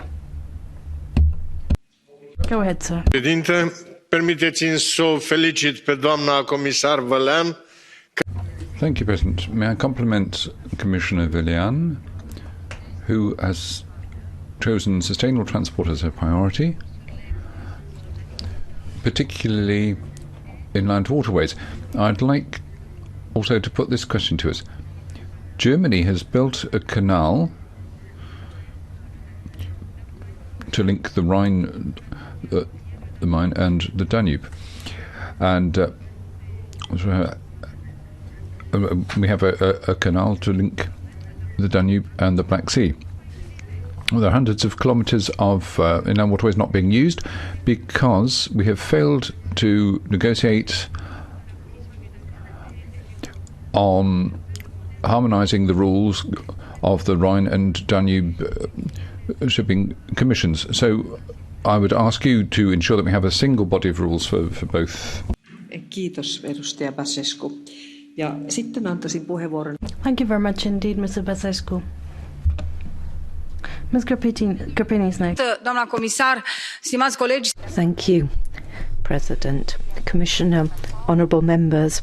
4 or 5 years ago, we held the same type of debate.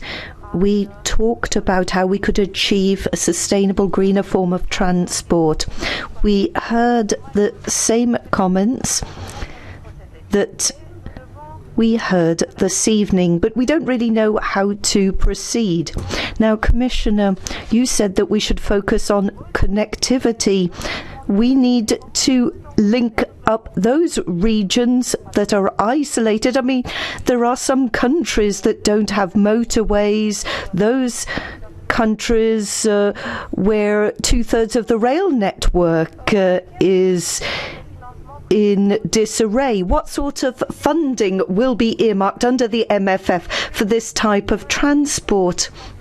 Bear in mind that there is an impasse at council level. Heads of state and government must understand that the Parliament is doing its job. Commission is coming up with proposals, but it all comes a cropper. It is only if the council plays ball that we can have greener, more sustainable form of transport. Thank you. Ja sitten haluaisin antaa puheenvuoron edustaja Walter Flegolle. Mr. Flego's the next speaker. Dear Chair, dear Commissioner, we know that the strategy of the EU's Thank you. 2020 had the objective to halve the casualties in relation to 2010. Unfortunately, this will not be achieved because in 2018, 25,000 people were killed in transport, which means 500 people per week. Among the countries where there were most casualties, in addition to Romania, there is Croatia. The average of the EU, 49 casualties per 1 million. In Croatia, 89. It is important to say that 94% of all casualties are caused by human error. Because of that, it is key to invest into road infrastructure, but also in smart technologies, in vehicles, in digital technologies, and in new opportunities in order to be able to reduce this huge number of casualties. Kiitokset edustaja Flego. Annan puheenvuoron nyt edustaja Bogdan Johnsalle. Thank you very much. Mr. Jones is next. Dziękuję bardzo. Pani komisarz, pani przewodnicząca, pani komisarz, chciałem bardzo serdecznie podziękować za to, że w swoim... Thank you, President. Commissioner, I'd like to thank you sincerely for what you said, as you reminded us how many road accidents there have been. Now, I've been working in this too. Clearly, we do need to develop a low-emission transport system, but we mustn't forget that in 2017, across the road network of the European Union, 25,000 people lost their lives, particularly in Romania, Bulgaria and my country, Poland. There's an opportunity here for you, Commissioner, and for all of us to build the Via Carpathia highway. That's a necessary north-south link to allow people to have faster transport from the north to the south, and it's very important for goods transport too. You have an opportunity here to show what you can do, and let's bear in mind the figure I said, 25,000 funerals a year. That's a source of shame for the Union. Kiitokset edustaja Johnsa. Thank you. One more speaker, Mr. Tomac. Vă mulțumesc, doamna președintă. Doresc și eu să-i urez mult succes. Thank you, President. I would like to wish the Commissioner every success. Today was a sad day. After 47 years, we bid farewell to the UK. Now, I believe the Commission should aim high. It should strive to strengthen the European Union. The European Union must become stronger, increase connectivity from north to south, east to west. I have a specific proposal in line with the Commission's environmental package. I would like to know whether we could introduce recommendations ensuring that national and European institutions set up research centres for electric cars. Thank you. Kiitos edustaja Tomac. Ja nyt sitten... Thank you, Mr. Tomac. Commissioner, you have the floor now. Go ahead. Thank you, Madam President. Honourable members, thank you for this interesting debate and pertinent comments. I have carefully noted, and I'm very much encouraged by your interest in the subject. I do recognise in what you are saying, basically all the ideas we are working on in the Commission in order to put forward this strategy by the end of the year. As I said in my at the beginning, for this strategy to be successful, we need to have everyone on board. So it needs to be just, and it needs to create new jobs. It has to be accepted, and this will be part of our thinking. Listen to you all. It also becomes very clear that there are baskets of measures for each mode. It's not only one solution for everything, and we have to carefully blend and balance several measures in order to achieve smoothly the best outcome possible in a short run. Because people are expecting to see rather quickly results from our work in the sustainability of transport.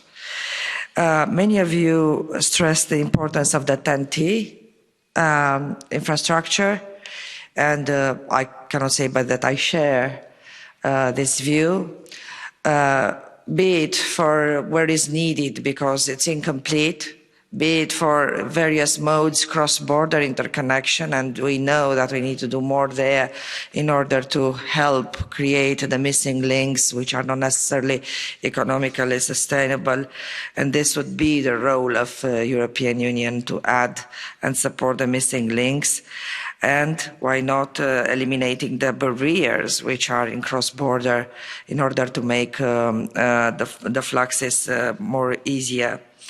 The Commission announced, or at least I'm telling you, that we are going to revise the TEN-T infrastructure in 2021. Many mentioned the alternative fuels infrastructure and alternative fuels as such. I think this is very much also in connection with the aviation, which was intensely mentioned. We have to keep in mind that both aviation and maritime are global business. And I think one more, we need to understand there are baskets of measures, there are technological advances, and there are alternative fuels. We need to very carefully look into them and into the market and the volume of this kind of fuels on the market so that we would have an important uptake. But these are all things we are looking at. Lots of you talked about the implementation, of course. It's for nothing if we adopt legislation and it's in the end not implemented. And there are so many countries which remained there, which are very delayed in implementing important things in regulation. If it is just to mention the signalling on the rail as one of them. Then many of you mentioned the fact that there are files which are blocked by the Council. And I can assure you that, for example, the Single European Sky is something I'm trying to lobby and promote in each meeting I have with any representative of the Member States. We have it on the table and we'd like very much to see it moved by the Croatian presidency. This would be something I'm insisting for, and I really hope we'll have a movement here. The same with the Eurovignette. We don't withdraw the Eurovignette. We are trying to lobby for it in order to have it, all the good work done, to have it push forward so that the Council will have a general approach, hopefully by June, so that, because the Eurovignette or the Single European Sky are the kind of things which will make a difference in road transport or in the air traffic improvement efficiency, and this will have a concrete impact on sustainability and on reduction of emissions, or on internalizing the externalities if it is to talk about the road. Road safety was mentioned. Of course, road safety, it has to be at the core of our activity, and what we are going to propose or work on, what we are working on, is a safe system, which is an integrated approach towards the safety in transport, because as it was mentioned by several people here, there are so many elements which together constitute the environment for the safety in transport. So all this needs to be taken into account. All the ideas I heard are very good. And the last word would be also on the fact that all the industry in connection with transport, transport as such as a backbone of our economy, we need to make it more sustainable and smart, but keep in mind that it is competitive and it has to remain as such. And for this, for the industry, as it was mentioned, we need measures which are predictable, so people will know, investors will know what it is there to come, so they can plan in advance for 10, 20 years.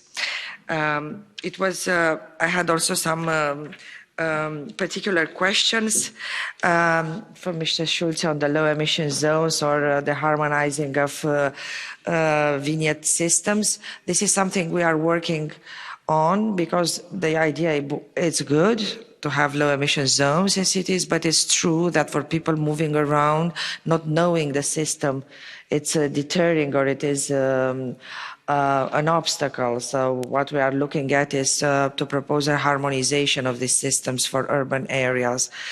And in the rest, for the Eurovignette, I already said that we would like to support the Eurovignette. And the question with the inland waterways raised by Mr. Basescu also, inland waterways needs to become the new big thing, because I think it is underused, and you are absolutely right. Because inland waterways together with transport on inland waterways together with rail are the most sustainable modes we are having, and new things, new progress for inland waterways are needed in terms of sustainability of the ports, of the vessels, new intelligent traffic systems.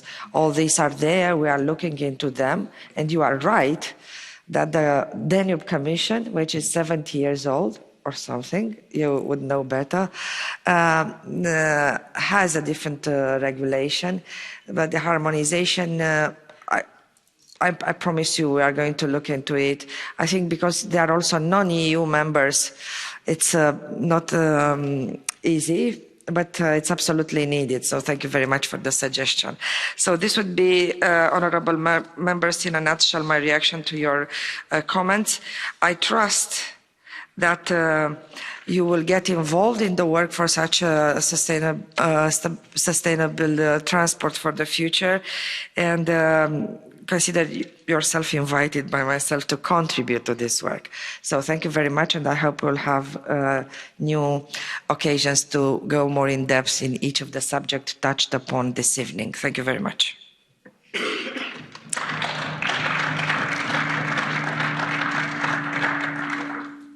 Kiitokset komission jäsenelle.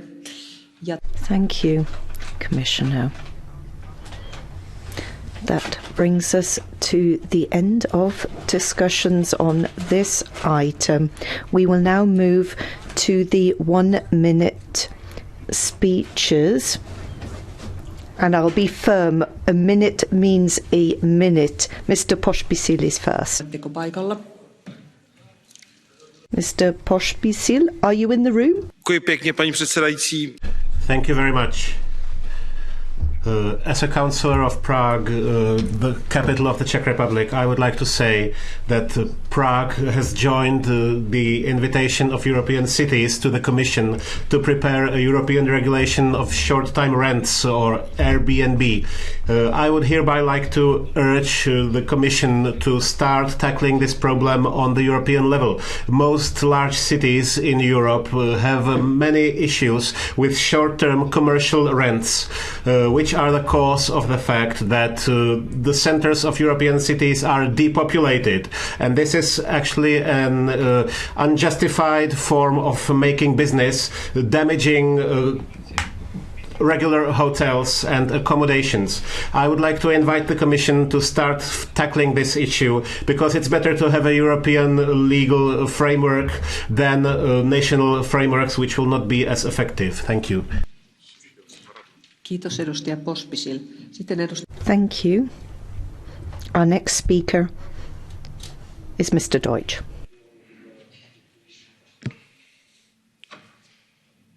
Hogyha megnézzük azt, hogy mi marad. Dear colleagues, if we look at the non-Hungarians, the difference, the Roma and the migrants, then what we are left with is a very strange and scary phenomenon. This is white heterosexual males and maybe some women.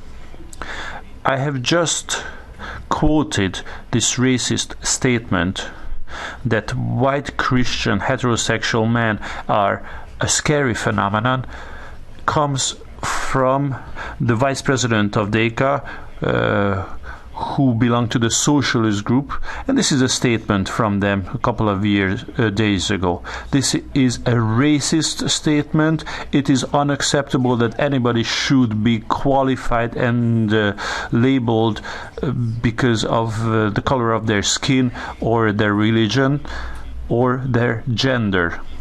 This is something that we do not disapprove of and something that we reject. Klára Dobrev, Vice President of this Parliament, also belongs to this political party. We expect a clear answer from Ms. Dobrev. When are you going to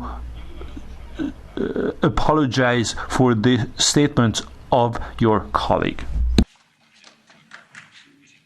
Kiitos edustaja Deutsch. Sitten edustaja Rory Palmer. Thank you, Mr. Deutsch. Our next speaker is Mr. Palmer. And this will probably be my final speech in this Parliament. So can I begin by, through you, Vice President, thanking the Parliament staff and their services, and indeed my own staff as well, who've been truly brilliant through a difficult period of uncertainty.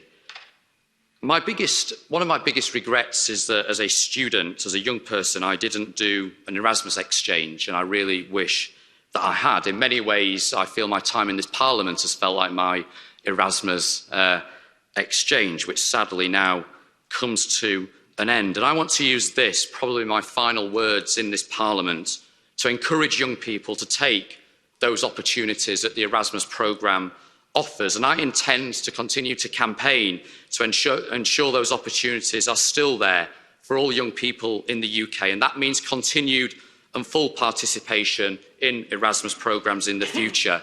Brexit, in my view, is a historic mistake. It will come with costs and consequences. Those consequences must not damage the chances and opportunities of the next generation, but I fear they will. We must now do all we can to make sure they don't. So, thank you, and for now, from me, farewell and good luck. Thank you, colleague, and all the best to you. Sitten edustaja Maria Grappini. Ms. Grappini. Mulțumesc, doamna președintă. Independența justiției și respectarea drepturilor. Thank you, President. The independence of the judiciary on human rights is something vital for Europe's future. Citizens' trust in the European Union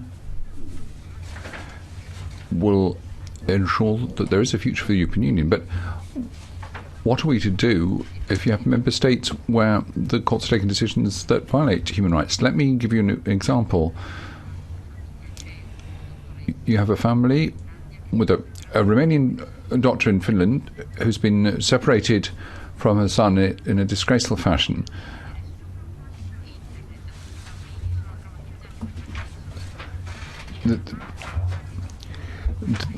The children who've been separated by their mother, and so they've run away. What is Europe doing to stop these separations? The children have reached the age of 12. They've not been given a chance to come forward and give their position. For the sake of these children, we must make sure that they return home to their mother. Thank you. Mr. Flego. Now, the multi-annual financial framework 2021-27 must be a visionary, courageous budget that encourages green policies and that encourages digitalization. While in the USA, they also drive taxes without a driver. We lag behind. We lag behind in terms of initiating projects that are important for the competitive Europe and all the member states. Since I'm a reporter on the Digital Europe program, I can say you the Digital Europe is one of the major things in the future. Therefore, I demand from the Council to present the multi-annual financial framework which held the courage and the wisdom to say no to cutting funds of the programs such as Digital Europe that can contribute to higher competitiveness of the European economy as well as better standards of living of all our citizens. Thank you. Kiitos edustaja Flego. Ja sitten edustaja... Thank you. Mr. Guerrero. Thank you, Madam President. 4 years ago at COP22, the Prime Minister made commitments at COP22 when it came to reduction objectives for greenhouse gases, and there was a drastic reduction for greenhouse gases within the transport sector that was agreed.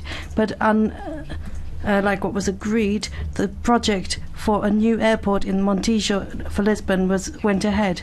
There was no impact assessment. There was no consideration of the impact on the Tejo River estuary, the impact on tourism and trends, and looking at Beja as a possible complementary airport for the region. So now, having studied the Beja situation, what we have is something that's very far from what we need. There's no it's not true that Portugal is simply about Lisbon. Kiitos edustaja Guerrero. Ja nyt antaisin... Thank you. Mrs. Walsh. Vice President, colleagues, under the European VAT Directive, sun cream is not listed as a product eligible for reduced VAT rate. This desperately needs to change. Irish Senator Tim Lombard has proposed that in an effort to tackle skin cancer and make sun cream more available, we need to remove VAT on it, which is classed as a luxury product in this day and age.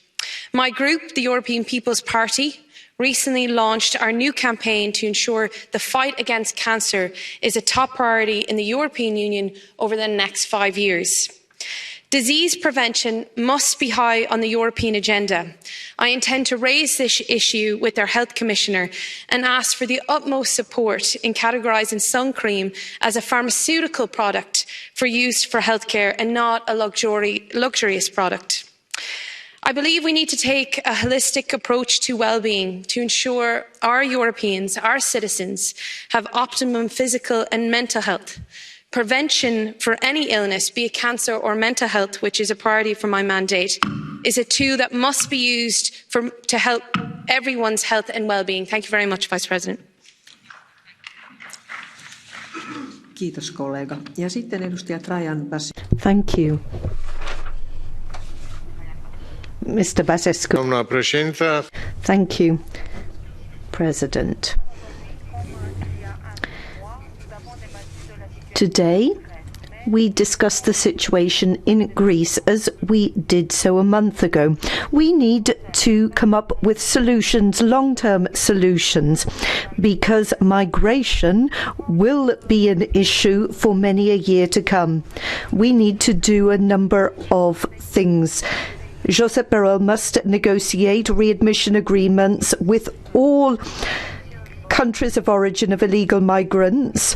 Mr. Borrell also needs to negotiate cooperation agreements with transit countries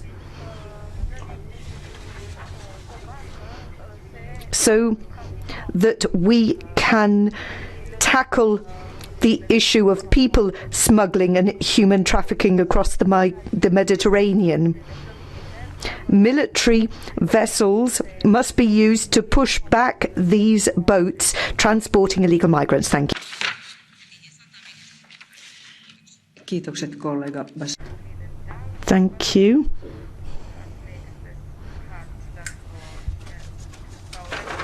Ms. Le Chanteux. Bonsoir, Madame la Présidente. Good evening, President.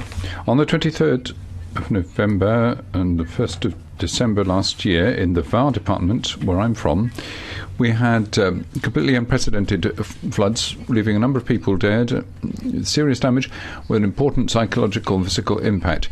The storms caused material damage running to hundreds of millions of euros. All of this just before we commemorated the 60th anniversary of the Malpasset dam disaster, which had killed more than 80 people. We know that the Var is an area at risk. Unfortunately, it has to be noted that the flood prevention programme, as it's known, has still been left at the study stage. It's nothing but fine words. It's never been followed through on with some tangible action. Given this scandalous inertia on the part of the French government, I think the time has come immediately to use the European Union Solidarity Fund so that the necessary work can be done to make the area safe and protect the people from these natural disasters. Thank you. Kiitos edustaja Le Chanteux. Sitten Thank you. Mrs. Pereira. Obrigada, Presidente. Há neste momento. Thank you. There's a strategy of attacking the National Health Service in Portugal right now with a systematic lack of investment into infrastructure and other means. And this approach towards privatizing health and making opportunities for money-making in this sector. Now, that's an example of policies that don't work in the interest of the country. And in the European semester, there's talk of cutting investment in healthcare, when what we really need is more investment. Now, if you look at healthcare providers all across the country, we're seeing this problem. Quality and reliable healthcare, as described in the constitution of the country, is what we need in our country. And that's why it's in the interest that we must put the interest of the country before the interest of the European Union. Thank you. Kiitos edustaja Pereira. Ja Thank you. Ms. Delucy. Thank you very much. I may be happy today that democracy is finally being implemented in the UK, but I am also very sad. I'm sad at the UK taking a path that is incompatible with democracy. I loved how the nations united around trade after the Second World War. You know, for us it was good, it was hopeful, it was positive, but it has morphed into something very different, that labels criticism as populism, that needs to steal democratic agency from people in order to run smoothly. This is not a recipe for peace that I recognise. And I just pray that you self-reflect after we leave. Please do not treat democracy like an obstacle that you need to navigate around for efficiency. The smooth running of the EU should not come at the cost of democratic agency for your people. Please, please take heed. We do not leave in a way that is unfriendly and we want bad relations. We love Europe. Brexit was never a rejection of Europe. We are your friends and we wish to remain your friends. Thank you.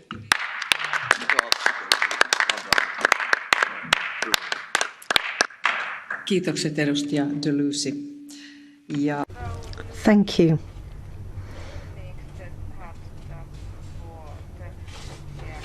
Mr. Kanev. Благодаря, госпожо председател. Thank you, President. In Bulgaria today, SME representatives took to the streets to protest against red tape, arbitrary decisions, the tax burden, injustice, political pressure,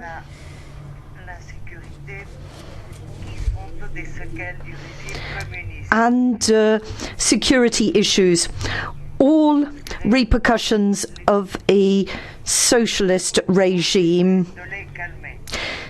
The government is trying to calm the situation to no avail.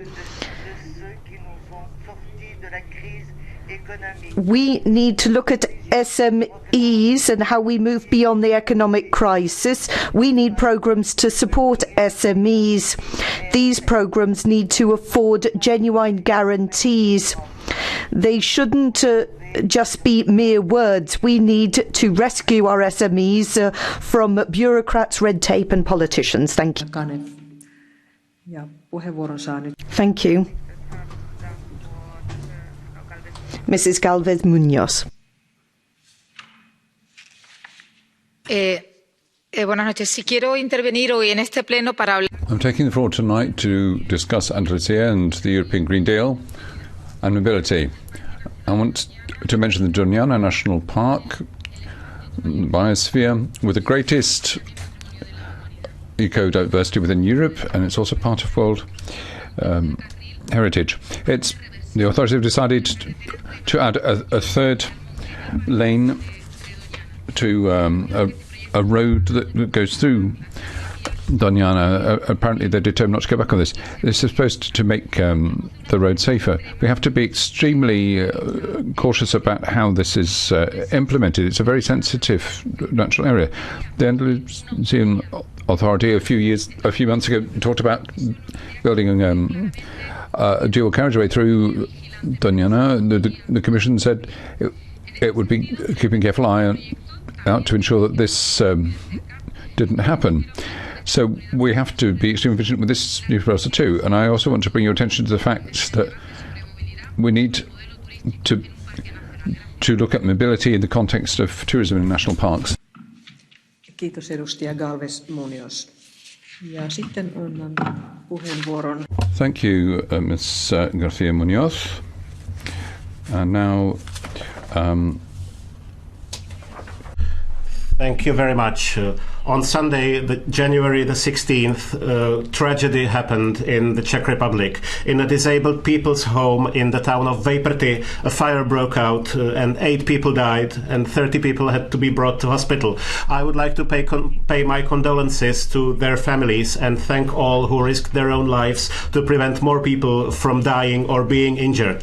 We must reflect upon the causes of this fire. In the Czech Republic, the reform of social services has come to a dead end. It is no longer a social or political topic.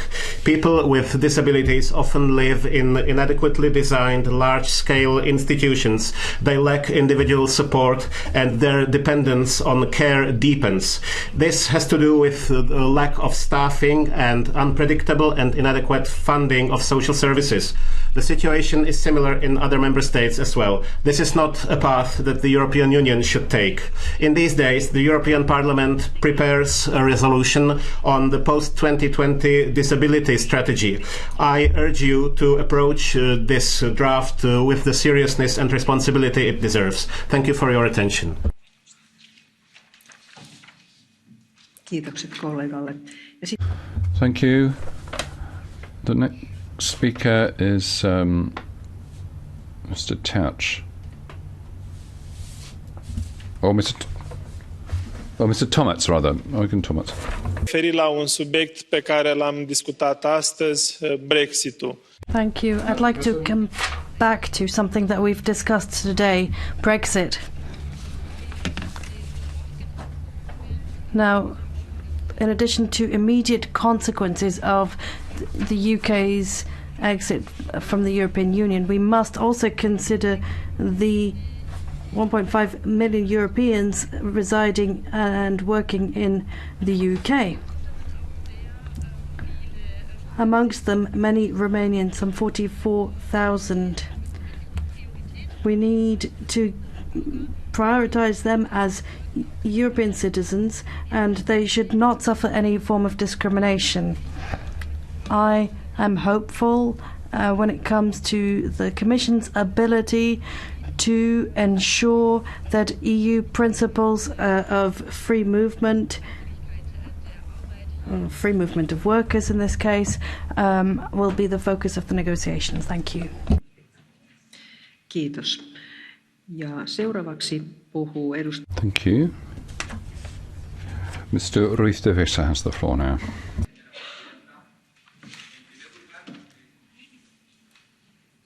Señora Presidenta. Thank you, President. Today, I would like to pay tribute to Richard Corbett, Claude Moraes, Judy Curtin-Darling and Julie Walsh. I would also like to take this opportunity to criticise here and inform the Commission about an initiative taken by the right-wing party in Spain, Vox, in the Murcia region. It is a parental pin that has been introduced. The idea is to allow children to opt out of talks on sexual orientation or civics. This is very serious. We should fight back against this initiative. I hope that the Commission and most political parties in this chamber will support us. Kiitokset edustaja Ruiz de Vesa. Thank you, Mr. Ruiz de Vesa. And the next speaker is Irena Joveva. Zelo čustveno je bilo danes v tej stavbi, govorili smo o preteklosti, o tem, kaj je šlo narobe. Thank you. We've been talking about the past. We talked about what went wrong decades ago in Auschwitz.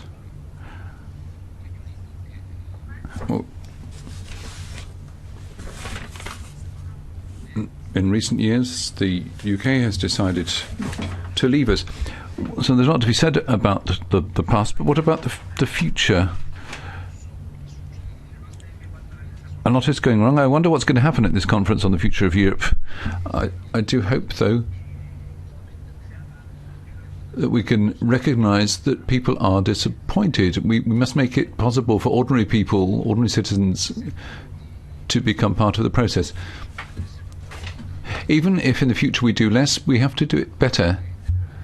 We can't keep kicking the can down the road before we decide anything to do. As Abraham Lincoln said, that the best way to provide for the future is to create it. Kiitokset. Ja antaisin nyt puheenvuoron. Thank you. Anyone else? Gracias, Presidenta. Señorías, mañana en Euskal Herria. Thank you. Tomorrow in the Basque Autonomous Committee and the Navarrese Autonomous Committee will hold a general strike defending fair working conditions and dignified conditions for workers. This is taking inspiration from the big movements of pensioners who've been asking to uphold the Social Rights Charter, who want a different social model, who want to prioritise people's lives and sustainability. We want to support this initiative and call on the Commission to take initiatives that will ensure that people enjoy fair and decent minimum wages, fair working conditions, and a 35-hour working week, avoiding social welfare cuts, and introducing social clauses in all administrative boards and works councils. Now we will follow this mobilisation and this and hope to see positive changes in the future. Thank you. Tässä vaiheessa sanoisin myös, että puhujien tulisi hieman hidastaa rytmiä, jos tulkit eivät pysy perässä, mutta edustaja ei. It'd be good if members could not speak quite so fast. You may not get your whole message over, but anyway, on we go with Peter Pollack. Onko edustaja Pollack? Ďakujem pekne za slovo. Thank you, President. At the moment, our thoughts turn to the victims of World War II.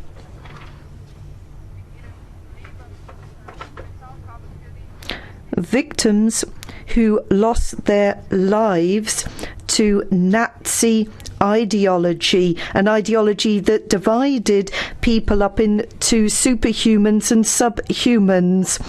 Many died in concentration camps, people of different nationalities and faiths, Jewish people and members of the Roma and Sinti community. We have seen modern-day fascists donning suits, wearing the cross and taking up seats in the European Parliament. This has nothing to do with democracy. Fascism is a crime. It's something we need to fight against. It is what we owe the victims of World War II. And I would ask the European Parliament, the Commission and all other institutions to take swift action to prevent the spread of hate, fascism and Nazism. Thank you. Sitten edustaja Garcia Munoz. Thank you. Ms. Garcia Munoz has the floor. Thank you, President. Now, there are people who deny climate change, but in my home region, we've been hard hit by Storm Gloria with rivers flooding. Something like 400 kilometres of roads were hit in dozens of municipalities in the provinces of Teruel and Zaragoza. Thousands of people lost their electricity supply. Significant losses to farmers. Cooperation between the central and regional governments was vital, together with the security services and the regional emergency services, the councils and the neighbours, that they're fighting to cope with the exceptional situation. And this shows all the more the need for the European institutions to work hand in hand with national, regional and local authorities on socio-economic and territorial cohesion. We need to find solutions for the disadvantaged regions who need an opportunity to improve their transport and telecoms infrastructures. Kiitokset. Ja sitten edustaja Andrea Caroppo. Andrea Caroppo. Thank you, Mr. President. To 2nd of January, thousands of people who are liable to VAT closed their shops and turned out to protest in Rome to say enough, given the unfair, heavy taxation they face. The tax burden as a whole amounts to more than 60%, and this is forcing a lot of businesses to close down. Just bear in mind that in the last few years, the number of SMEs and professionals has fallen by something like 40%. In 2018, Italians were paying 33 billion euros tax, more than the European average. Something like 2% of GDP loss as a result. The growth policy of the whole Eurozone is impacted. That's why it's vital for the Commission to intervene and make sure that there can be more flexibility in Italy, so that above all we can stop this VAT burden which is weighing on the shoulders of the productive sector in Italy. Thank you. Now, Herman Tertsch has the floor. Thank you very much indeed.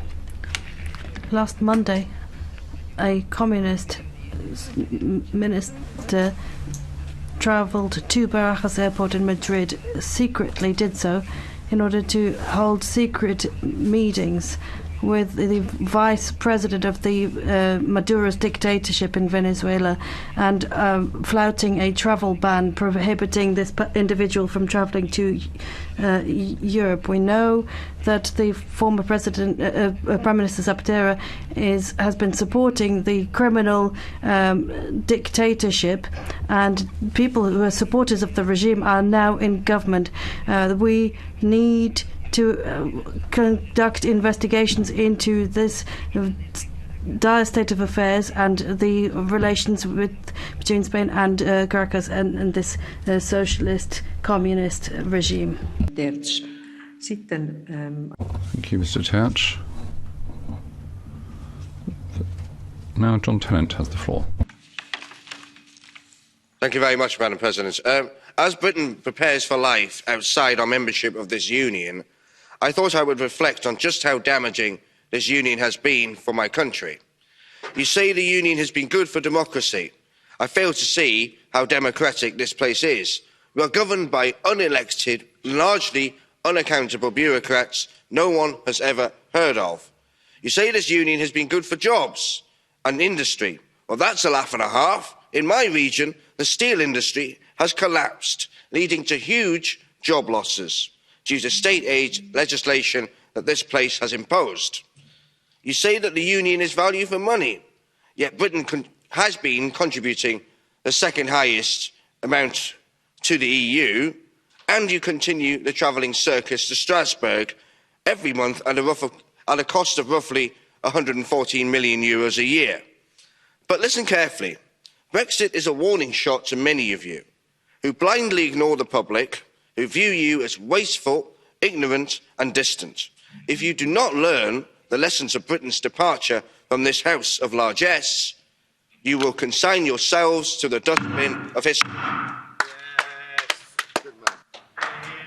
Kiitokset, edustaja Tennant. Thank you, Mr. Tennant. The next speaker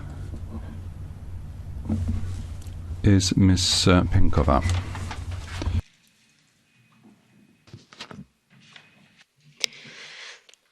Уважаема госпожо председател, уважаеми колеги. Thank you, President. Colleagues, the European Commission stated that member state governments must adopt a strategy to implement the Green Deal. Some countries will be more affected than others. We would like to know what will be done in terms of the social dimension. How can we transform our economies to ensure that all benefit? The strategy must be drafted by member states. The green transition will be in all our interests. It should not be viewed as a decision imposed by Brussels. We should all pull together to breathe life into this future. We should not stand by idly. We need to shape the future. And lastly, Mark Potenga. Thank you, Madam President. I met David at the event on social security just outside, and he told me that in his sector, given that some businesses, let's say a Romanian firm, post a worker to Belgium on a temporary basis, it tends to be the dispatching country, Romania in particular, where the social security contributions are made. There's a problem for him there because in competitive terms, that Romanian firm has a competitive edge over Belgian firms, and that is used as an excuse for governments such as the Belgian government to impose lower social security contributions for Belgian employers. So it's Belgian workers who are being stuffed from both sides. So a clear question to the Commission. Could you please force through the highest level of social security contributions for the benefit of workers? And if so, when? Because the workers really need it. Thank you. Kiitokset edustaja Botenga. Ja sitten nyt aivan viimeinen puheenvuoro ja sen saa Thank you, Mr. Botenga. And the very last speaker, Mr. Rowland. Thank you, Chair. The Brussels hierarchy wants the EU to be a superpower. Well, it has achieved that in one sense. It's a regulatory superpower. On that score, it's got no global peer. The whole raison d'etre of the EU is regulation. It is a form of directive economics, but has the advantage of not being paid for by taxation, as the costs are borne by business and passed on to consumers. Regulation is really a subspecies of central planning. What shocks me is how Europe has developed economically. It is truly statist, where only large multinationals thrive due to crony capitalism. Its attitude to business in general, start-ups, innovation in the sciences and technology, and the sheer scale of regulation have been anti-competitive, anti-growth and job-destroying. So as we leave the EU, I believe the economic consequences will be hugely positive for the UK, not least through regaining our regulatory autonomy and the ability to do our own free trade deals. We should strive to become Singapore on Thames, the EU fears so much. So I warn you, as I look forward to the EU's prospects for 2020, I see negative interest rates, the start of QE once again, and a parlous state of the economy. So please, watch and be careful, because your economy is in tatters. Kiitos edustaja, olette käyttänyt aikanne. Ja nyt haluan toivottaa teille kaikille hyvää yötä. Thank you. Good night, everyone. Thank you for staying, Commissioner.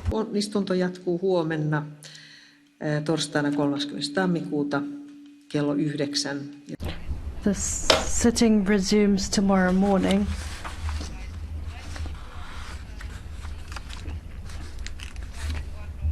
The agenda has been published online on the Parliament's website. Good evening.